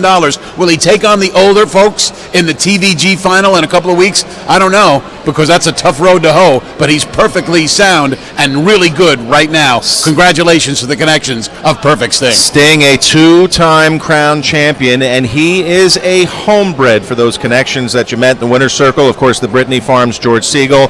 The Granoff family, Marty Granoff of the Val d'Or Farms, love to see these homebreds win the Breeders' Crown. 29 for Dave Miller, 9 trophies for Joe Holloway, and a big shout-out and congrats to caretaker Diane Lewis, who has been with Perfect Sting since day one. On we roll. Race 7, the Pick 4 continues. Another nice Pick 4 pool today, Dave. $145,000. Lots of live tickets in here, and a lot of them have number 3s on it. Let's start with Bella Bellini, the Hambletonian Oaks Queen.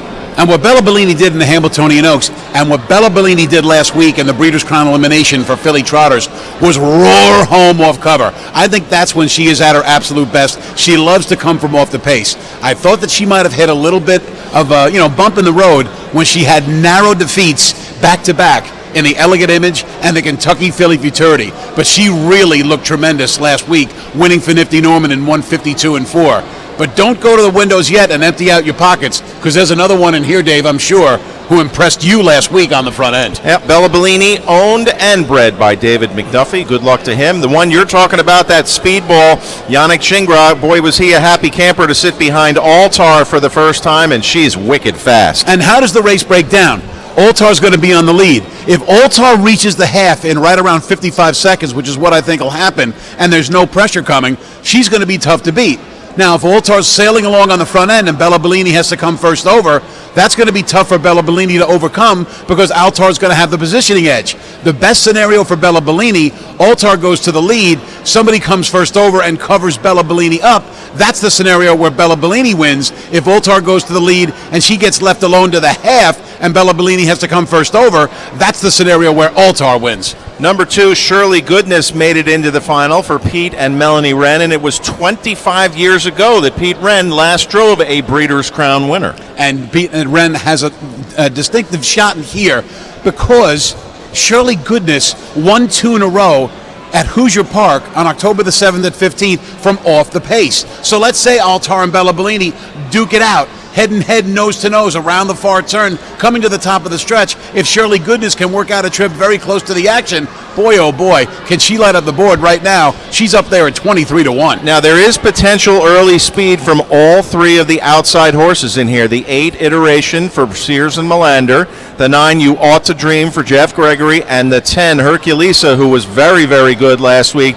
She is removing the shoes again, Herculesa, for Virgil Morgan Jr. and Brett Miller, and I just don't see them grabbing up and taking back. Herculesa improved me most of the horses that you just mentioned because from the 10 hole left in 27-4 to secure the lead while parked, then took back, sat a perfect 2-hole trip, and ended up a very good second to Bella Bellini at 2-1, at 13-1, I should say.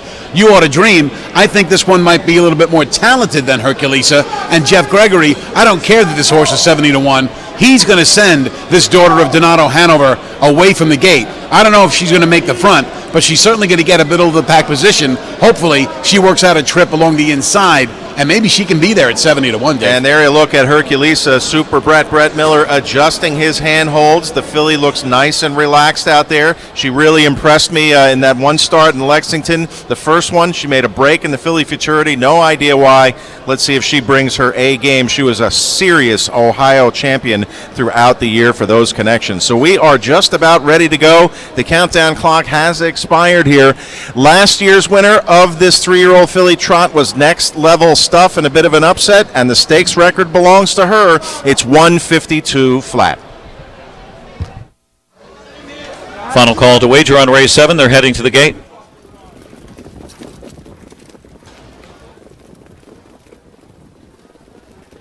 It's post time. Preferred equine starting gate is rolling for the 7th race. Odds on choice here, 3 Bella Bellini, elimination winner. 6-5 right now, and 5 Altar, also an elimination winner. So the 2 elimination winners vying for favoritism here, the others in double figures. For this Breeders' Crown Final, 3-year-old filly trot, $650,000 presented by Liebfeld Katz Breeding Partnership. They're on gate. Here they come.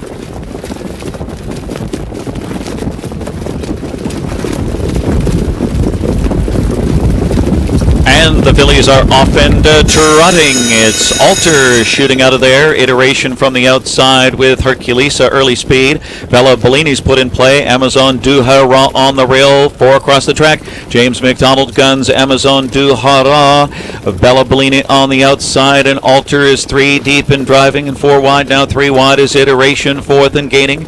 Shirley Goodness settles in 5th past the quarter. Herculesa 6th, followed by Chablis 7th. Then comes Anoka, Hanover, and Splash Blue Chip, and You Ought to Dream. 28 opens it up here. 2 wide across the backstretch they go. Altar takes over on a break. Iteration broke.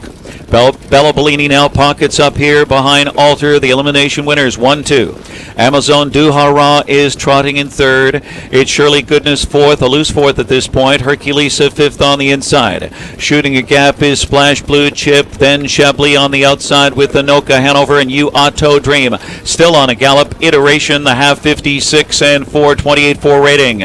Altar in front onto the far turn, stalked by Bella Bellini. Perfect trip so far. Amazon Du Hara on the insides. Third, Herculesa inches up uncovered. Fourth on the outside. That's a toe for Chablis following that cover. Now fifth. A shuffle for Shirley Goodness and Splash Blue Chip to the outside. Anoka Hanover is a third over right now. You Auto Dream has to pass the pack here as they pass three-quarters. And it's Alter in front there. Bella Bellini is poised for the pocket spot, 125 and 4. A well-rated Alter, the one to gun down. Bella Bellini and Alter broke. Alter went off stride and off the course. So that leaves it all to Bella Bellini. Herculesa's full out. Late trot from Anoka Hanover now into second. But it's Bella Bellini who locks it down in the Breeders' Crown. Dexter Dunn and Bella Bellini. Bella Bellini takes it over Anoka Hanover. Then it was close. Either Shirley Goodness, maybe Splash Blue Chip in that photo. 153.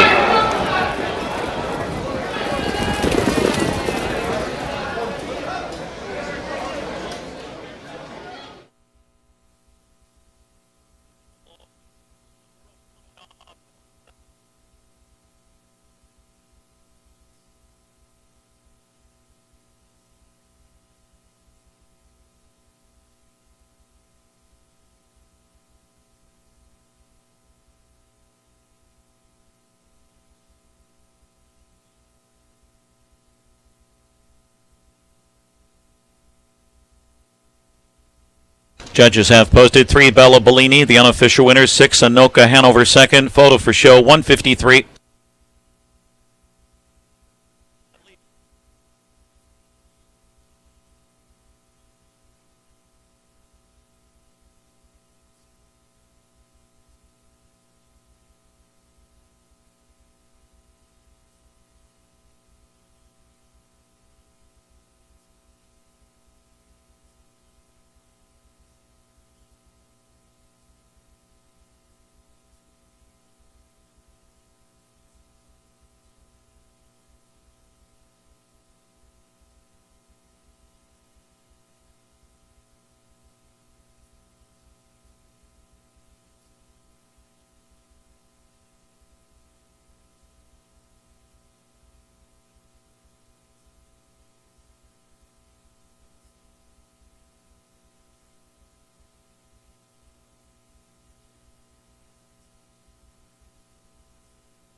Number 7, Splash Blue Chip was third, 10, Herculesa, fourth, 3, 6, 7, 10. Number 3, Bella Bellini, 3-year-old Bay Filly by bar hopping out of Bella Dolce by Cadabra, bred in Florida by the owner, David McDuffie of Delray Beach, Florida. That's 2 on the card today for trainer Nifty Norman. His 7th Breeders' Crown Trophy. 2 on the card for Dexter Dunn at his 2nd Breeders' Crown this weekend, his 8th career Breeders' Crown, 10th win in 2021, career victory number 10, 153 today for the Hambletonian Oaks champion and now Breeders' Crown champion and also Pennsylvania Sire Stakes champion, Bella Bellini. Division leader Bella Bellini in 153, winning the Breeders' Crown final, presented by Liebfeld Katz Breeding Partnership, reports to the Diamond Creek Winners Circle. Mr. Marvin Katz, who did so much great work with the organization of the Katz Liebfeld Breeding Partnership Charity Challenge, raising so much money for great causes in the Winners Circle with Bella Bellini. Congratulations to the winning connections, Dexter Dunn, Nifty Norman, and David McDuffie, Delray Beach, Florida. And what a year for Mr. McDuffie. And it's $5.20, $3.240. It's so official. The 6, Anoka Hanover second. And it looks like $15.40, $11.40. And the 7, Splash Blue Chip, $8.80. The exact is 76.80, 36367, trifecta. paid $540.40. And Bella Bellini has earned an invitation to the TVG final. So we hope to see her there.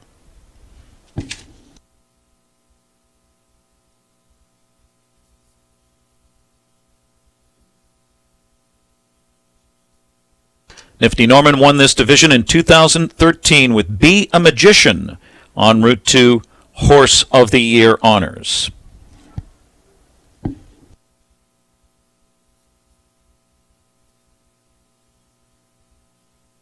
Post time is set for race 8, 3:27, no changes. Exacta, trifecta, dime, superfecta, 20-cent pick 6, low 15% takeout, presented by Purple Haze Stables. Wanda Policini's Purple Haze Stables. Breeders' Crown Final, 3-year-old Colton Gelding Trot, $650,000. In just a few moments, Gabe Pruitt with the winning connections.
And congratulations to the winning caretaker.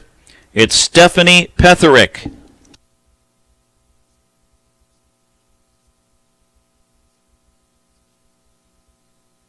The pick 3, 81.10. Superfecta, 153.07.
Thanks so much once again, Ken. Standing by here with the Wedding Connections. Driver Dexter Dunn, of course, owner and breeder Dave McDuffie. Dexter, we'll begin with you. Now, this filly has raced off the pace a lot throughout her career. Looked like your plan today was to force the issue early and get her as close into the early action as possible. Yeah, like she's always been so good off her helmet, Gabe, and just looking at that race, like I know I've driven Ultra as well, and she can run some good miles, and I just didn't want to get too far away from her if she was on her game, so, we pushed out a little bit early and got a perfect trip after that. And take us through what happened in the stretch drive. Obviously, Ultra made a break in stride. It looked like your filly got just a bit rough gated for a moment. Yeah, well, I was waiting till I peeled off the helmet, and, she tried to go a little too fast and put a bit of a step in the air, and I just grabbed her up, and then after that I didn't let her go. I just let her go to the line under a good hold, and Nifty and the team, she's had a great year, but the last 2 weeks she's never felt better. So credit to the team and getting her as sharp as she is at the end of the year. And she's been super. And roll it back a little bit further to the top of the stretch. Even off that trip, you had to be very confident. I was full of confidence. She's so fast when you get off the helmet, and she still had plenty of, she was on the bit feeling good. So, yeah, she was. I was confident for sure. Thanks so much, Dexter. Good luck the rest of the day. Dave will bring you Ed here as well. Of course, owner and breeder of Bella Bellini. This has to feel so special to get the job done. I know it always does, but with a homebred as well. Oh, for sure. Yeah, I've always been, I'm not a big breeder, but when I do get one that can reach this far, it's a special feeling, that's for sure. Yeah, and talk to us about, the difference in this filly at the ages of 2 and 3. She's been such a superstar. Here's a sophomore, now sport's newest millionaire.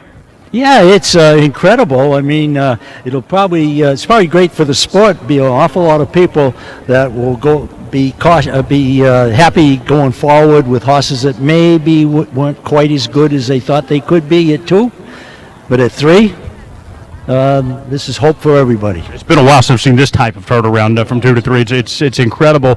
You've had so many great trotting mares over the years. Be a Magician, of course, comes to mind. I know this filly's only 3. It's hard to compare, but she's really elevating herself in that very top class as well. Yeah, for sure. I mean, it's a Pizza Dolce line, and I've had a lot of luck with it all the way along, and she's frosting on the cake. All right, congratulations, Dave. Dave McDuffie, the owner and breeder, the Breeders' Crown champion, Bella Bellini.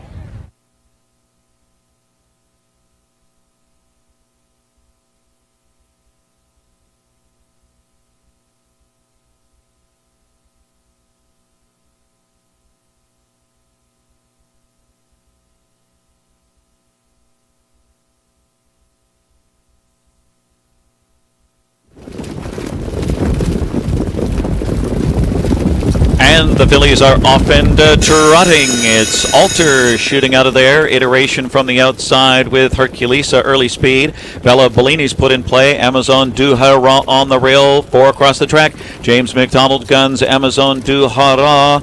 Bella Bellini on the outside, and Alter is 3 deep and driving, and 4 wide. Now 3 wide is Iteration, 4th and gaining.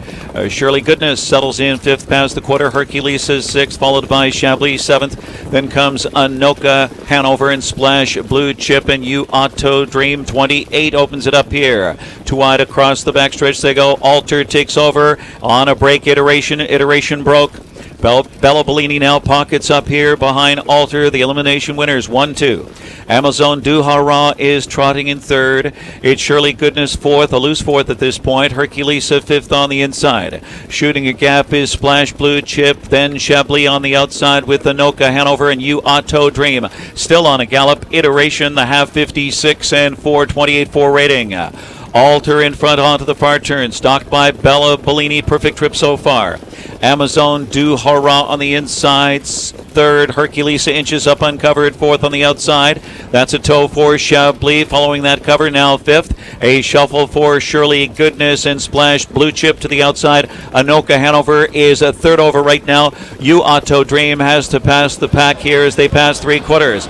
And it's Alter in front there. Bella Bellini is poised from the pocket spot, 125 and 4. A well-rated Alter, the one to gun down. Bella Bellini, and Alter broke. Alter went off stride and off the course. So that leaves it all to Bella Bellini. Herculesa's full out. Late trot from Anoka Hanover now into 2nd. But it's Bella Bellini who locks it down in the Breeders' Crown. Dexter Dunn and Bella Bellini. Bella Bellini takes it over Anoka Hanover. Then it was close. Either Shirley Goodness, maybe Splash Blue Chip in that photo. 153. Has to pass the pack here as they pass 3/4. And it's Alter in front there. Bella Bellini is poised from the pocket spot, 125 and 4. A well-rated Alter, the one to gun down. Bella Bellini, and Alter broke. Alter went off stride and off the course. So that leaves it all to Bella Bellini. Herculesa's full out. Late trot from Anoka Hanover now into 2nd. But it's Bella Bellini who locks it down in the Breeders' Crown. Dexter Dunn and Bella Bellini. Bella Bellini takes it over Anoka Hanover. Then it was close. Either Shirley Goodness, maybe Splash. Amazon Du Hara was 8th. Shirley Goodness 5th. Bella Bellini the winner. Chablis 6th. Alter 9th, Anoka Hanover 2nd, Splash Blue Chip 3rd. Iteration 10th, U Auto Dream 7th, Herculesa 4th. 851 6923 1074 153.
My grandfather instilled in me that there's no such thing as luck.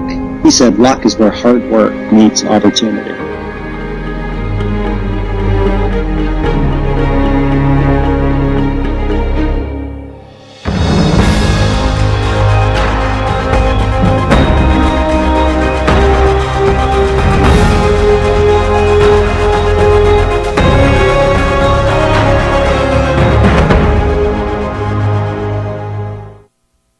Established in 1982, Rood and Riddle Equine Hospital is a worldwide leader in equine healthcare, providing a full menu of specialties of services and treatment for all breeds and disciplines of horses, from the family companion to the high-performance athlete. Learn more today about Rood and Riddle Equine Hospital. Visit roodandriddle.com or call 888-773-4838. With over 30 years of experience in wealth planning and a lifetime of involvement in harness racing, Matt Franklin at Wire to Wire Wealth can help you build a financial plan that addresses the unique circumstances of those involved in the horse racing industry. Whether you are investing to build wealth, protect your family, or preserve your assets, Matt at Wire to Wire Wealth will work with you through the wealth planning process from start to finish.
They're stepping out onto the racetrack, 3-year-old Colton Gelding Trotters for the Breeders' Crown Final, presented by Purple Haze Stables. This starts the 20-cent pick 6. In a Minute, Hanover, number 1, Bob McClure driving for Luke Blaise, and Determination. Number 2, elimination winner, Ambassador Hanover, Akas Fonstead, trains, drives, and co-owns with Order by Stable, Howard and Judith Taylor, and Diamond Creek Racing. Ritson, number 3, with Dave Miller for Mark Stacey, and owned by Mark Stacey's Hudson Standardbred Stable, Dale Larson and Stephen Downey. Quattro de Ulio, number 4, with Lucas Wallen, trained by Marie Ortolan Bar for D Farm, elimination winner. Delayed Hanover, number 5, Yannick Gingras driving for Akas Fonstead and Melby Guard Incorporated. Juju B, track record holder, number 6, Andrew McCarthy, Greg Wright Jr. trains for John Erdner. Flylight, number 7, Dexter Dunn, Akas Fonstead trains and co-owns with Stable Why Not. In Range, number 8, with Tim Tetrick, Marcus Melander trains for AMG Stable, Kenneth Shelgren and Rick Wallstead. Number 9, Dancing in the Dark, with Brian Sears for Marcus Melander and Manhammer Stuteriab. And number 10, Logan Park, James McDonald driving for Robert Fellows. Out of the Park Stable, Reg Higgs and Arpad Zabo. Breeders' Crown Final, $650,000, presented by Purple Haze Stables. 20-cent pick 6 starts here for Quattro de Ulio, 4-1. And with the shoeing issue solved, he returned to top form in Lexington. The big, strong Trixton Colt unleashed a strong rally to upset Juju B in the elimination. Looks like we haven't seen quite his best yet. The 6, Juju B at 3-5, the track record holder in Kentucky Kentucky Futurity winner, supplemented here and saw his 6-race winning streak snapped, but it was a strong effort from him in that narrow loss. Son of Creatine remains a serious threat to lock it down in the crown. And the 2, Ambassador Hanover at 6-1. Teams Fonstead removed the shoes, took advantage of the rail, reeled off a career best of 151 and 2. And note his big effort to hit the board in the Hambletonian from post 9. So he's the real deal at 6-1. And 1 of 3 in here for Teams Fonstead. 4-6-2, 20-cent pick 6.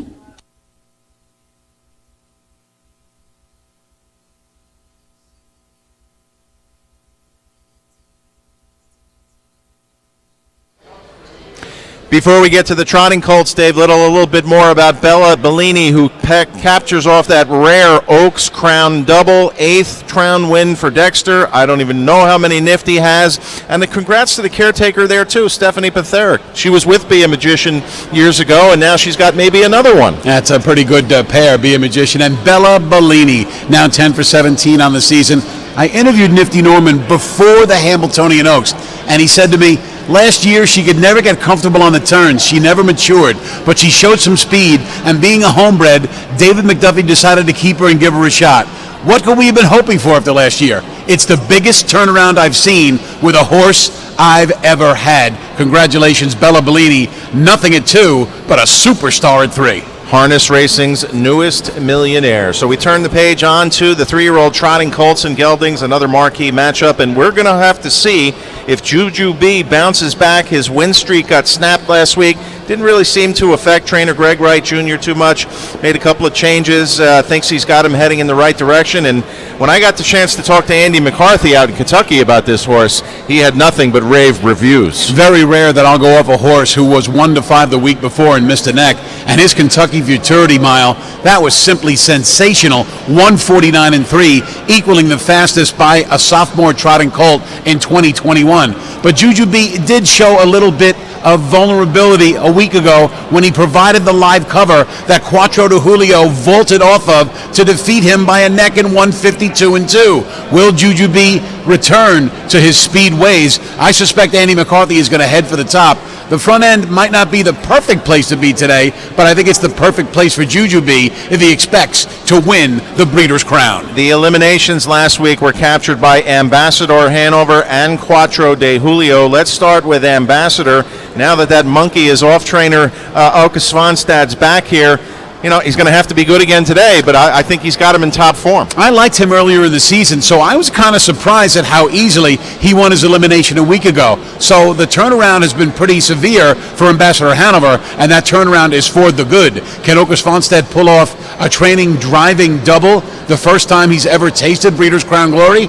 The Bredders seem to think that he has a chance. He's 9-2 off that impressive win. There's 28-year-old driver Lucas Wallen. He captured his first Breeders' Crown as a trainer last night with Rebuff. He's been the regular driver and developer with Marie Ortolan Bar of Cuatro de Julio. He's been quite a story, but you know what? He's quite a horse. And as I said, on the pregame show, first and foremost, he was the second fastest freshman trotter a year ago, 151.3. He has a mark of 151 that he took at the Red Mile on September the 7th, and last week he added something new to his arsenal. He normally makes a quick burst to the lead, if not right to the front from the get-go. Cuatro de Julio followed live third over cover to get to the winner's circle last week. And I suspect today Lucas Wallen is going to take back just a little, but I don't think he's going to want to be too far away from Jujubee. Maybe he'll sit a 2 or a 3 hole at worst, second over from 5th at the middle of the pack. And he looks great out on the track, prancing around, getting ready to do his job. Trainer Ortolan Bar said, "We fixed our problem.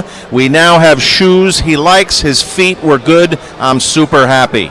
I think that he certainly can come back with another great effort. Like I said in the pregame, Dave, I want to believe what I saw with my own 2 eyes. And Cuatro de Julio was nothing short of super last week. And hey, it took an A++ effort to get by Jujubee late in that mile. So it's going to be another great stretch run here. And don't forget about a horse on the outside from Marcus Melander and Brian Sears. Dancing in the Dark M is the only other sophomore trotting colt to go 149.3 this year. In the Hambletonian back in August, Yannick Gingras hopped aboard Delayed Hanover for the first time for trainer Åke Svanstedt. He put the horse in a great spot. Couldn't quite trot with Captain Corey late, but they did get a nice check. I have to admit that I didn't give this one much respect simply because his Kentucky Futurity was basically just a come from the back of the pack. Didn't really have much of a say, finishing 8th. Start before was okay in the Pennsylvania Sire Stakes final, losing to Jujubee by just 4.5 lengths. But Delayed Hanover came back with a nice effort last week, going parked past 2 calls in the middle portion of the race, got himself to the lead, and ended up third as Cuatro and Jujubee went by. No disgrace there. Number 9, Dancing in the Dark, is a homebred for Margareta Wallenius Clayburgh's Menhammer Stuteri. It's been an up and down year. Post God's not kind here. What do we expect from Brian Sears? You've been asking the question over the last 48 hours, which Dancing in the Dark M is going to show up. So the first thing Brian Sears has to do is find a way to calm him and keep him flat. The second thing Sears has to do is give him a great steer. Well, we know that he can do that, so maybe Dancing in the Dark can be there at 10-1. All right, well, here we go. All of our questions are about to be answered. $650,000 coming up. The 3-year-old trotting colts and geldings here on a spectacular Saturday. It's Breeders' Crown Day. And it's post time. Preferred Equine Starting Gate rolling here for the field of 10 3-year-old colt and gelding trotters. 4-5 on 6, Jujubee. 7-2 on 4, Cuatro de Julio, elimination winners. 2, Ambassador Hanover, 9-2. So it's those 3 getting the most action in the betting here. Breeders' Crown Final, $650,000. Presented by Wanda Policini's Purple Haze Stables. 20-cent pick 6 starts now. Here they come.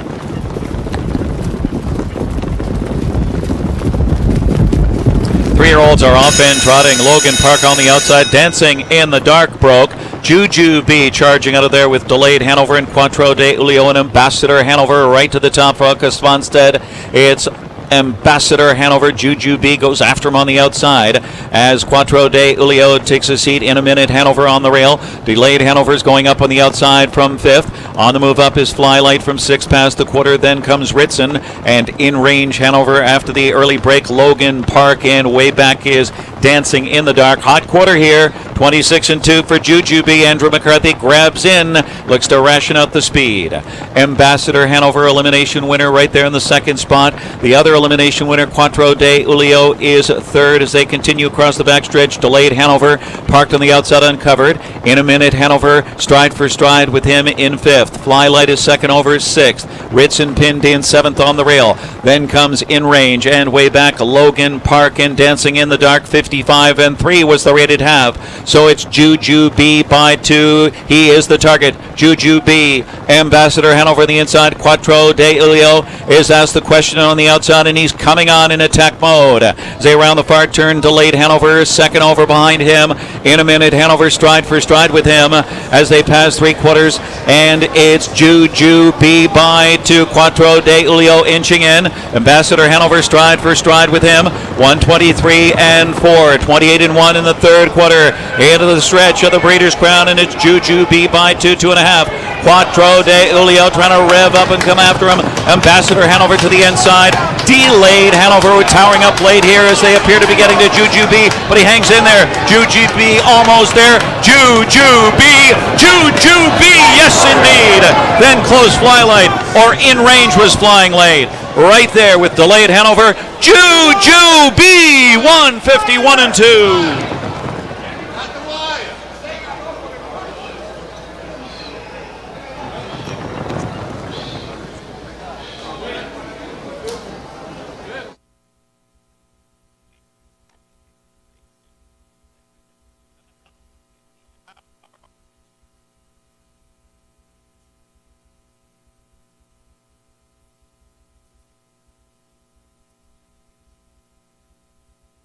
Judges posting the unofficial winner, number 6, Juju B. General stretch inquiry here involving the 2 and 4, Ambassador Hanover and Quattro de Ulio. Photo sign up also, judges inquiry dealing with the 2 and 4 in the stretch.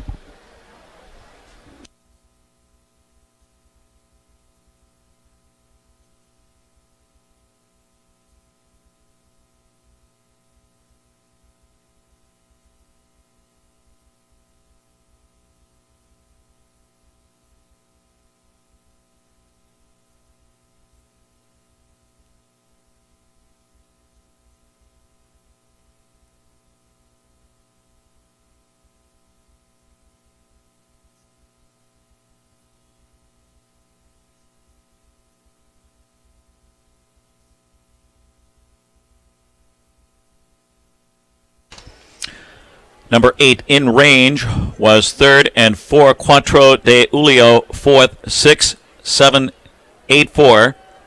Inquiry dealing with the 2 and the 4 in the stretch. 151 and 2 is a stakes record. Breeders' Crown stakes record.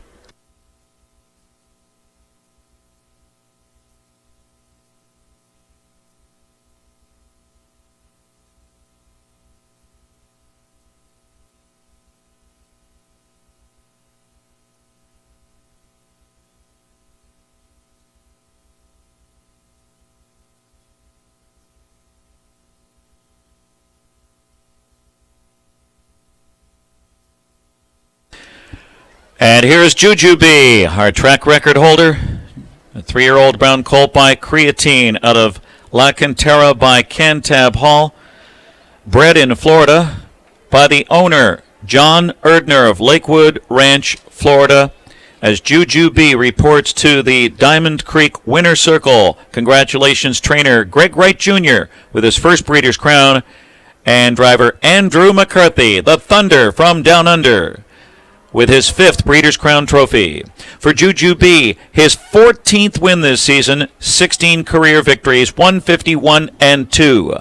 New stakes record, eclipsing Father Patrick's record of 151 and 4. That was also co-held by Bar Hopping.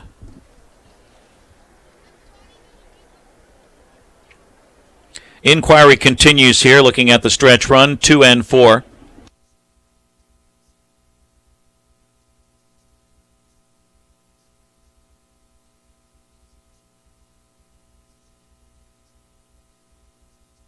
And a congratulations to the winning caretaker, Mike Tabasco.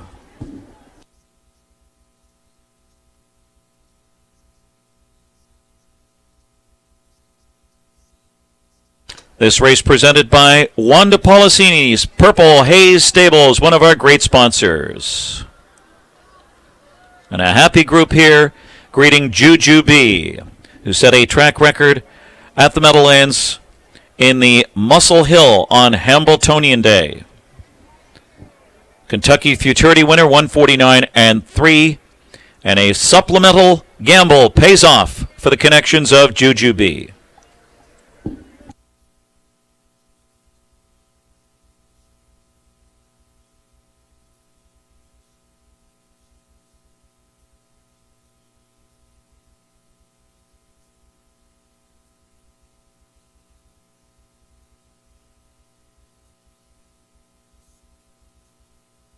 Track record performance once again on Hambletonian Day of 149 and 4 in the Muscle Hill, a 149 and 3 mark in the Kentucky Futurity, at a stakes record in the Breeders' Crown of 151 and 2 for Juju B.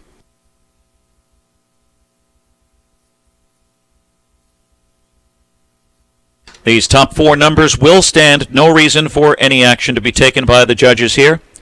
These numbers will stand. That's Tron Smetshammer, the American Viking, making the trophy presentation.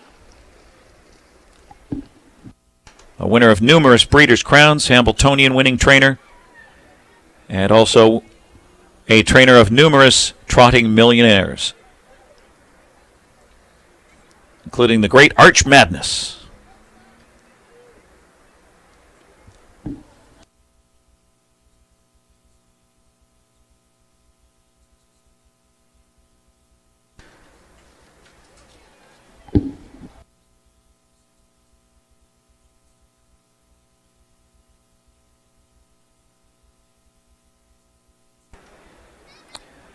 Once again, the 5th Breeders' Crown for Andrew McCarthy, who had a Breeders' Crown Grand Slam in 2019. And there's that sign again. You have earned an invitation to the TVG Final, Juju B. 320, 260, 220. It's official, 7 Flylight. $17, $5.40. The 8 in range, $12. 6-7 exacta, $49.20. 6-7-8 trifecta, $1,094.60.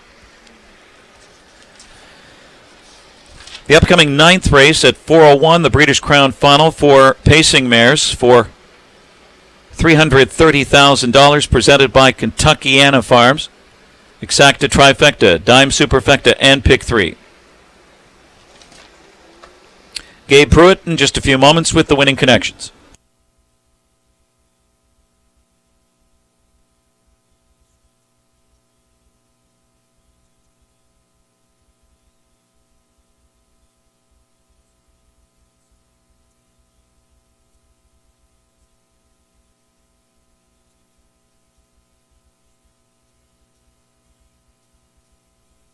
Once again, that trophy presentation by Tron Smetshammer, a 3-time winner in this division with Strong Yankee, Break the Bank K,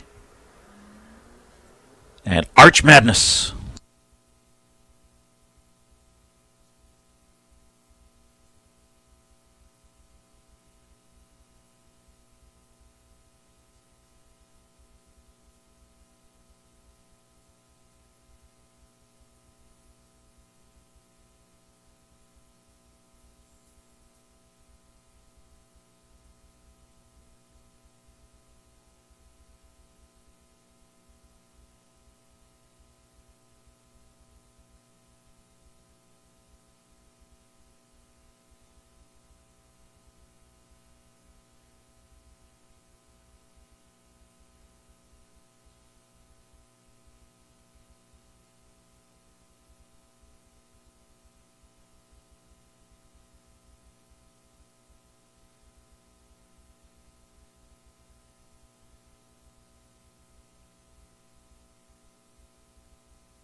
3-year-old Breeders' Crown Trot is it. I am standing by with the very happy connections of Juju B, of course, driver Andy McCarthy, trainer Greg Wright Jr., and the owner and breeder John Erdner here as well. And Andy, awful loss last weekend. Drove this guy with a lot of confidence today, straight to the lead. This was a gutsy effort.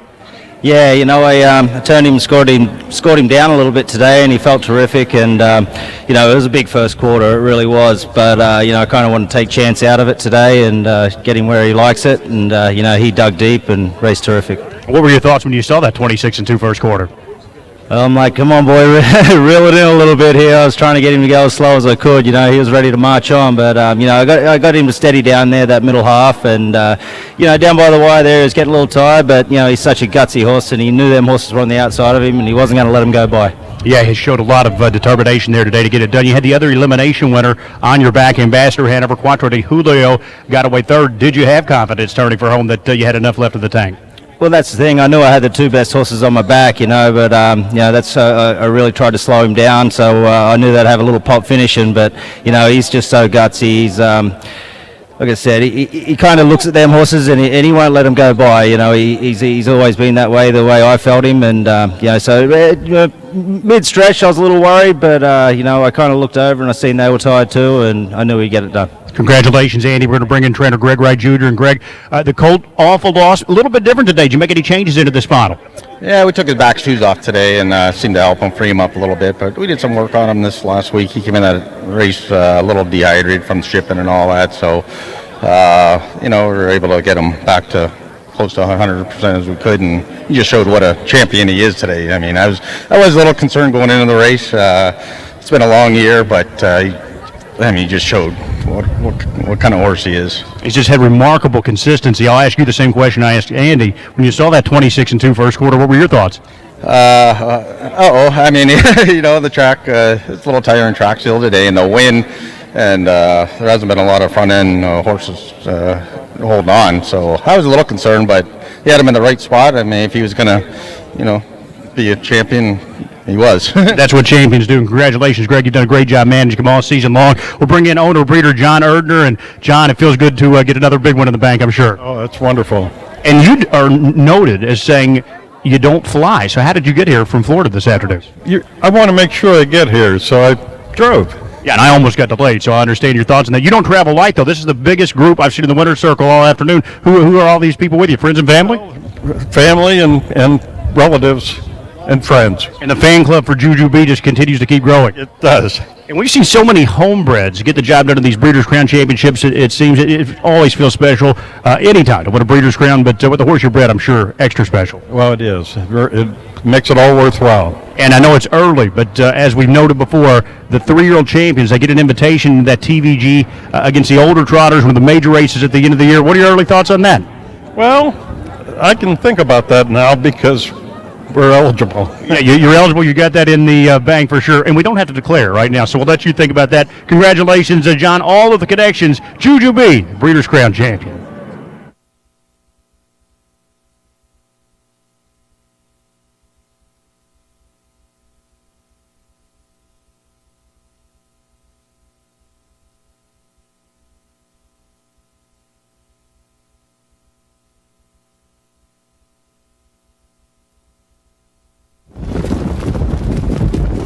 Three-year-olds are off and trotting. Logan Park on the outside, dancing in the dark broke. Juju B charging out of there with Delayed Hanover and Cuatro de Julio and Ambassador Hanover right to the top for August Fonstead. It's Ambassador Hanover. Juju B goes after him on the outside as Cuatro de Julio takes a seat in a minute. Hanover on the rail. Delayed Hanover is going up on the outside from 5th. On the move up is Flylight from 6 past the quarter. Then comes Ritson, and in range Hanover after the early break. Logan Park, and way back is Dancing in the Dark. Hot quarter here. 26-2 for Juju B. Andrew McCarthy grabs in, looks to ration out the speed. Ambassador Hanover, elimination winner right there in the second spot. The other elimination winner. Quattro de Ulio is third as they continue across the backstretch. Delayed Hanover parked on the outside uncovered. In a minute, Hanover stride for stride with him in fifth. Flylight is second over sixth. Ritson pinned in seventh on the rail. Then comes In Range and way back Logan Park and Dancing in the Dark. 55 and 3 was the rated half. So it's Juju B by 2. He is the target. Juju B. Ambassador Hanover on the inside. Quattro de Ulio is asked the question on the outside, and he's coming on in attack mode. As they round the far turn, Delayed Hanover second over behind him. In a minute, Hanover stride for stride with him as they pass three quarters, and it's Juju B by 2. Quattro de Ulio inching in. Ambassador Hanover stride for stride with him. 123 and 4. 28 and 1 in the third quarter. Into the stretch of the Breeders' Crown, and it's Juju B by 2, 2.5. Quattro de Ulio trying to rev up and come after him. Ambassador Hanover to the inside.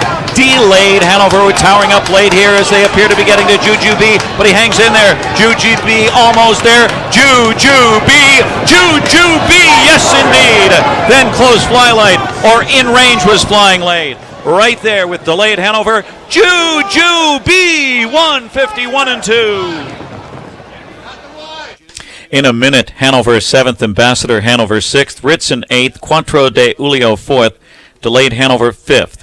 Juju B was the winner, Flylight 2nd, In Range 3rd, Dancing in the Dark 10th, Logan Park was 9th, 768, 45, 12, 310, 9, 151 and 2/5. Stakes record for Juju B.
Saturday, it's Breeders'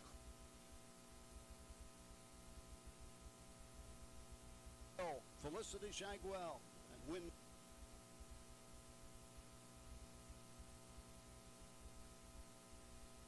On the outside, 6 3/4 in 125 and 4. Now they're stepping 28 and 2. Backside, off the course into the inside lane is Westland Quest. Felicity Shagwell, that's the leader. Atlanta's on the outside, but it's going to be Upke Swanstead and Felicity Shagwell S by 2 1/4. Atlanta is second, home third. Windout's Cry. Photo for fourth, 152, 2/5.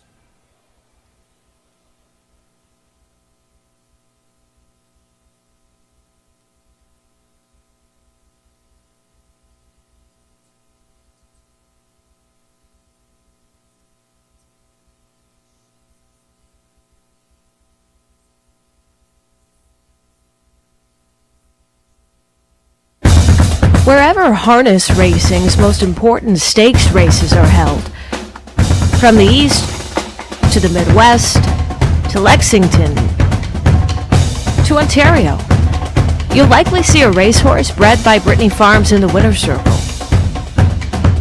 Brittany's focus on quality over quantity has made the farm not one of the largest breeders, just the best, everywhere.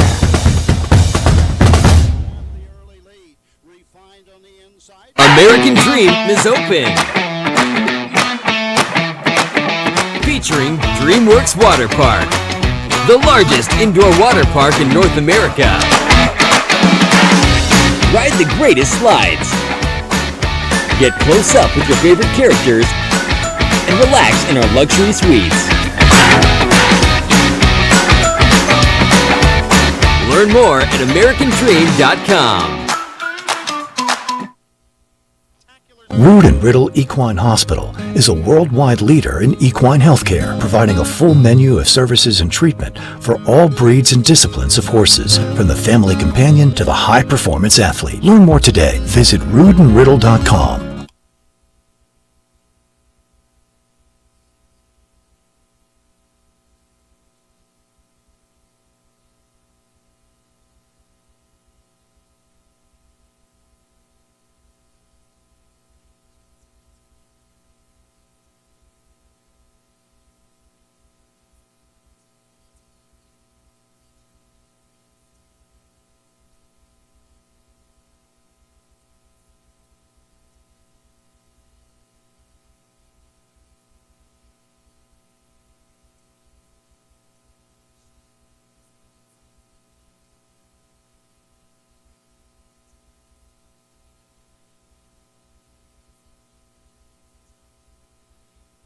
Once again today, we welcome the Standardbred Pleasure Horse Organization of New Jersey, promoting the Standardbred as a pleasure riding and driving horse and exposing the public to their performances through the equine events.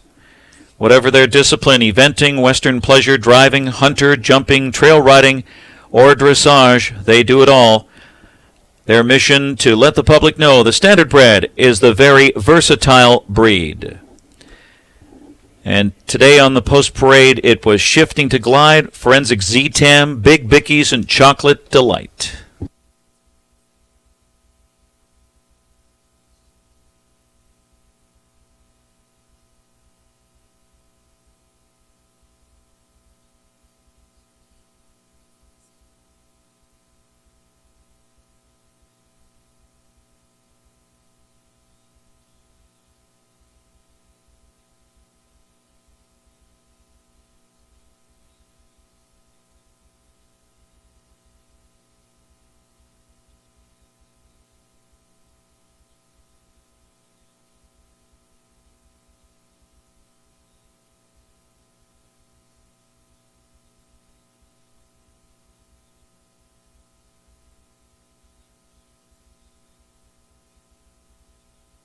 Colton Gelding Trotters 4 to 5 on 6, Juju B 7 to 2 on 4, Quattro de Ulio elimination winners 2, Ambassador Hanover 9 to 2. So it's those three getting the most action in the betting here. Breeders' Crown Final $650,000 presented by Wanda Policini's Purple Haze Stable.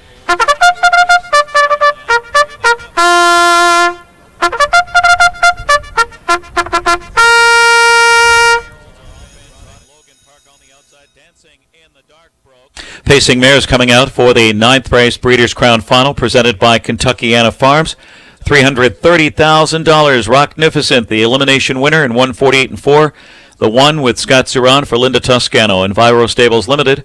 South Mountain Stables, Jeff Corral's Little E. Breeders' Crown Champion Peaky Sneaky, number 2, Dexter Dunn, Nancy Tactor, owned by Howard Taylor, Judith Taylor, and Order by Stable. Number 3, Lion Sentinel. Tim Tetrick for Jim King Jr., 3 Lions Racing. J.K. First Lady, number 4, with Dave Miller, trained by Nancy Tactor, for 3 Brothers Stables. Keep Rockin', number 5, it's Andrew McCarthy. Nifty Norman trains for Richard Paulucci. Racine Bell, number 6, with Jason Bartlett, for David Dewhurst, Chris Lawton, and Dale Lawton. Rockin' Nola, number 7, Joey Putnam, trains and drives for JP Racing and Sutton's Bay Racing. Number 8, Marlowe Hanover, Brian Sears on the bike for Nifty Norman, Let It Ride Stables, J.L. Benson Stables. Drama Act, number 9, with Chris Page, trained by Ron Burke for the OK Corral.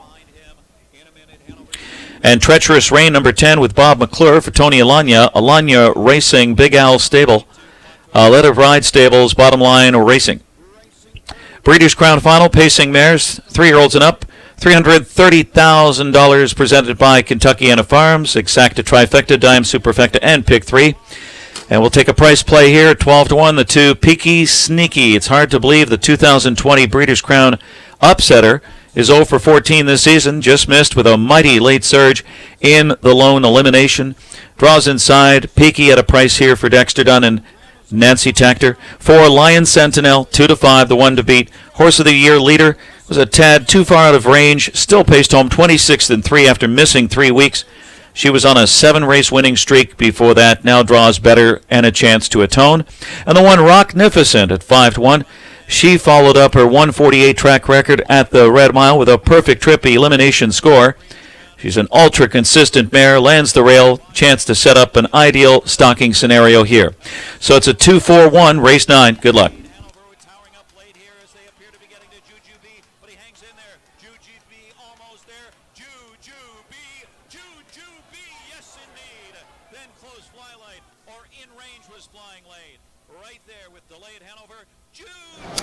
Well, Dave Little, how about that Jujubee establishing a new Breeders' Crown Stakes record? That's a big mile under these circumstances. 151-2, the homebred for John Erdner. The supplement worked in the Kentucky Futurity. It worked for the Breeders' Crown today. And Mr. Erdner drove up from Florida to watch the race this week. You got to love that. Mr. Erdner drove up from his Lakewood Ranch home to watch his Jujubee win. And I tell you, Mr. Erdner, not afraid to put his money where his mouth is. He put up $75,000 and went on to win the Kentucky Futurity for $561,000, and he put up $62,500 to go for a Breeders' Crown, and he takes that at $650,000. Talk about smart investing. Congratulations, John Erdner. Jujubee, a son of Creatine, who will be backstanding stallion in the United States, the combination of the Sugar Valley Farm and the Diamond Creek Farm, so we wish him well going forward. Transitioning over to pay off the early pick 4, again $145,000 in the pool. You, me, and the entire world are alive. I think the low payoff to Lion Sentinel is $12 and some change here. She is no doubtedly the one to beat here, and the post sure going to make a difference. It is, and Lion Sentinel, I think, is going to be forwardly placed. You know, much like Andy McCarthy wanted to control the race in last with Jujubee, I think Tim Tetrick might want to control the race here with Lion Sentinel. She's very good off a helmet, but she obviously can do it on the lead as well. Rocknificent, her preferred trip is a 2-hole. So, will we have a similar scenario to the 3-year-old Colt Pace rivalry earlier today when we had Charlie May and Perfect Sting line up 1-2 and have the pocket sitter come and get the money? I think it could line up 3-1 all the way around the track here for $330,000 in the mare pace. Now, there are Horse of the Year implications involved in this race, and then one coming up a little bit later on. Lion Sentinel, the top-rated horse in the sport for the past month or so. She can pretty much, make her case if she were to add a Breeders' Crown to that. 2-time runner-up, I think she is, Lion Sentinel in Breeders' Crown, too. So let's see if she can get that monkey off of her back for Jim Joanne King and 3 Lions Only Racing. Rocknificent, you got to believe in her. She's had an amazing 45-race career, shows up each and every week. You hear Linda Toscano talk about it.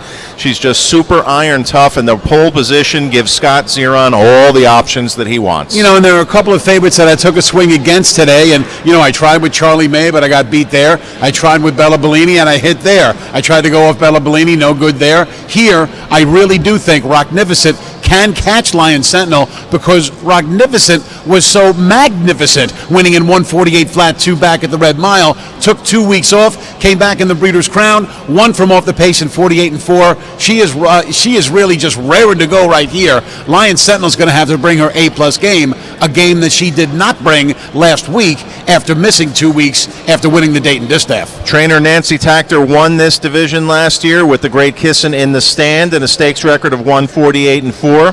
She's got Peaky Sneaky, who was another crown winner for her last year, albeit at the 3-year-old level. She's also got JK First Lady, who I think has a puncher's long shot chance. Peaky Sneaky made over $500,000 last year. JK First Lady over $373,000. This year hasn't gone quite as the same way for either one of these 4-year-old mares. But Peaky Sneaky appears to be coming into the race a little bit better than her stablemate because she missed a neck to Rocknificent in that aforementioned 148 and 4 mile. The big knock, well, it's one that you hear me say time and time again. She has no victories on the season, and that is something I simply have a lot of trouble getting past. JK First Lady, she really hasn't been all that good in any of her last 3 starts, so I'm going to take a pass on her, even though she figures to go an inside trip for David Miller, who's looking for his 3rd crown victory of the weekend. Big time speed from the supplemental entry Racine Bell and potentially Midwest Invader Rock'n'Nola. Let's see how it all plays out. Here is Ken Workington.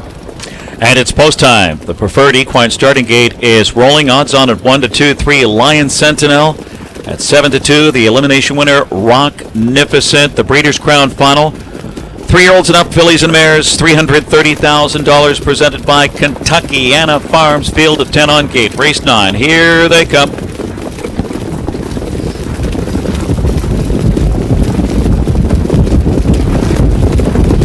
They're off. Racine Bell shoots out of there, goes right to the top. Rocknificent from the inside, early speed with Peaky Sneaky, and Lion Sentinel is 4th. JK First Lady 3 wide from 5th as they swing around that first turn. Keep Rockin' settles in 6th. In front of Rock'n'Nola, followed by Marlowe Hanover.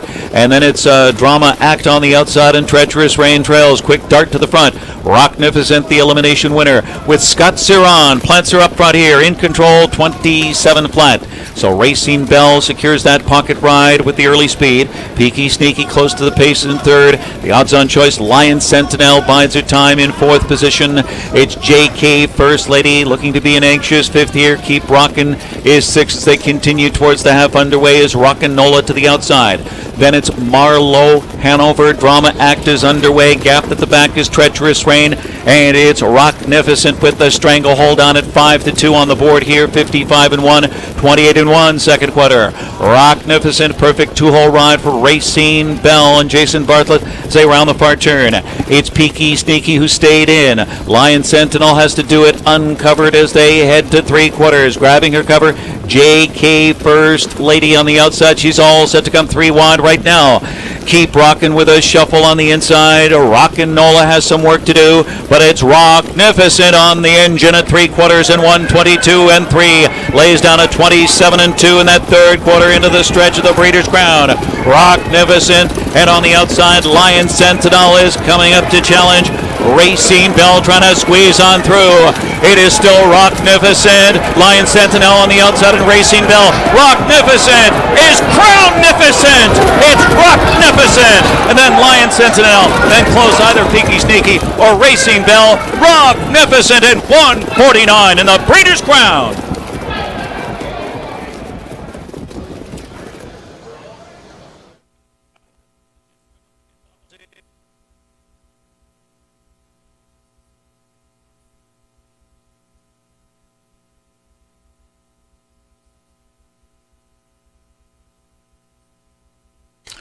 Photo sign up. Judges inquiry. Inquiry sign is up. 1 Rocknificent first. 3 Lion Sentinel second. 1-3 and a photo.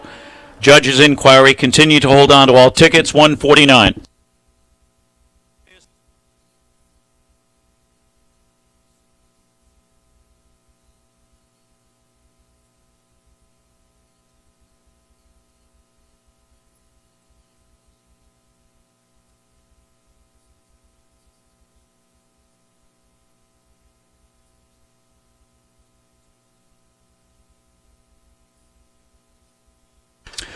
This inquiry deals with number 6 Racine Bell, the 4th place finisher, possible pylon violation in the stretch. Number 2 Peaky Sneaky was 3rd. The 6 Racine Bell 4th. Subject of the inquiry, possible pylon violation in the stretch.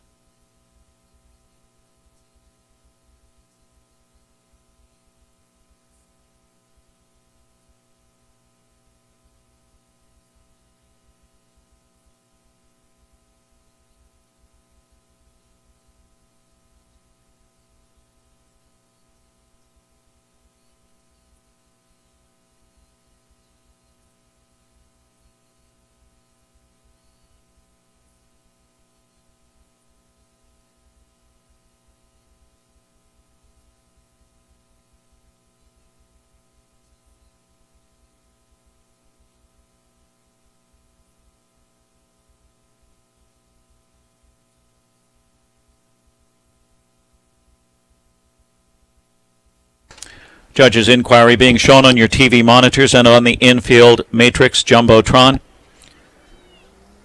Dealing with number 6, Racine Bell, possible pylon violation.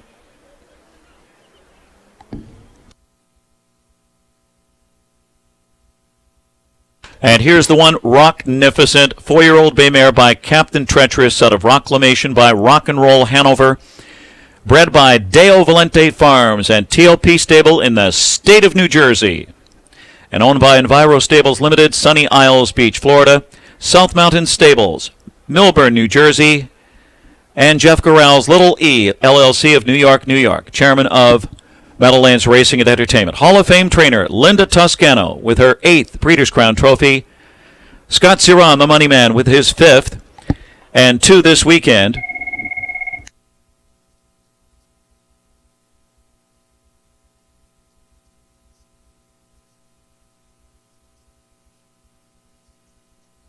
Judges ruled that number 6, Racine Bell, did hit pylons in the stretch, but did not go inside pylons, did not gain an unfair advantage.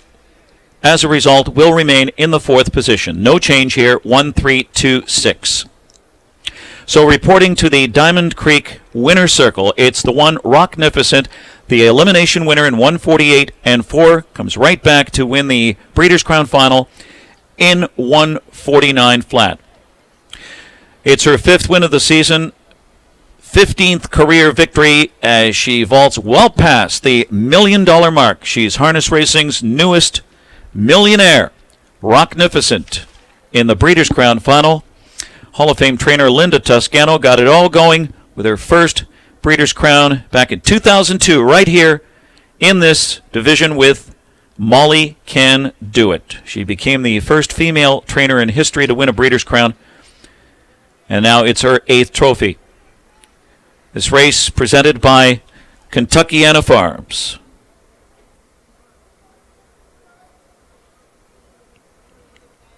Representatives of Kentuckiana Farms with the trophy presentation. To the winning connections, Scott Ciron, Linda Toscano, Enviro Stables Limited, South Mountain Stables, Jeff Corral. From the representatives of Kentuckiana Farms.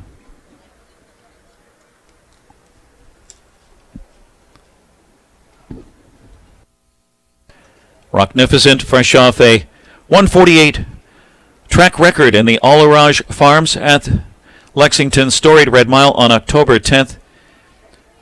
Tripped out to win the elimination, the lone elimination in 148 and 4 last week, right back here in the final. Today, 149, and a super consistent season for her. And again, vaulting past the $1 million mark in career earnings. It's official for Rocknificent, who upsets Lion Sentinel, the division standout. 740, 260, 210. Number 3, Lion Sentinel, 210 and 210. And the 2, Peaky Sneaky, $3. Exacta 1, 3, 15, 20. 1, 3, 2 trifecta, $46.80. Post time for race 10 is 4:32.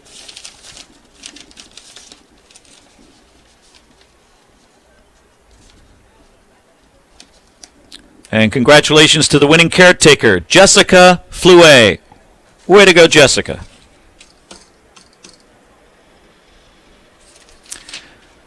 Post time for the 10th race, 4:32. It's the Breeders' Crown Final. 3-year-olds and up, open trot, $650,000. Presented by Woodbine Mohawk Park. And it starts the 50-cent late pick 4, $50,000 guarantee. Exacta trifecta on race 10, no changes.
Sentinel is fourth.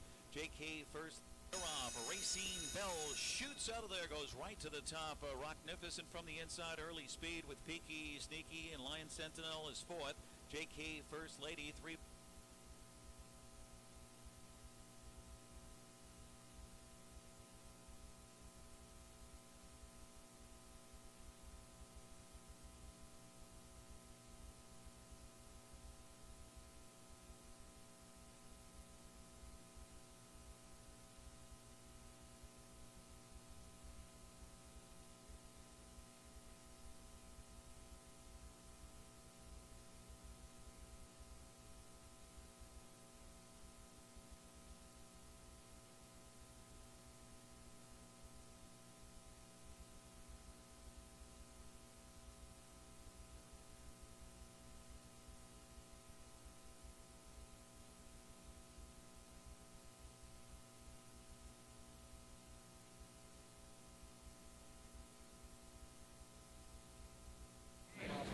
Thanks a lot, Ken Morgan. And I am standing by with very happy connections here in the Winter Circle trackside with the Rocknificent. We'll begin with driver Scott Zeron. Scott, you took matters into your own hands today, right down the road with this mare. Yeah, honestly, I first want to congratulate the horse Rocknificent. I mean, she has been amazing for me all year. Driving horses sometimes isn't easy, but driving her is really robotic. She gives me everything every time, super nice and professional, and she lets me do that with her, where I'm able to start her up leaving and then just kind of get some soft fractions, and it really became a great stretch race. And speaking of that, it happened right here today. You got a nice rating in the middle half. You had to be quite confident turning for home. Yeah, but, we've been in that situation before, and it just seems like Lion Sentinel is really tough to fend off, and, today we got the upper hand. Yeah, she doesn't like to stop coming, but your mare just kept marching through the lane. She did, too, and I don't put her on front a whole lot, so when I do, she's usually pretty good. Congratulations, Scott. We'll let you get back to it. Linda, talk to us about Rocknificent. She's been so consistent all season long. It feels good to get the big one, I'm sure. It sure does, and like Scott just said, it's going to sound like a mutual admiration society, but she does what she does because he taught her to do that. He's done a great job with her. She's as relaxed. She shows up every single week. She gives us a great effort, and I'm tickled that she got a big one. Yeah, and you've trained horses obviously for decades, and she's just so well mannered. She's so easy to drive. Scott's remarked on it many times. It's not easy to get one with those type of manners. No, I mean, I'd like to take credit for that, but that's just her. You can. No, that's just her. She's just a pleasure. She's great gaited. She's quick off the gate, and she's 2 fingers to come back to you. All right, we've got Dan Bear here as well of the South Mountain Stables. Dan, it has to feel good to have a sport's newest millionaire. It's fantastic, but it's even better having a Hall of Fame trainer training my horse, and probably a soon-to-be Hall of Fame driver in Scotty Zeron. They've been fantastic. I do my part. I pay the bills, and that's about all I do, and they do all the work, and they've been wonderful. That's a big part. I know it has to be just a pleasure to see her in the box and to go week after week. Her consistency, as we've talked about, has been so key. Well, that's the job that Linda has done with her, and it's amazing how she can leave all the time and still be consistent as she is. I have to give it to her. She's a fantastic horse, and she gives me heart palpitations every time she races, but it's wonderful, and today's fantastic. Well, congratulations. We're so happy for all you guys. Dan Bear with the South Mountain Stables, Hall of Famer Linda Toscano and driver Scott Zeron, Rocknificent in the Breeders' Crown Final.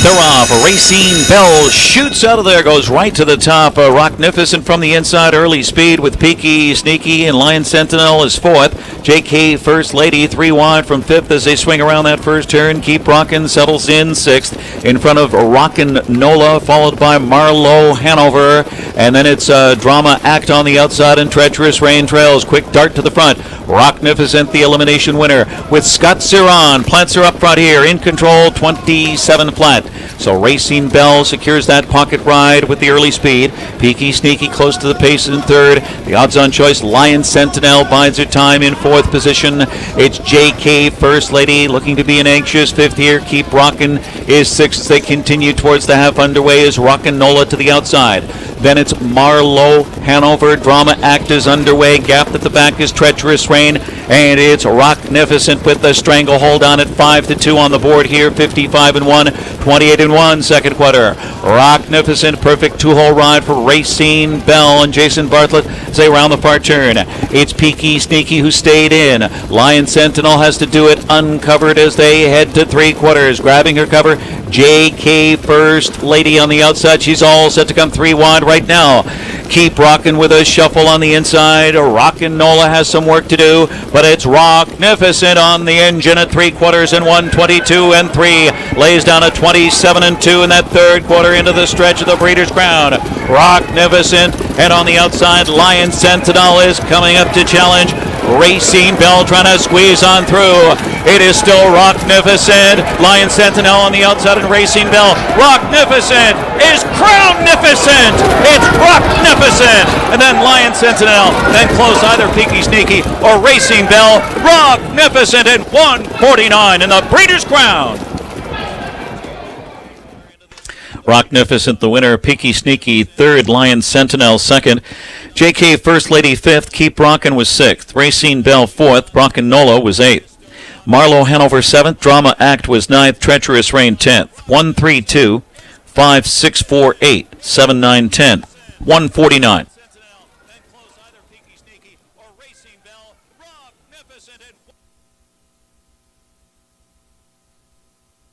Once more, we'd like to thank our race sponsors today. The race replays by Cameo Hills Farm. Our post parades, the Standardbred Breeders and Owners Association of New Jersey. Blue Chip Farms, the finish line sponsor. Rood and Riddle, the back paddock interview sponsor. Preferred Equine, the starting gate, and the pick four.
Oh, what a fun day it has been so far, Dave. Little Breeders' Crown Saturday here at Meadowlands Racing and Entertainment, and Rocknificent. You heard all of the kudos there about just how iron tough she's been and so super consistent. 5 Breeders' Crown trophies for Scotty Zeron, 8 for Linda Toscano.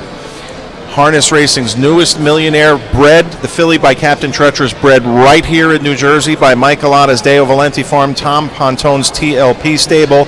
And I love to see those connections in the winner's circle. The Enviro stables, of course, Mark Hanover and Gordon Banks. We don't get to talk to Dan Bear too much of the South Mountain stable, so he got a few words in. And, of course, our boss, Mr. Corral. Yeah, it was great to see Mr. Corral win, but Mr. Bear was also just a great interview, saying that he really, hands it off to Linda and to Scotty, who do such a great job with Rocknificent. The one quote that I took away from Scott Zeron is something that you can actually see in the past performances, Dave. You can see it on the track, and it's something that Rocknificent has.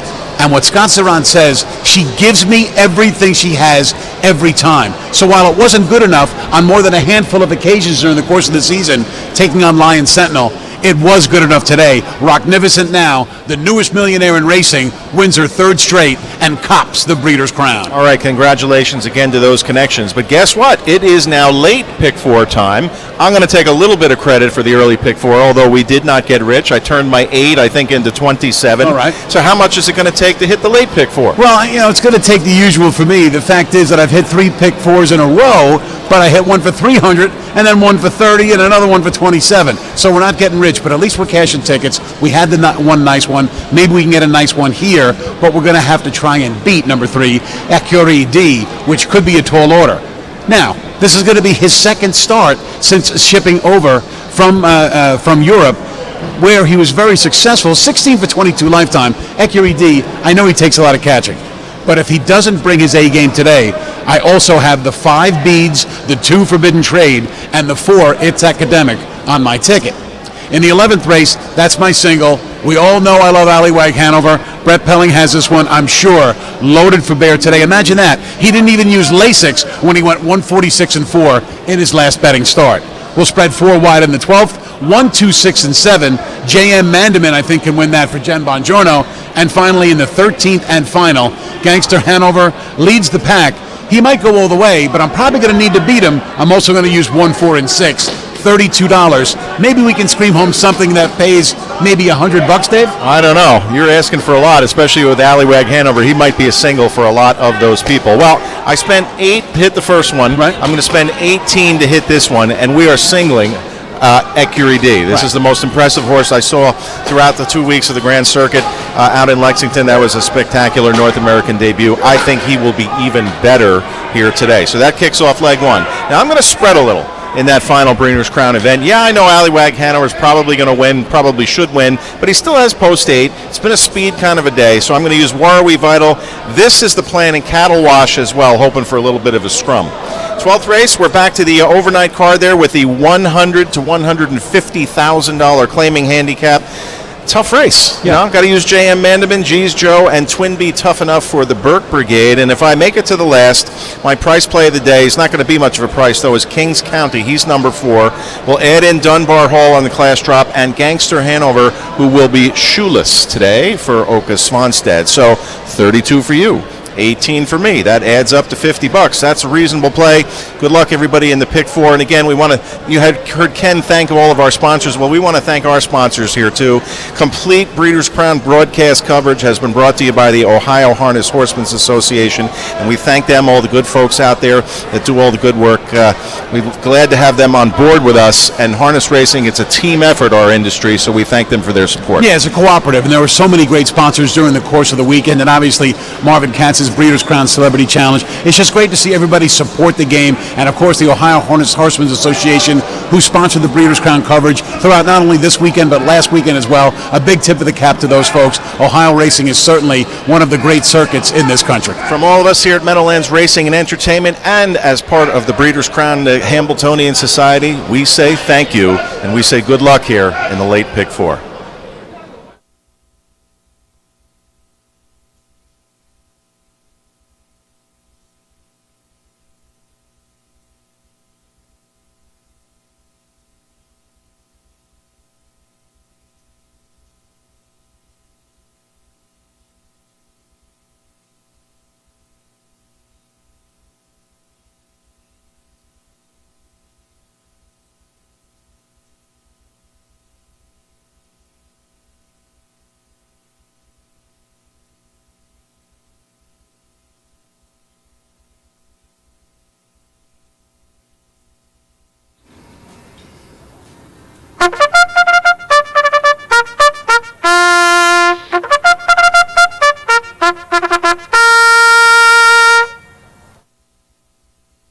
Stepping out, the trotters for race 10.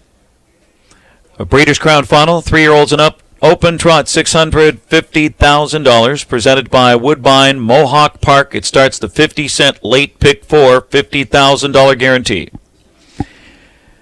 Last week's Open winner, Warrawee Roo, number 1, Dan Dubé for Luke Blaise and Determination.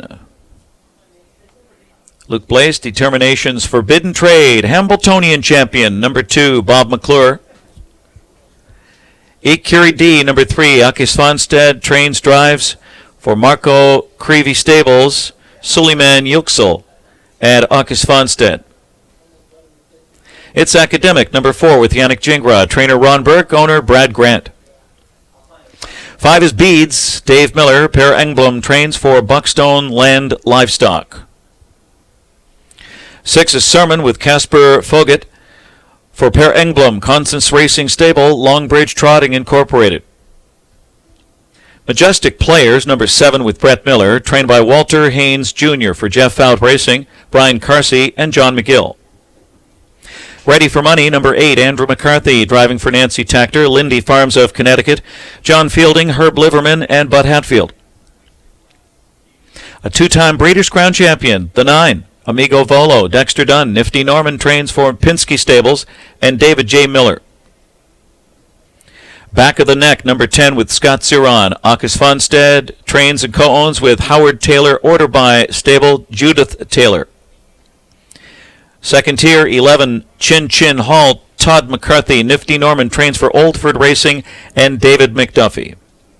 Presented by Woodbine, Mohawk Park, the Breeders' Crown Open Trot, $650,000. 50 cent late pick 4, 3 Ecuri D. 1 to 5, the European star who looked the part in his qualifier here in 26-3 on his own. And then he crushed them in the Alarage Farms at the Red Mile. He draws inside, a chance to take charge here and show us what he's got for Team Svanstead. The 1 War We Roo at 10-1. He was third in the 2018 edition and then missed 2 entire seasons with a leg injury. He's a comeback kid, back with a vengeance in the Mohawk Preferred. Swooped them in the Open last week, draws the rail, gives Luke Blaise a strong 1-2 punch, and the other part of that punch is 2. Forbidden Trade, he's 5-1. The 2019 Hambo champ, O'Brien, Horse of the Year, who won the Crawford Farms here, the Caesars at Hoosier, runner-up in the Maple Leaf Trot, and the Alarage Farms. Cozy inside draw for Forbidden Trade and Bob McClure, 6-1 right now. 3-1-2, 50 cent, late pick 4.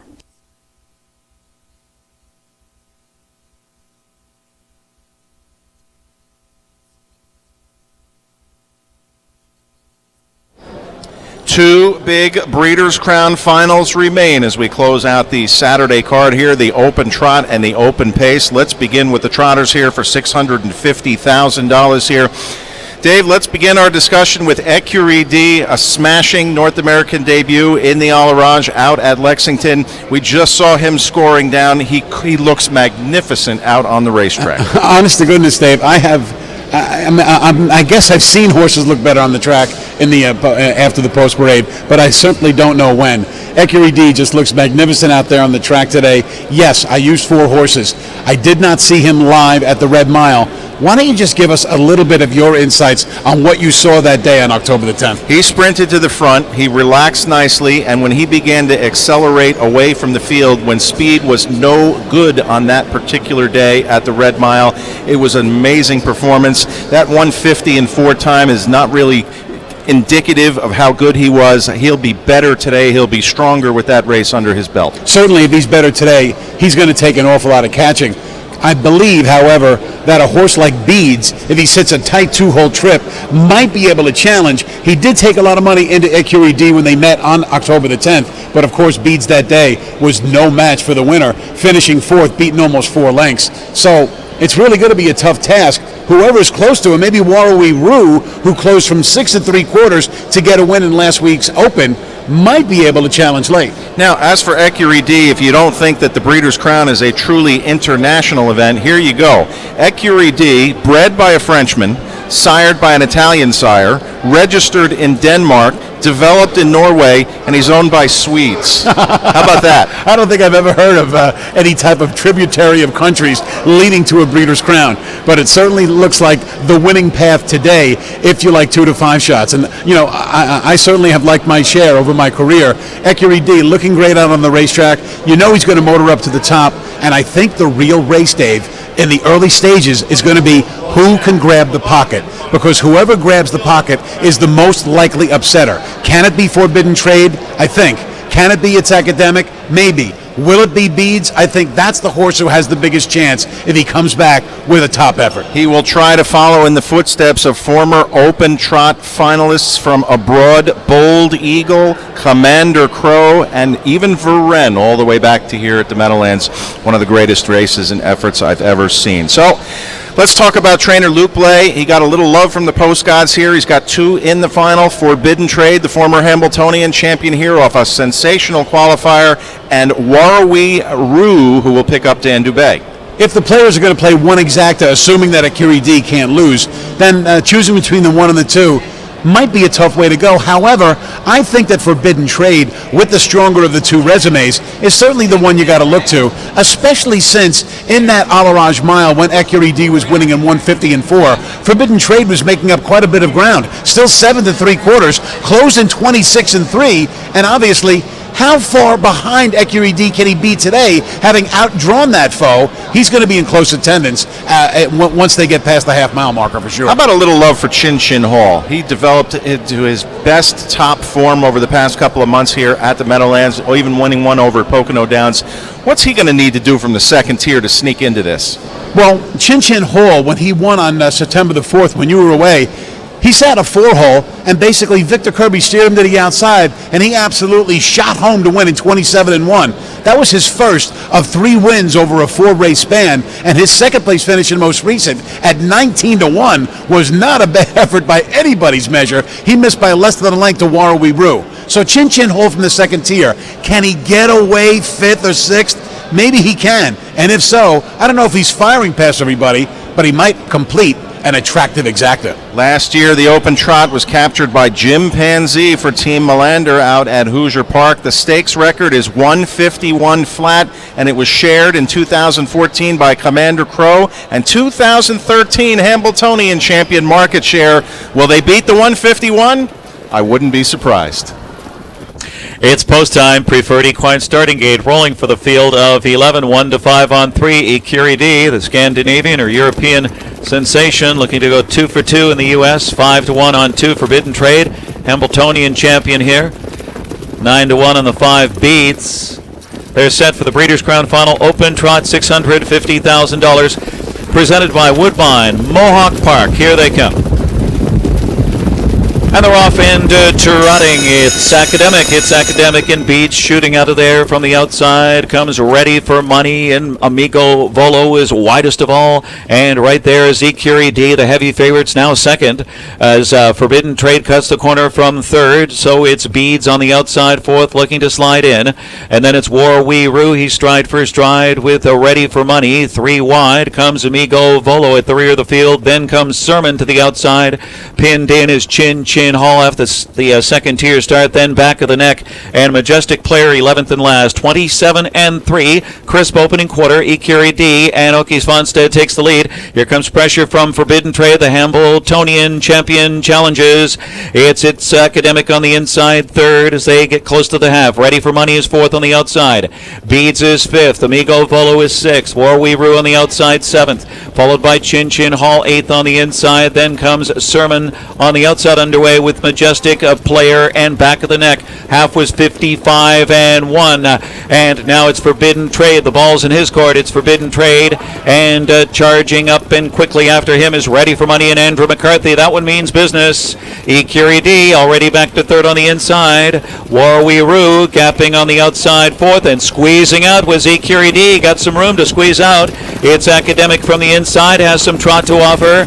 It's Ready for Money on the outside. Ready for Money, 124 and 2. They're into the stretch, and it's Ready for Money. Ikiri D unleashed on the outside of Okies Fonstead. Grabs the track, and here comes Ikiri D on the outside, right by Ready for Money. Then on the inside comes Forbidden Trade, and it's Ikiri D in the Breeders' Crown living up to the hype. Ikiri D romps here over back of the neck, then Ready for Money and Sermon. Ikiri D in the Breeders' Crown, 152.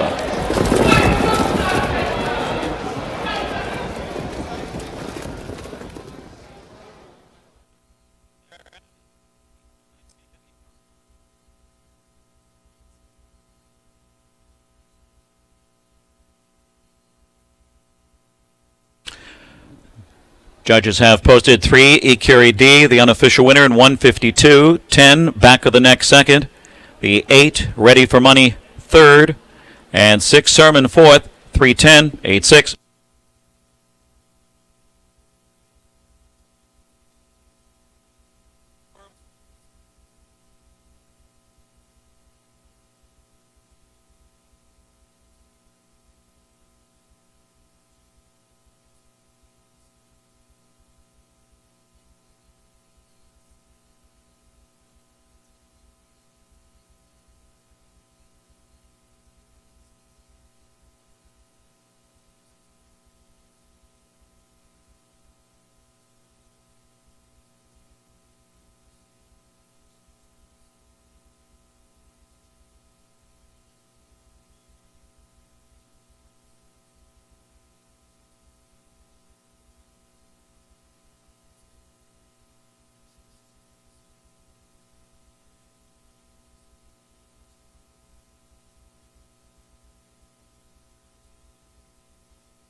Your attention, Gary DeLeo. Please call the announcer's booth. Gary DeLeo.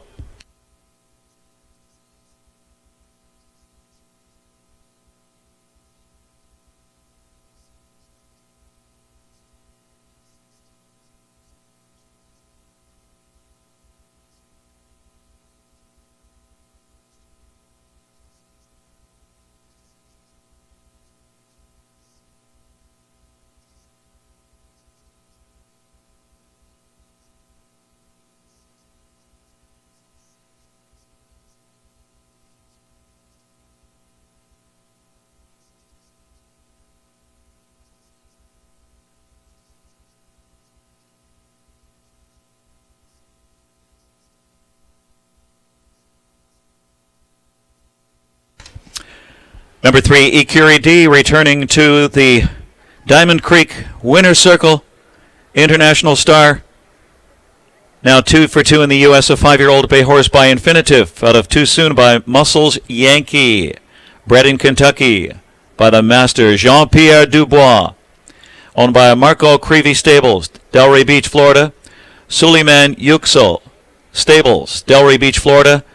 And trainer-driver Akis Fonstead of Wrightstown, New Jersey. For Ikiri D, his third win this season, career victory number 17. 152 in the Breeders' Crown Final, presented by Woodbine Mohawk Park. We welcome Bill McClinchy. Bill McClinchy will make the trophy presentation in the winner's circle. That's 2 Breeders' Crowns today, and his first 2 for Akis Fonstead. Congratulations. As Ikiri D follows in the long line of great international stars to win the Breeders' Crown. Bold Eagle, Commander Crow, Equinox B, and the Great Varenne right here at the Meadowlands back in 2001. Race 10 is now official. And we welcome and congratulate another victory for caretaker Emmy Martinson. Emmy Martinson is the winning caretaker as 3 Ikiri D pays $3, $240, $210.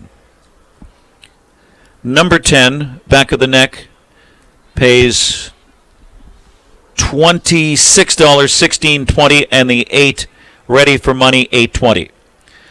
The 310 exacta, $85.40. 310 8 trifecta, $1,429.60. Post time is set for race 11 at 5:03. There are no changes. The Breeders' Crown Final, open pace for $600,000. Presented by Boehringer Ingelheim. Exacta, trifecta, superfecta, and the late pick 3. Winner's Circle photographs continue. Gabe Pruitt will have Winner's Circle reaction. The Survivor wager, $1,916.14. $1,916.14.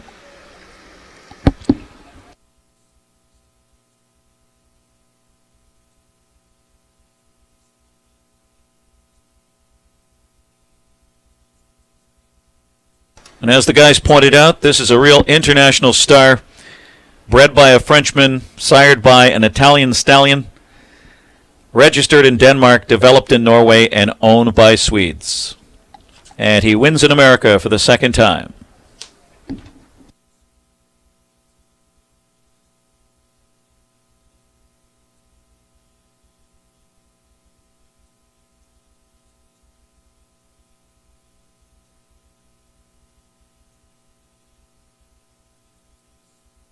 And this is the third Breeders' Crown, bred by Jean-Pierre Dubois, linked to a couple of other European winners. As we mentioned, Bold Eagle was actually bred by Jean-Etienne Dubois, son of the legendary Frenchman Jean-Pierre Dubois, and Commander Crow as well.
Thanks so much, Ken. Standing by with Sarah Svanstedt, of course, of Team Svanstedt. And Sarah, Oka had to go on back. Ekery D, he was still a little keyed up here after this big win. Yeah, he was still fresh, so he did the same in Lexington, so I don't know, he have to get used to this, I guess.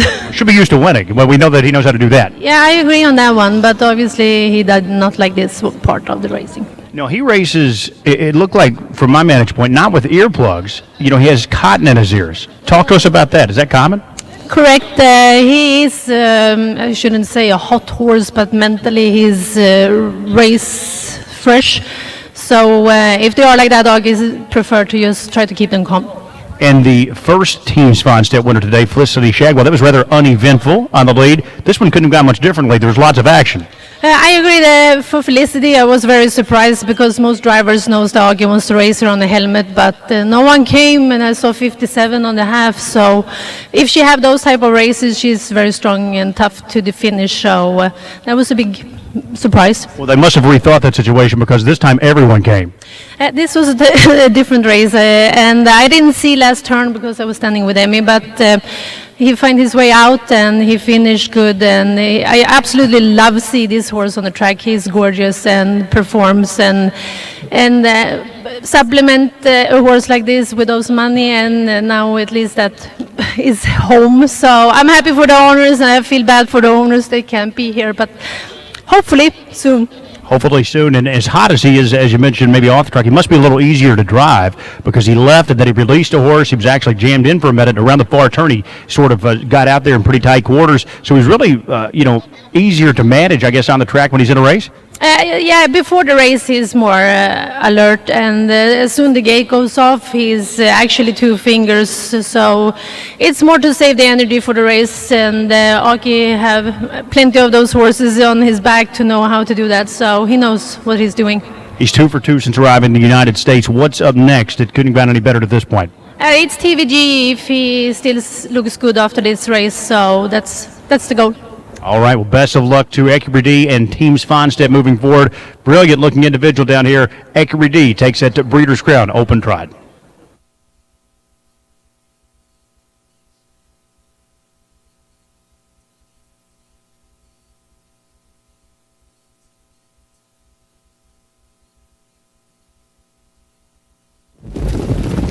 And they're off into trotting. It's academic and Beach shooting out of there from the outside. Comes Ready for Money, and Amigo Volo is widest of all. And right there is Ecury D, the heavy favorites, now second.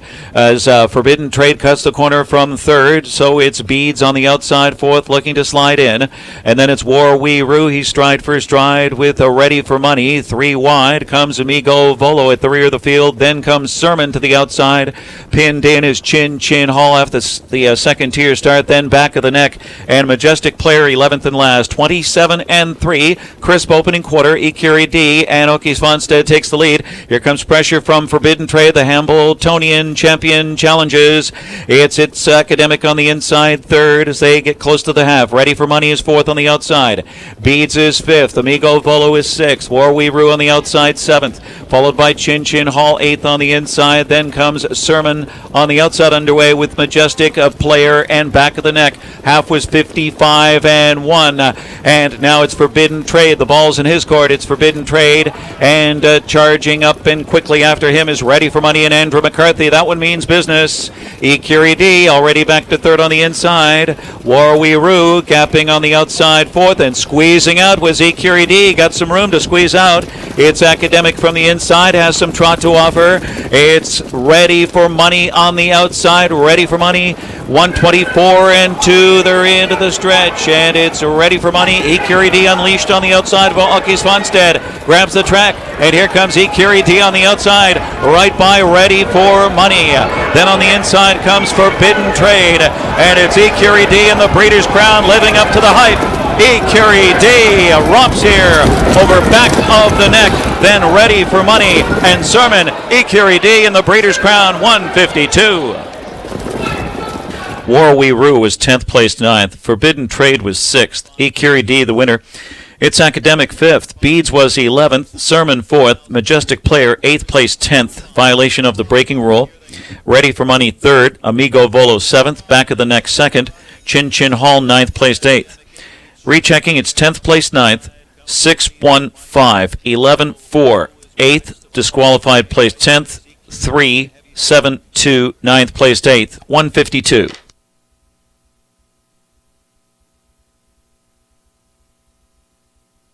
Just a reminder, live racing here at the Meadowlands will resume next Friday and Saturday night.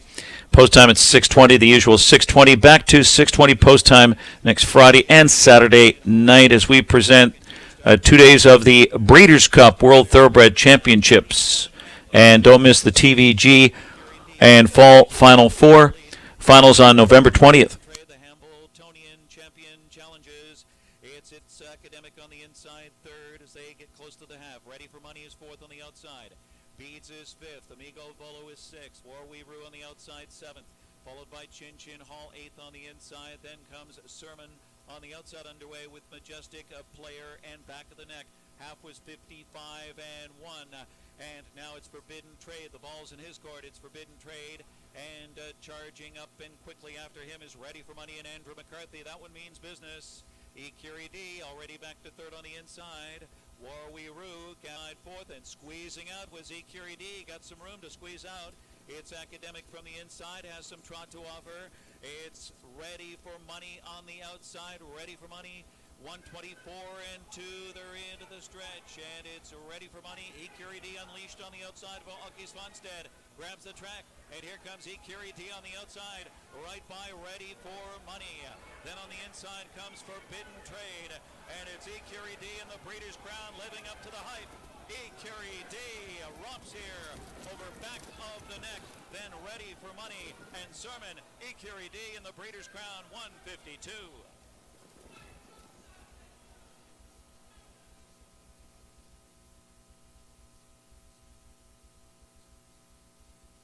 Grandfather instilled in me that there's no such thing as luck.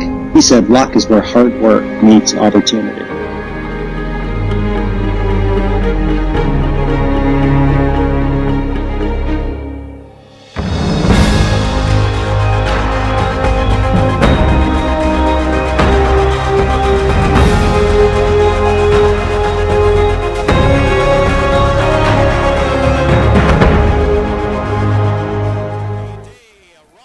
American Dream is open.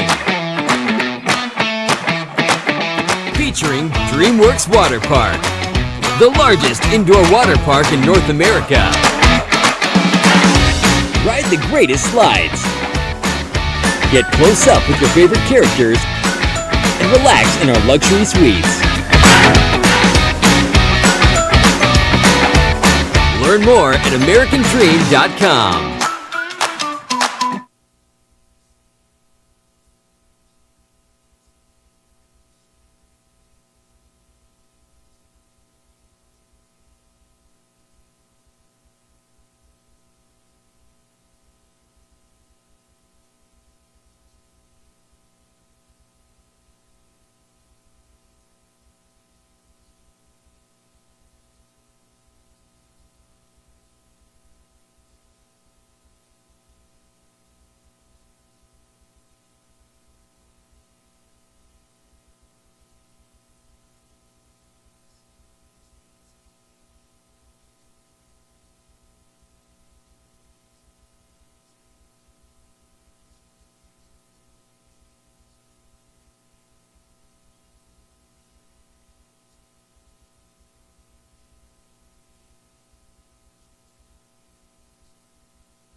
Open Pacer is stepping out from the paddock area onto the racetrack for the Breeders' Crown Open Pace Final, $600,000, presented by Boehringer Ingelheim. Number 1 is War We Vital, with Trevor Henry driving for Robert Fellows, Blair Corbeil, Yolanda Fellows, and M&S Racing. Number 2, working on a mystery. It's Tim Tetrick, Ron Burke, Burke Racing Stable, Lehman, Keith, and Wingfield Brothers. Anavant, number 3, Bob McClure drives for Luke Blaze, Determination, and Guy Corbeil.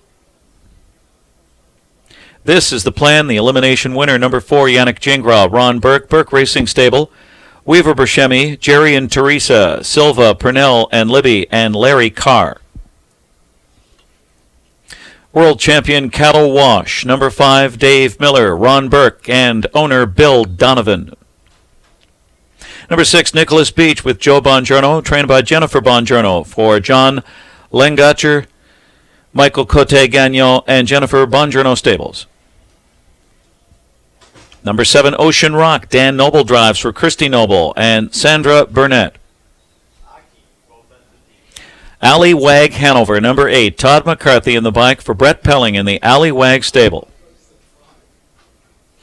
9, Catch the Fire with Scott Ciron, trained by Todd Luther for Black Magic Racing and CT Stables.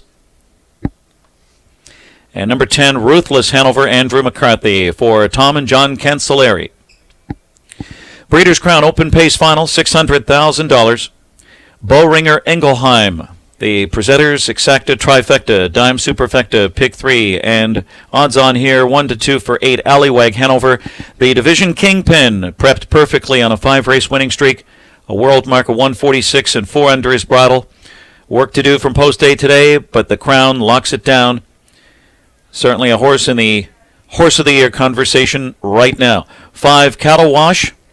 Went back on Lasix, nosed out with a super elimination effort. This is a 146 and 4 world champion, has the graduate final and the Houghton final on his 2021 resume, a dangerous stalker. And the 4, This is the Plan, who makes his 5th Breeders' Crown appearance off a sharp elimination upset. Back half in 53 and 3 from post 8. He now draws better to give Team Burke a titanic trio in this final. 8-5-4. Good luck.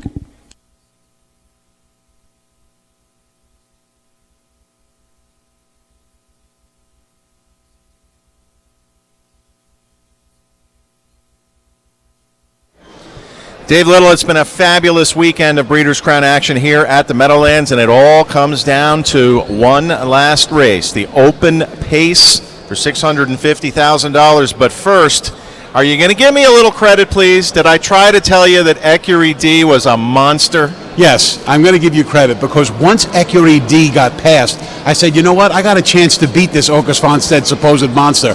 And then he proved me wrong. Sure, I picked him on top, but he was a monster. He was kind of in a half-in, half-out posture on the turn. He followed cover, and then he roared home as tons and tons and tons the best.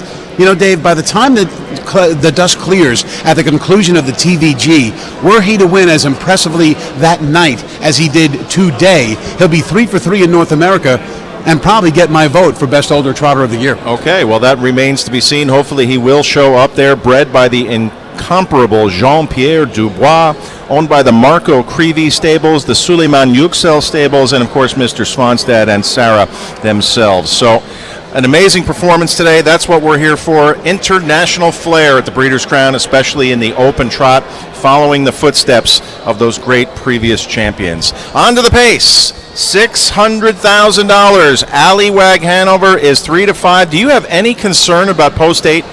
I really don't, because Todd McCarthy and this horse, it looks like it's a push-button type of situation. Now, you saw, out at Lexington's Red Mile, in the Alarage, when Allywag Hanover left in 25-4. So if Todd wants the lead with this 4-year-old son of Captain Treacherous, he's going to get it. And then he had to yield to several horses, and he's still sitting fourth at the top of the stretch, and yet he comes home in 27 flat to win in a season's best 146-4. Did you see his wins earlier in the year here at the Meadowlands, where Todd had him from off the pace, and he's weaving and dodging, he's making left turns, he's making right turns, he's going to the inside, and he's getting the job done. 9 out of 16 on the year. He's number 2 in the current Hambletonian Society Breeders' Crown Top 10 poll. Lion Sentinel just got beat, a hard-fought defeat at the hands of Rocknificent. With a win today, does Allywag Hanover rise to the top of the poll and get the inside track on Horse of the Year? Maybe, just maybe, Dave. Yes, I'll vote yes on that. He's going to get my top vote if he were to win this final today, but I have a little unclear pace scenario in this particular event because I have a feeling we're going to see some ultra uber aggressive steers from some horses on the inside, especially number 1, Warrawee Vital. Warrawee Vital showed great speed at his elimination, leaving in 27, sat a 2-hole around the track, and was not that well beaten, only 1.5 lengths behind the winner, finishing in 4th place. So you might think he was giving away a lot of ground. He certainly wasn't. And this Woodbine Mohawk shipper, who had won 3 in a row there before coming here,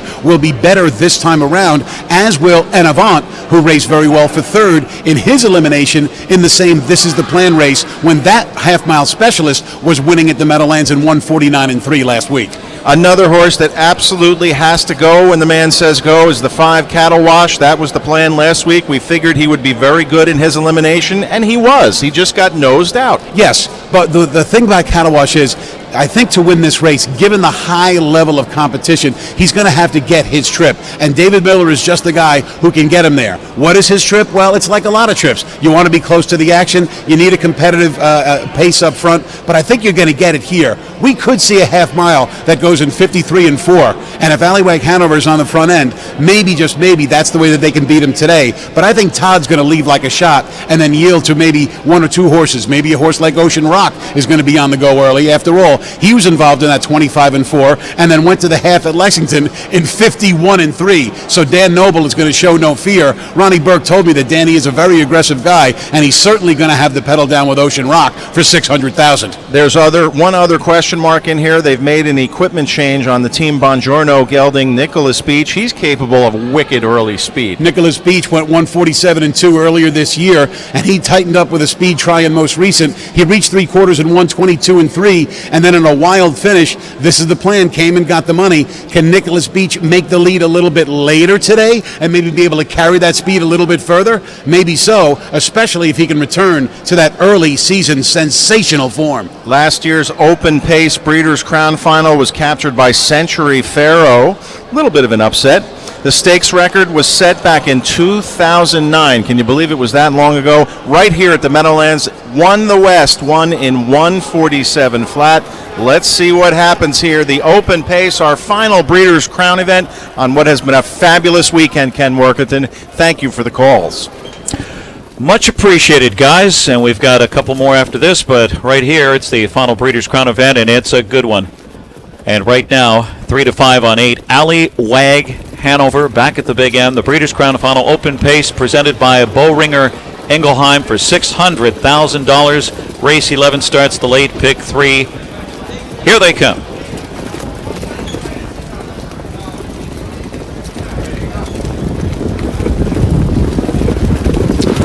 Off. Cattle Wash is eager to fire out of there. Ocean Rock alongside with Allywag Hanover. Those 3 with This Is the Plan outspreaded in 4th position. Warrawee Vital on the inside. 5th is working on a mystery, is cutting the corners. 6 on En Avant. 7th on the outside. Then comes Nicholas Beach at the back with Catch the Fire and Ruthless Hanover 2 wide at the quarter. And it's now Ocean Rock and Dan Noble. Ambitious early. Here comes Allywag Hanover and Todd McCarthy. 25-4 toward opening fraction. Cattle Wash is 3rd on the inside. Warrawee Vital is under a tight rein in 4th position. This Is the Plan wrangled back in 5th and working on a mystery is 6th. So En Avant looks to go up 7th on the outside and follow some live cover, followed by Nicholas Beach, then Catch the Fire and Ruthless Hanover still last. Halfway home, Allywag Hanover, the big favorite here, 2-5, and hits the half in 53-2. It's Allywag Hanover, carves it out with Ocean Rock and Dan Noble. Big long shot right there in second onto the far turn. turn. Cattle Wash is gapped in third. War We Vital fourth on the inside. This is the plan, needs to get going from fifth. Ruthless Hanover Saving Ground sixth, and Working on a Mystery on the outside seventh, followed by Anavant and Catch the Fire and Nicholas Beach. Passing three-quarters, Alleywag Hanover on a mission. Ocean Rock second, 1:21 and 2 for three-quarters. Alleywag Hanover flaunting his speed today, ripping out of the pocket. Ocean Rock is upset-minded, and Dan Noble on the outside trying to size up the champion, Alleywag Hanover. Then it's Cattle Wash in third. It's Ocean Rock on the outside. Alleywag Hanover on the inside. Good slugfest at the wire. Ocean Rock, final move from Cattle Wash. Ocean Rock, the Breeders' Crown shocker. Then close, Cattle Wash or Alleywag Hanover. Then way out wide, Anavant. Ocean Rock was 16-1 on the board. 148 and 3.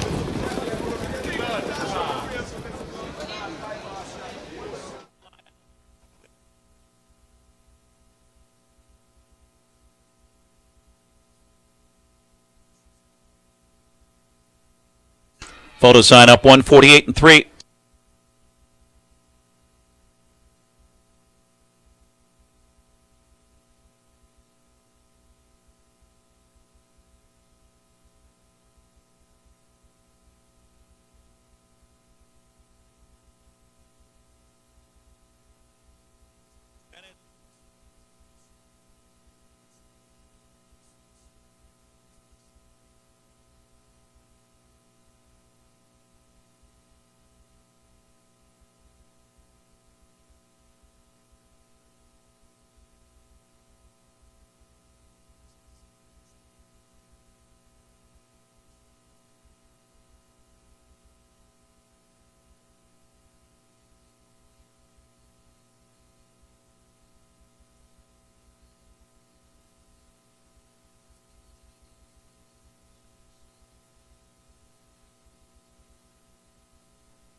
Number 7, Ocean Rock first, 5, Cattle Wash was second, 8, Alleywag Hanover third, 3, Anavant fourth, 7, 5, 8, 3.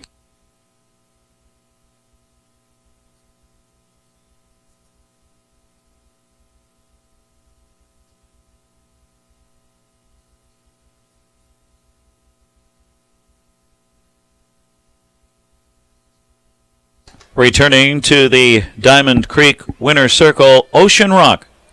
He's a 4-year-old bay gelded son of Rock and Amadeus, out of Ocean Pearl by On the Attack.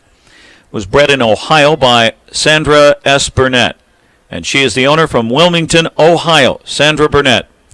Trained by Christy Noble, winning driver Dan Noble put a perfect drive on Ocean Rock, and the perfect trip pays off today with a Breeders' Crown victory.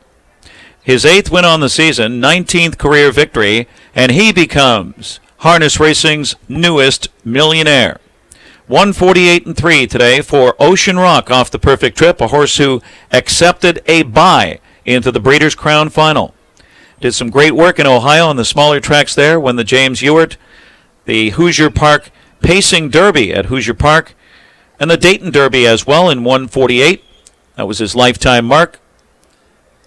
Went a bit too fast there in the Allorage Farms at Lexington, so took the bye, took some time off, and came back here with a perfect trip today. Guns out, sits at 2-hole behind Alleywag, and scores the 16-1 upset. Ocean Rock, Dan and Christy Noble, and winning owner Sandra Burnett of Wilmington, Ohio. This race presented by Boehringer Ingelheim, and we welcome Glenn Schneckenborg, the regional sales manager, and Victoria Vaughn, territory manager for Boehringer Ingelheim.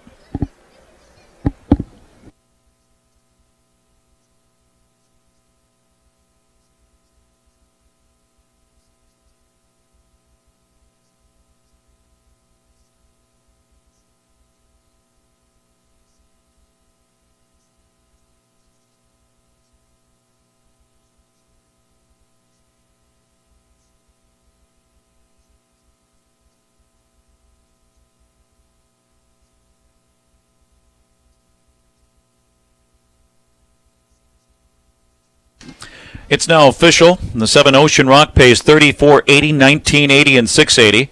The 5 Cattle Wash, it looks like $9.40 and $3.60. The Thoroughbred starting pole is blocking that place price. At 8 Allywag Hanover $220. The 7.5 Exacta $277.40. A 7.58 Trifecta paid $1,136.20.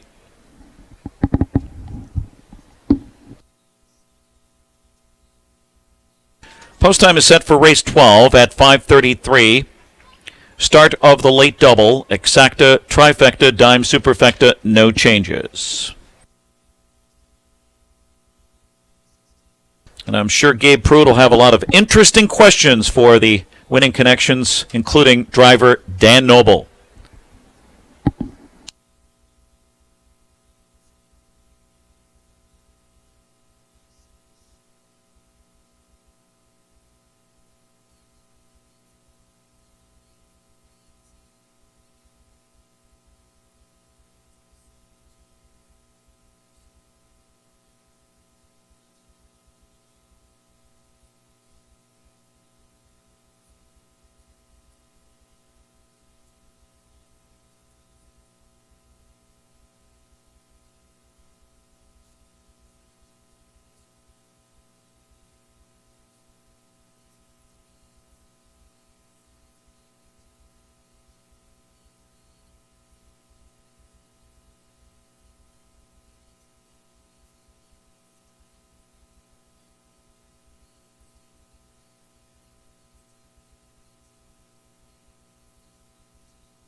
Thanks so much, Ken. And we are standing by with the winning connections here. Ocean Rock driver Dan Noble, trader Christy Noble. Dan will begin. I know you guys as a team made the decision to take the bye into this week. What went into that? Yeah, we figured we better just take the bye. That way he had one easy week going into it. He's a lot better off of a 2-week layoff, and we were just hoping that would work out. Very fresh today. No, the fractions were taxing 25-4, 53-2, not quite 51 and change like in Lexington. Were you still confident? He seemed to have so much horse. He was right up on the bit in the pocket. Yeah, I was very happy with the position I was in. It was very good, and I had a lot of pace there. I just trying not to be anxious there to move early. Tough target on the front when you were turning for home. Confident you could get by him. Plus, you had a host of closers moving it as well. Yeah, they're all great horses, and it's tough to get by, good horses. And, of course, he's a good horse. He is a very good horse, and congratulations. Biggest win of your career. How's it feel? Feels good. All right, and Christy, talk to us about Ocean Rock. He's been a pleasure all season long. He's really proven that he can step up and star on the big stage as well. Yes, he has, and I'm glad that we finally got this opportunity this year, since we didn't get so much of it as a 2- and 3-year-old, that he can really go to these big dances and be competitive. Yeah, and it looked like you had the entire state. Anybody that's ever driven through Ohio, I think, was here in the Winter Circle to celebrate with you guys. Yes, that's great that we had a lot of support from back home, and the owners were here, and it was just fantastic. And what's up next? Maybe the TVG, maybe in the field. All right, we'll see what's up next moving forward. Hopefully, we'll see him back at the TVG. That's the story here for the final Breeders' Crown Championship here on Championship Saturday at the Meadowlands.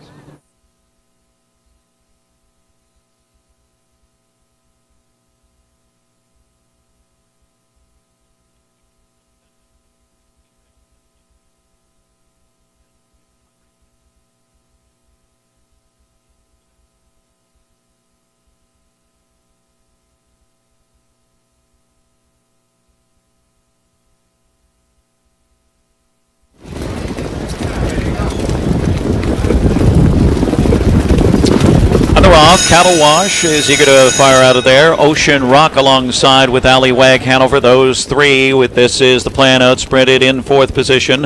Warwe Vital on the inside. Fifth is working on a mystery, is cutting the corners. Six on Anavant. Seventh on the outside. Then comes Nicholas Beach at the back with Catch the Fire and Ruthless Hanover 2 wide at the quarter.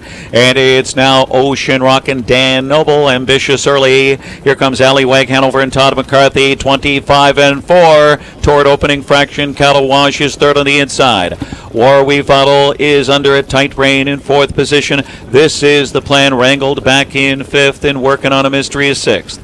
So Anavant looks to go up seventh on the outside and follow some live cover, followed by Nicholas Beach, then Catch the Fire and Ruthless Hanover still last. Halfway home, Allywag Hanover, the big favorite here, 2-5, and hits the half in 53 and 2.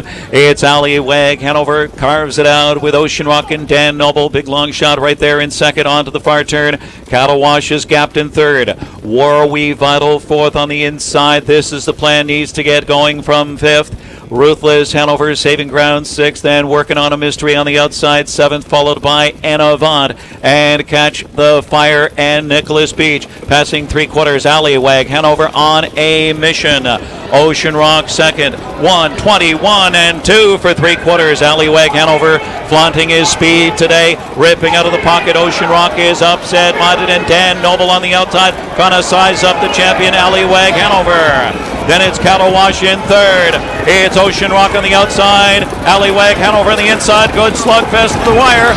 Ocean Rock, final move from Cattle Wash. Ocean Rock with a Breeders' Crown shocker. Then close, Cattle Wash or Allywag Hanover. Then way out wide, Anavant. Ocean Rock was 16-1 on the board. 148 and 3. Warwe Vital 7th, working on a mystery 10th. Anavant was 4th. This Is the Plan 9th. Cattle Wash 2nd. Nicholas Beach was 8th. Ocean Rock the winner.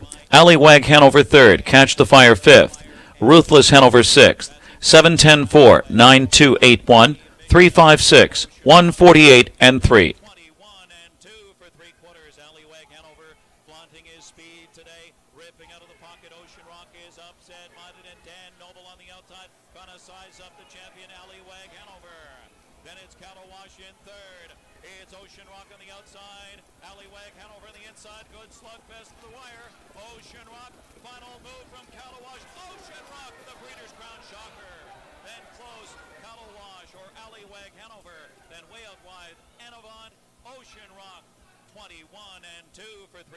Allywag Hanover flaunting his speed today, ripping out of the pocket. Ocean Rock is upset minded, and Dan Noble on the outside trying to size up the champion Allywag Hanover. Then it's Cattle Wash in third. It's Ocean Rock on the outside. Allywag Hanover on the inside. Good slugfest to the wire. Ocean Rock, final move from Cattle Wash. Ocean Rock with a Breeders' Crown shocker. Then close, Cattle Wash or Allywag Hanover. Then way out wide, Anavant. Ocean Rock was...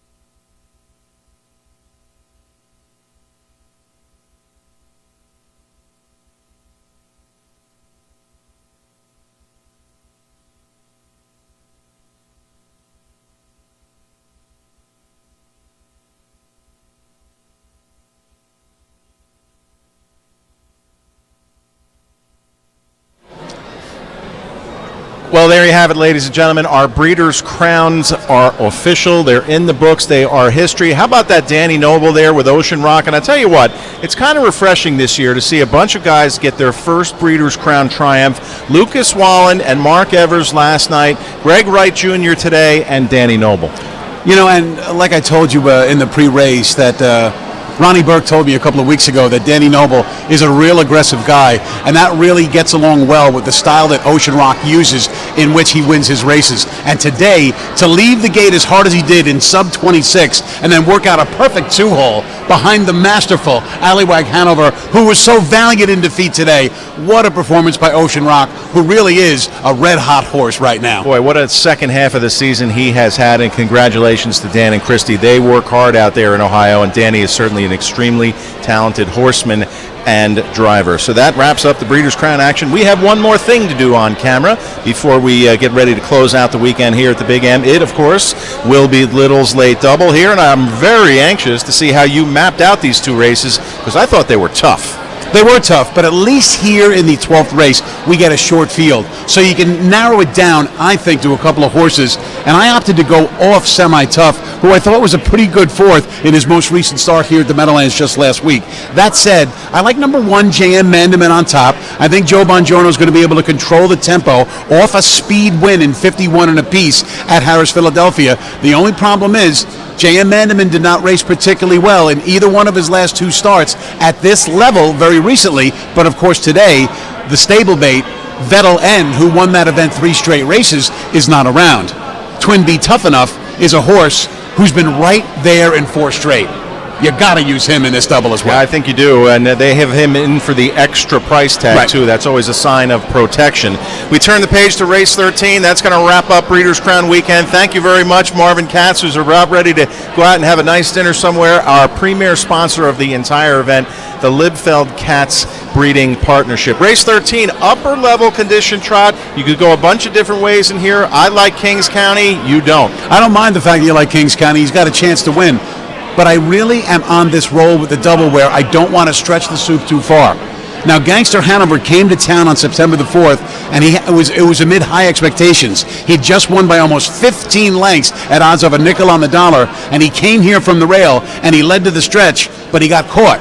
But he got caught by a nice horse, Chin Chin Hall, who was winning 3 out of 4 features during the month of September right here at the Big M. Gangster Hanover is going to be put on the lead by Okus Fonstedt. He's already had a huge day. Maybe he can get a little bit bigger. Yeah, he is shoeless today, too. That is a move that usually works. So let's see it in graphic form one more time. Little's Late Double for this Saturday afternoon into evening. The $15 part wheel, 1-6 with the 7, the usual $30 spend here. Hey, listen, folks, we want to thank everybody, my entire broadcast team here at the Meadowlands. Great work by all. And the Ohio Harness Sportsmen's Association, Steve Bates and Renee Mancino, Frank Frost, they do great work. Roger Houston as well, who joined us for a couple of calls as well. So, folks, we hope you've enjoyed our Breeders' Crown presentation. Try to get out here with Little's Late Double. We'll talk to you one more time before the Saturday finale.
Our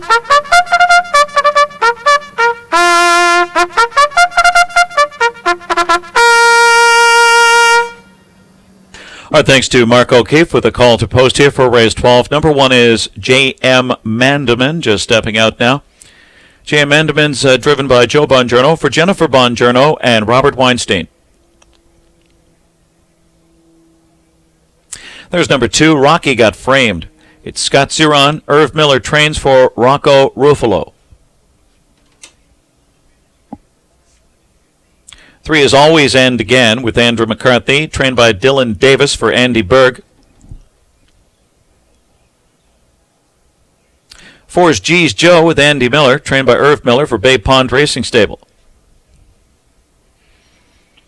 Monte Falco, number 5, Todd McCarthy in the bike for Calvin Harrison and James Slendorn. 6, Twin Be Tough Enough. It's Yannick Gingras, Ron Burke, Burke Racing Stable, Weaver Buscemi.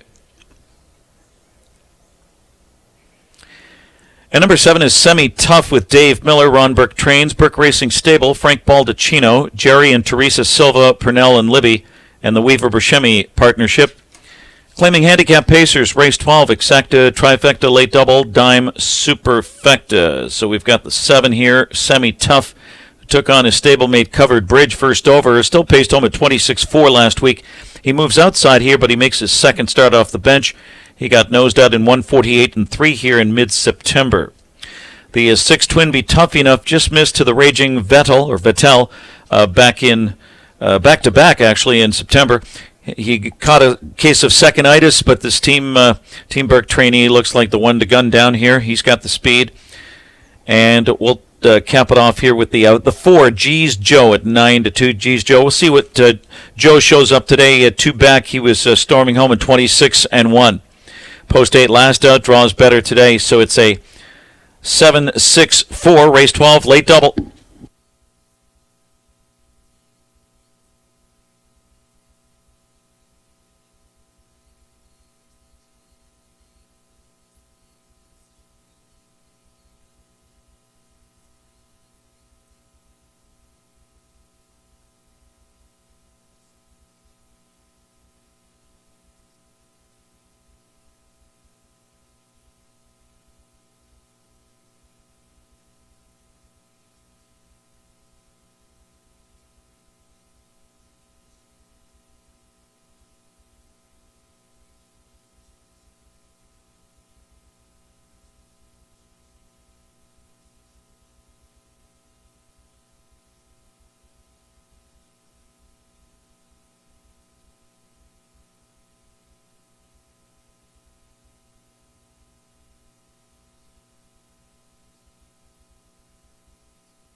They're at the gate now for race 12 final call. It's post time. Preferred equine starting gate moving for race 12. Field of 7 lining up. Even money favorite the 6 Twin B Tough Enough. Now 6-5. 3-1 the 7 Semi Tough Stablemate. 4-1 on the 1 JM Mandamin. 5-1 on the 4 G's Joe. Race 12 starts the late double. They're on gate. Here they come.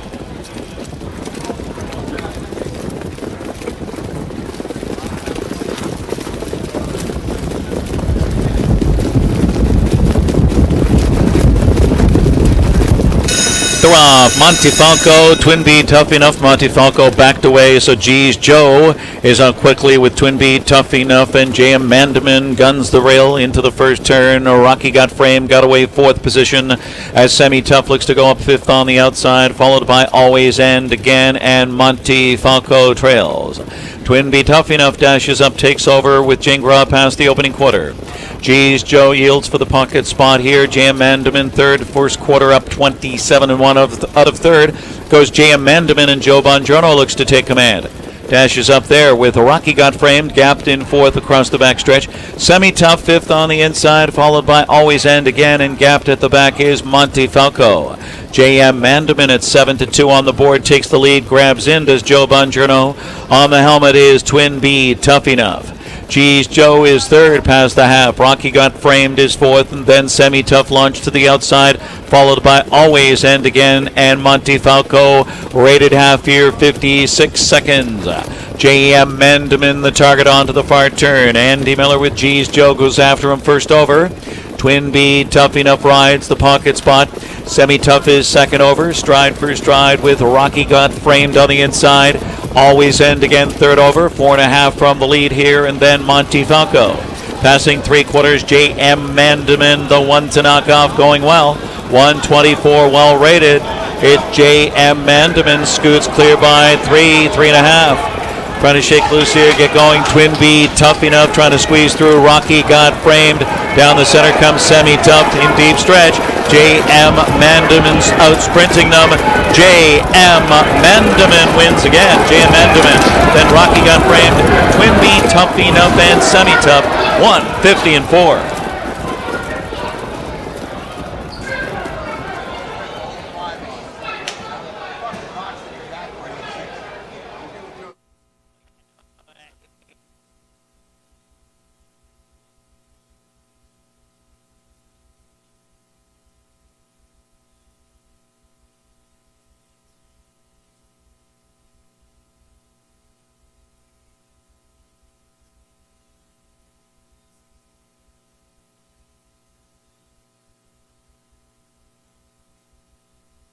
Judges have posted 1 JM Mandamin with the 2 Rocky Got Framed second, 6 Twin B Tough Enough third, 7 Semi-Tough fourth, 1, 2, 6, 7.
Returning to the Diamond Creek Winners Circle, the 1 JM Mandamin.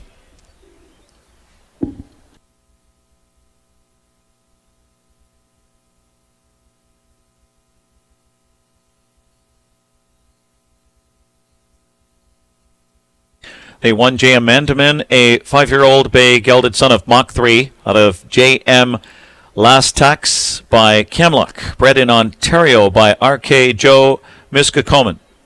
and owned by Robert Weinstein of Belmore, New York. Trainer Jennifer Bongiorno, her brother Joe Bongiorno in the sulky. It's 2 in a row for J.M. Mandamin, 8th win on the season, 18th career victory. 150-4 today for J.M. Mandamin. It's official.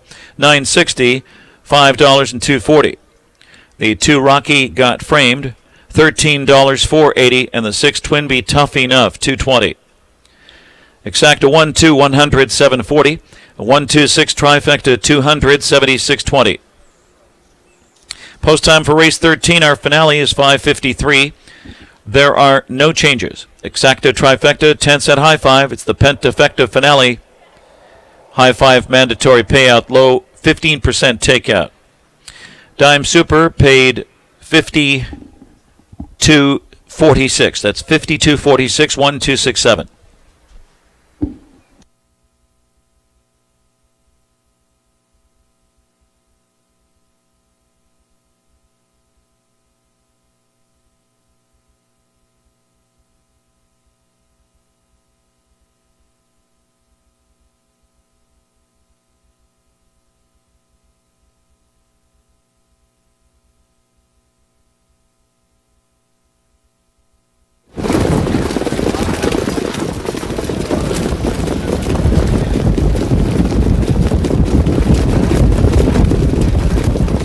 They're off. Montefalco, Twinbee Tough Enough. Montefalco backed away, so G's Joe is out quickly with Twinbee Tough Enough, and J.M. Mandamin guns the rail into the first turn. Rocky got framed, got away 4th position as Semi-Tough looks to go up 5th on the outside, followed by Always End Again, and Montefalco trails. Twinbee Tough Enough dashes up, takes over with Jingra past the opening quarter. G's Joe yields for the pocket spot here. J.M. Mandamin third, first quarter up 27-1 out of third. Goes J.M. Mandamin, and Joe Bongiorno looks to take command. Dashes up there with Rocky got framed, gapped in 4th across the backstretch. Semi-Tough 5th on the inside, followed by Always End Again, and gapped at the back is Montefalco. J.M. Mandamin at 7-2 on the board takes the lead, grabs in, does Joe Bongiorno. On the helmet is Twinbee Tough Enough. G's Joe is third past the half. Rocky got framed is 4th, and then Semi-Tough launched to the outside, followed by Always End Again, and Montefalco rated half here, 56 seconds. J.M. Mandamin the target onto the far turn. Andy Miller with G's Joe goes after him first over. Twinbee Tough Enough rides the pocket spot. Semi-Tough is second over, stride for stride with Rocky got framed on the inside. Always End Again third over, 4.5 from the lead here, and then Montefalco. Passing 3/4, J.M. Mandamin, the one to knock off, going well. 124, well rated. It's J.M. Mandamin, scoots clear by 3.5. Trying to shake loose here, get going. Twinbee Tough Enough trying to squeeze through. Rocky got framed. Down the center comes Semi-Tough in deep stretch. J.M. Mandamin's out sprinting them. J.M. Mandamin wins again. J.M. Mandamin. Then Rocky got framed. Twinbee Tough Enough and Semi-Tough 150-4. J.M. Mandamin the winner. Rocky got framed second. Always End Again 6th. G's Joe 7th, Montefalco 5th, Twinbee Tough Enough 3rd, Semi-Tough 4th. It's 1-2-6, 7-5-3-4, 150 and 4/5.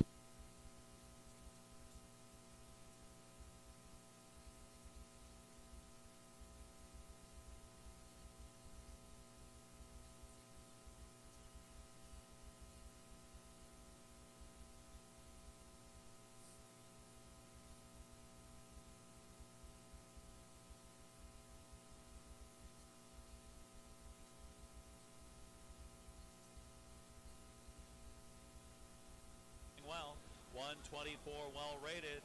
It J.M. Mandamin scoots clear by 3.5.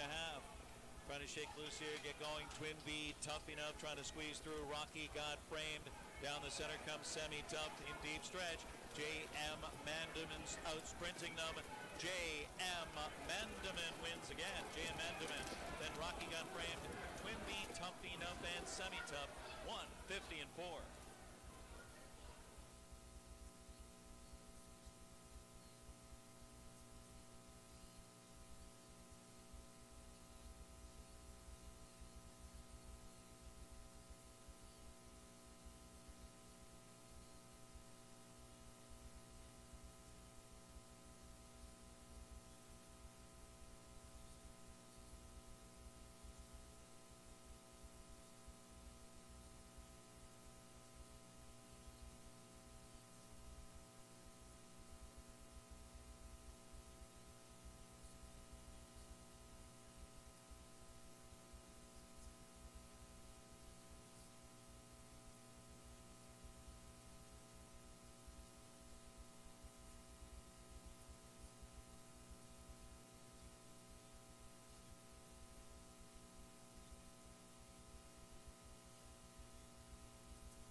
Trotters coming on the track for race 13. 10 cent high five, pentafecta finale, also exacta and trifecta. Number 1 is Dunbar Hall with Tim Tetrick driving for Jeff Collifer and Pollock Racing. Number 2 is Max, Dave Miller driving for Ron Burke Racing Stable, Weaver Buscemi, Frank Baldacchino. Number 3 is Barry Black with Todd McCarthy driving for Ricky Bucci and Blue Meadow Farm. Kings County, number 4 with Scott Ciron, trained by Domenico Cecere for Lindy Farms of Connecticut. Scott Ciron in the Lindy colors. May Beatty, number 5. It's James Yoder, trains and drives for Cheyenne Yoder. 6 is Get Legs, Andy Miller, Julie Miller trains, Andy Miller Stable, and Michael Anderson. 7, Gangster Hanover, Akis Fonstad, trains, drives, co-owns with SRF Stable and Brittany Farms. Number 8 is Double Account with Andrew McCarthy, Jeff Collifer, Pollock Racing.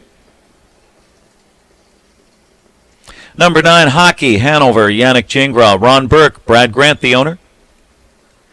And the King, J.L. Cruz, number 10, Dexter Dunn, Eric L., owned by Kenneth Wood, William Dittmar Jr., and Steve Iaquinta. Trotters for race 13, 10 cent high five, 1 Dunbar Hall, 4-1. He tangled with Open Company at Hoosier Park and missed a month prior to his acclimating mile, so he needed the race. Strong in the win column, lands the rail again for Team Collifer, and was Tetrick's choice over the 8. A 6, Get Legs, 3-1, tuned up nicely, promptly delivered for the chalk players in a career best. A 152-1, came fresh off the bench. Team Orange Crush 4-year-old certainly has something to build on here. And the 4, Kings County at 5-1. He added trotting hobbles and bounced back with a solid third. He sports a mark of 152-1 here this season, and it's only his 3rd start of the year and draws well for a hot barn. 1-6-4. Good luck.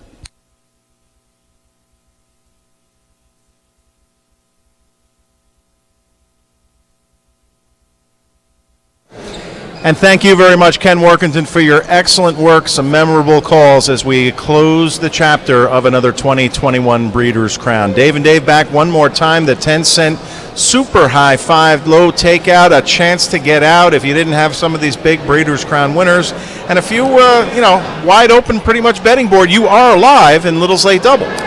And the fact of the matter is that I only have one horse in the double because I'm trying to, have a little more focus with the wager so that I might be able to make a little bit more of a score. Now, Gangster Hanover, as I said when we had the double segment about 20 minutes ago, he's going to be the one to catch.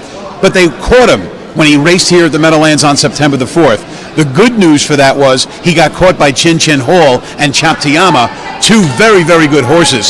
Since then, Gangster Hanover, after he had a troubled trip at Yonkers, has reeled off consecutive wins at Pocono Downs. And I think today, Okas Fonstad can win for a 3rd time on the card by going all day on the front end. I'm not that afraid of Get Legs. I love Team Orange Crush, but he didn't impress me when he barely got by Max in deep stretch in most recent. Yeah, I wasn't impressed either, but he might have needed the race, so let's not be too hard on him. It took him a few races back when he started to really find his gear. So Get Legs, Gangster Hanover, the 2 favorites. Lots of support for the class-dropping pole position sitter. Now, I used this angle to try to tell you last night, when Tim Tetrick sticks around for the last race and the stakes races are over, you better pay attention. He did win with Winning Link. Can he win with Dunbar Hall? Dunbar Hall can win, and the proof is easy.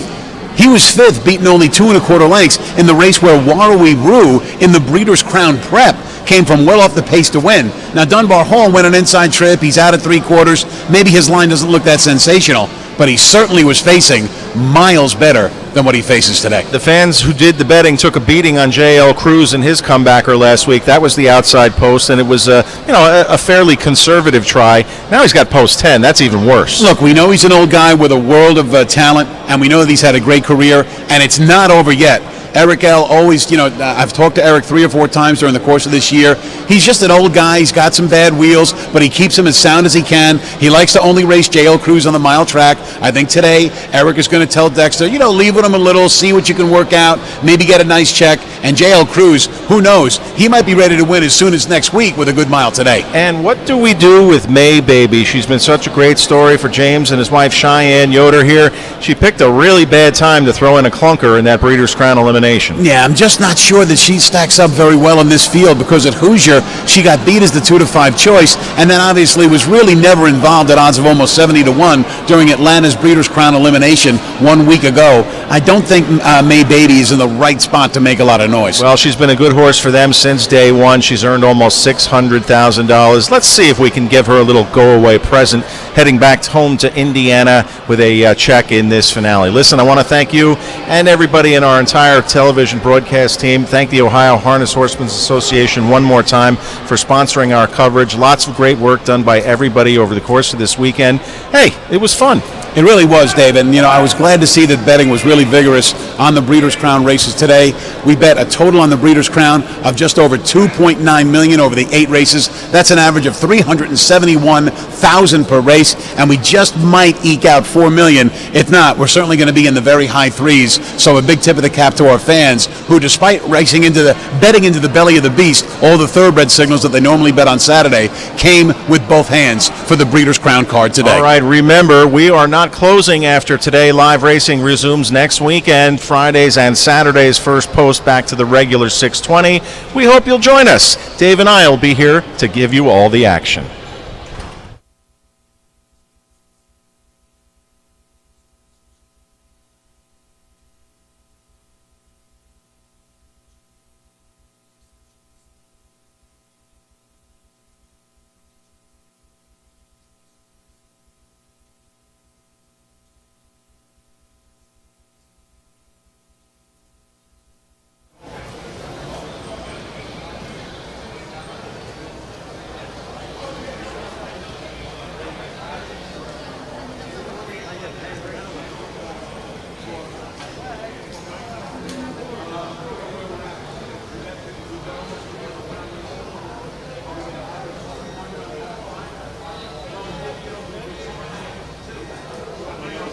Final call for the 10-cent high five.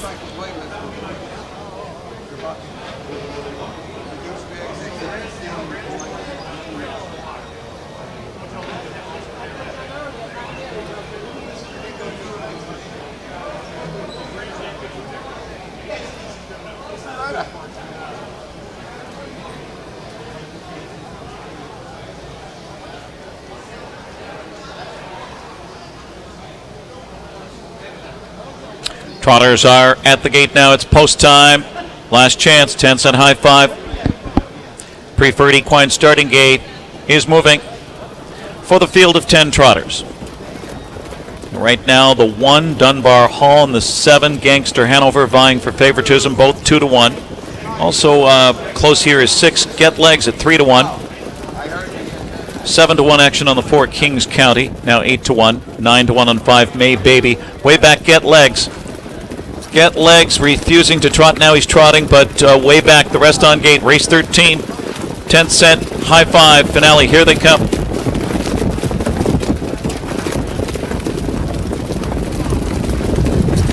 And they're off and trotting.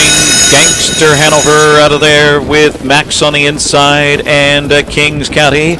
And that's JL Cruz, who's blasting off on the far outside into the top 4 around that first turn.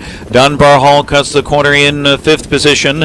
It's Barry Black on the inside, 6th, followed by the mare May Baby. And then comes a double account, who's near the rear of the field, followed by Hockey Hanover, way back, Get Legs, who broke well before the start. From post 10, JL Cruz takes the lead with Dexter Dunn. First quarter up 27-2 for JL Cruz across the backstretch. So Max Pockets up across the backstretch. It's Gangster Hanover tracking 3rd position. Kings County gapped in 4th here. Dunbar Hall 5th on the cones. Barry Black is 6th. And then it's May Baby edging to the outside. 7th double account, 8th on the outside. Then Hockey Hanover, and way back is Get Legs. Halfway home at 18-1, JL Cruz 56-2, caught a 29-second breather. JL Cruz, Max's second 2-hole ride there. Gangster Hanover third. Dunbar Hall first over on the outside, fourth. Kings County on the inside, fifth. That's Made Baby inching up closer from sixth. A live toe for double account on the outside. Shoveled back was Barry Black on the inside. And then Hockey Hanover and Get Legs at 3/4. It is still JL Cruz. He's got company. Dunbar Hall on the outside, game first over. Applying some serious pressure. Max is right there third. 3/4, 125-2. Well rated JL Cruz. Dunbar Hall on the outside trying to wear him down first over. That's May Baby in with a late shot. Max on the inside with late trot and deep stretch. JL Cruz digs in, fends off Dunbar Hall. May Baby final move on the outside with Gangster Hanover. JL Cruz, here is Gangster Hanover from out of nowhere to take it. Then close JL Cruz or May Baby right there with Dunbar Hall and Max. What a rally from Gangster Hanover, 153-2.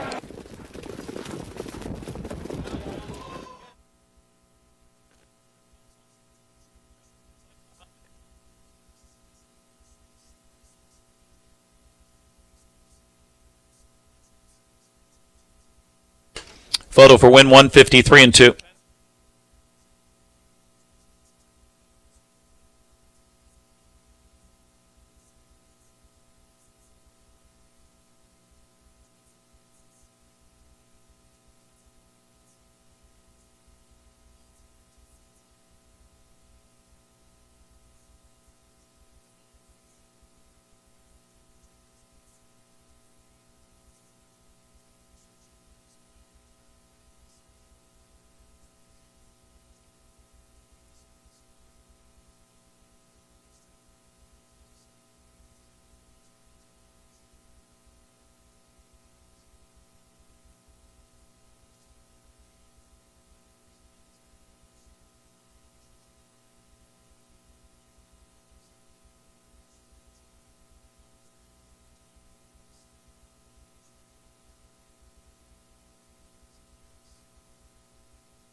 In the photo, 7 Gangster Hanover first, 10 JL Cruz second, 5 May Baby third, 1 Dunbar Hall fourth, 7, 10, 5, 1.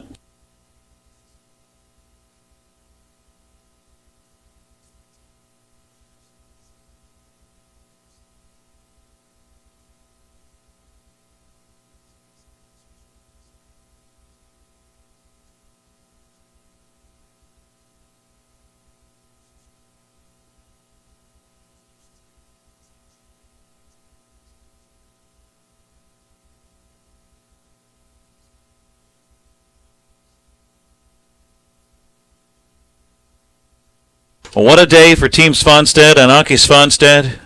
First 2 Breeders' Crowns, Felicity Shagwell and Ikiri D, international superstar. And here in the finale with a sterling rally with Gangster Hanover, number 7, a 4-year-old bay horse by Father Patrick out of Global Desire by Yankee Glide. Bred by Brittany Farms, now the leading breeder in Breeders' Crown history after today. Congratulations. Brittany Farms, Kentucky, the breeder of Gangster Hanover here. Owned by Akis Fonstad, Wrightstown, New Jersey, SRF Stable, Lights Point, Florida, and Brittany Farms Versailles, Kentucky, the co-owners. Akis Fonstad, the trainer and driver. And that's 3 in a row, and his 4th win of the season, 9th career victory, 153-2 in the finale, Gangster Hanover and Akis Fonstad.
and trotting.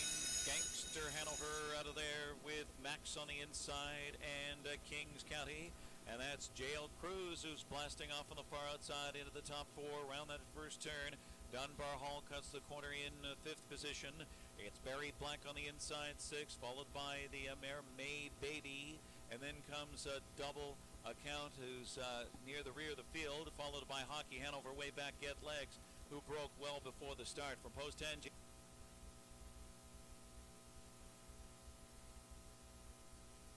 Number 7, Gangster Hanover, the official winner, $5.40, $3.260. The 10, JL Cruz, $10.0560, and the 5, May Baby, $4.40. The 7-10 Exacta, $80.60. 7-10-5 Trifecta, $623. The late pick 4, $182.65 or $55. The pick 6, $1,101.54. The $1 pick 3, 7, 1, and 7, $334.10.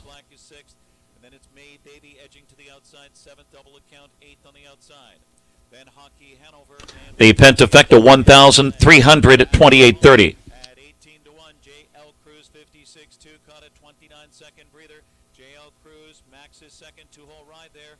Gangster Hanover third. Dunbar Hall first over on the outside, fourth. Kings County on the inside, fifth. Dunbar Hall was fourth. Max was fifth. Barry Black was eighth. Kings County sixth. May Baby third. Get Legs was 10th. Gangster Hanover the winner. Double Account 7th, Hockey Hanover 9th, JL Cruz 2nd, 4-5-8, 6-3, 10-1, 7-9-2, 153-2. So with the completion of race 13, the price is paid. That will conclude our Saturday program, day 2 of the Breeders' Crown. Live racing resumes here at the Meadowlands next Friday and Saturday night, the usual 6:20 p.m. post time. Simulcasting FanDuel Sports Wagering continues next weekend. It's the two-day event, the Breeders' Cup simulcast, Breeders' Cup, the World Thoroughbred Championships. And don't miss the TVG Finals and the Fall Final Four on November 20th here. For complete information, log on to playmeadowlands.com. From all of us here at Meadowlands Racing and Entertainment, this is Ken Workington thanking you for joining us and coming to the races today. Enjoy your Sunday. Stay safe, and we'll talk to you soon. Take care. Good night.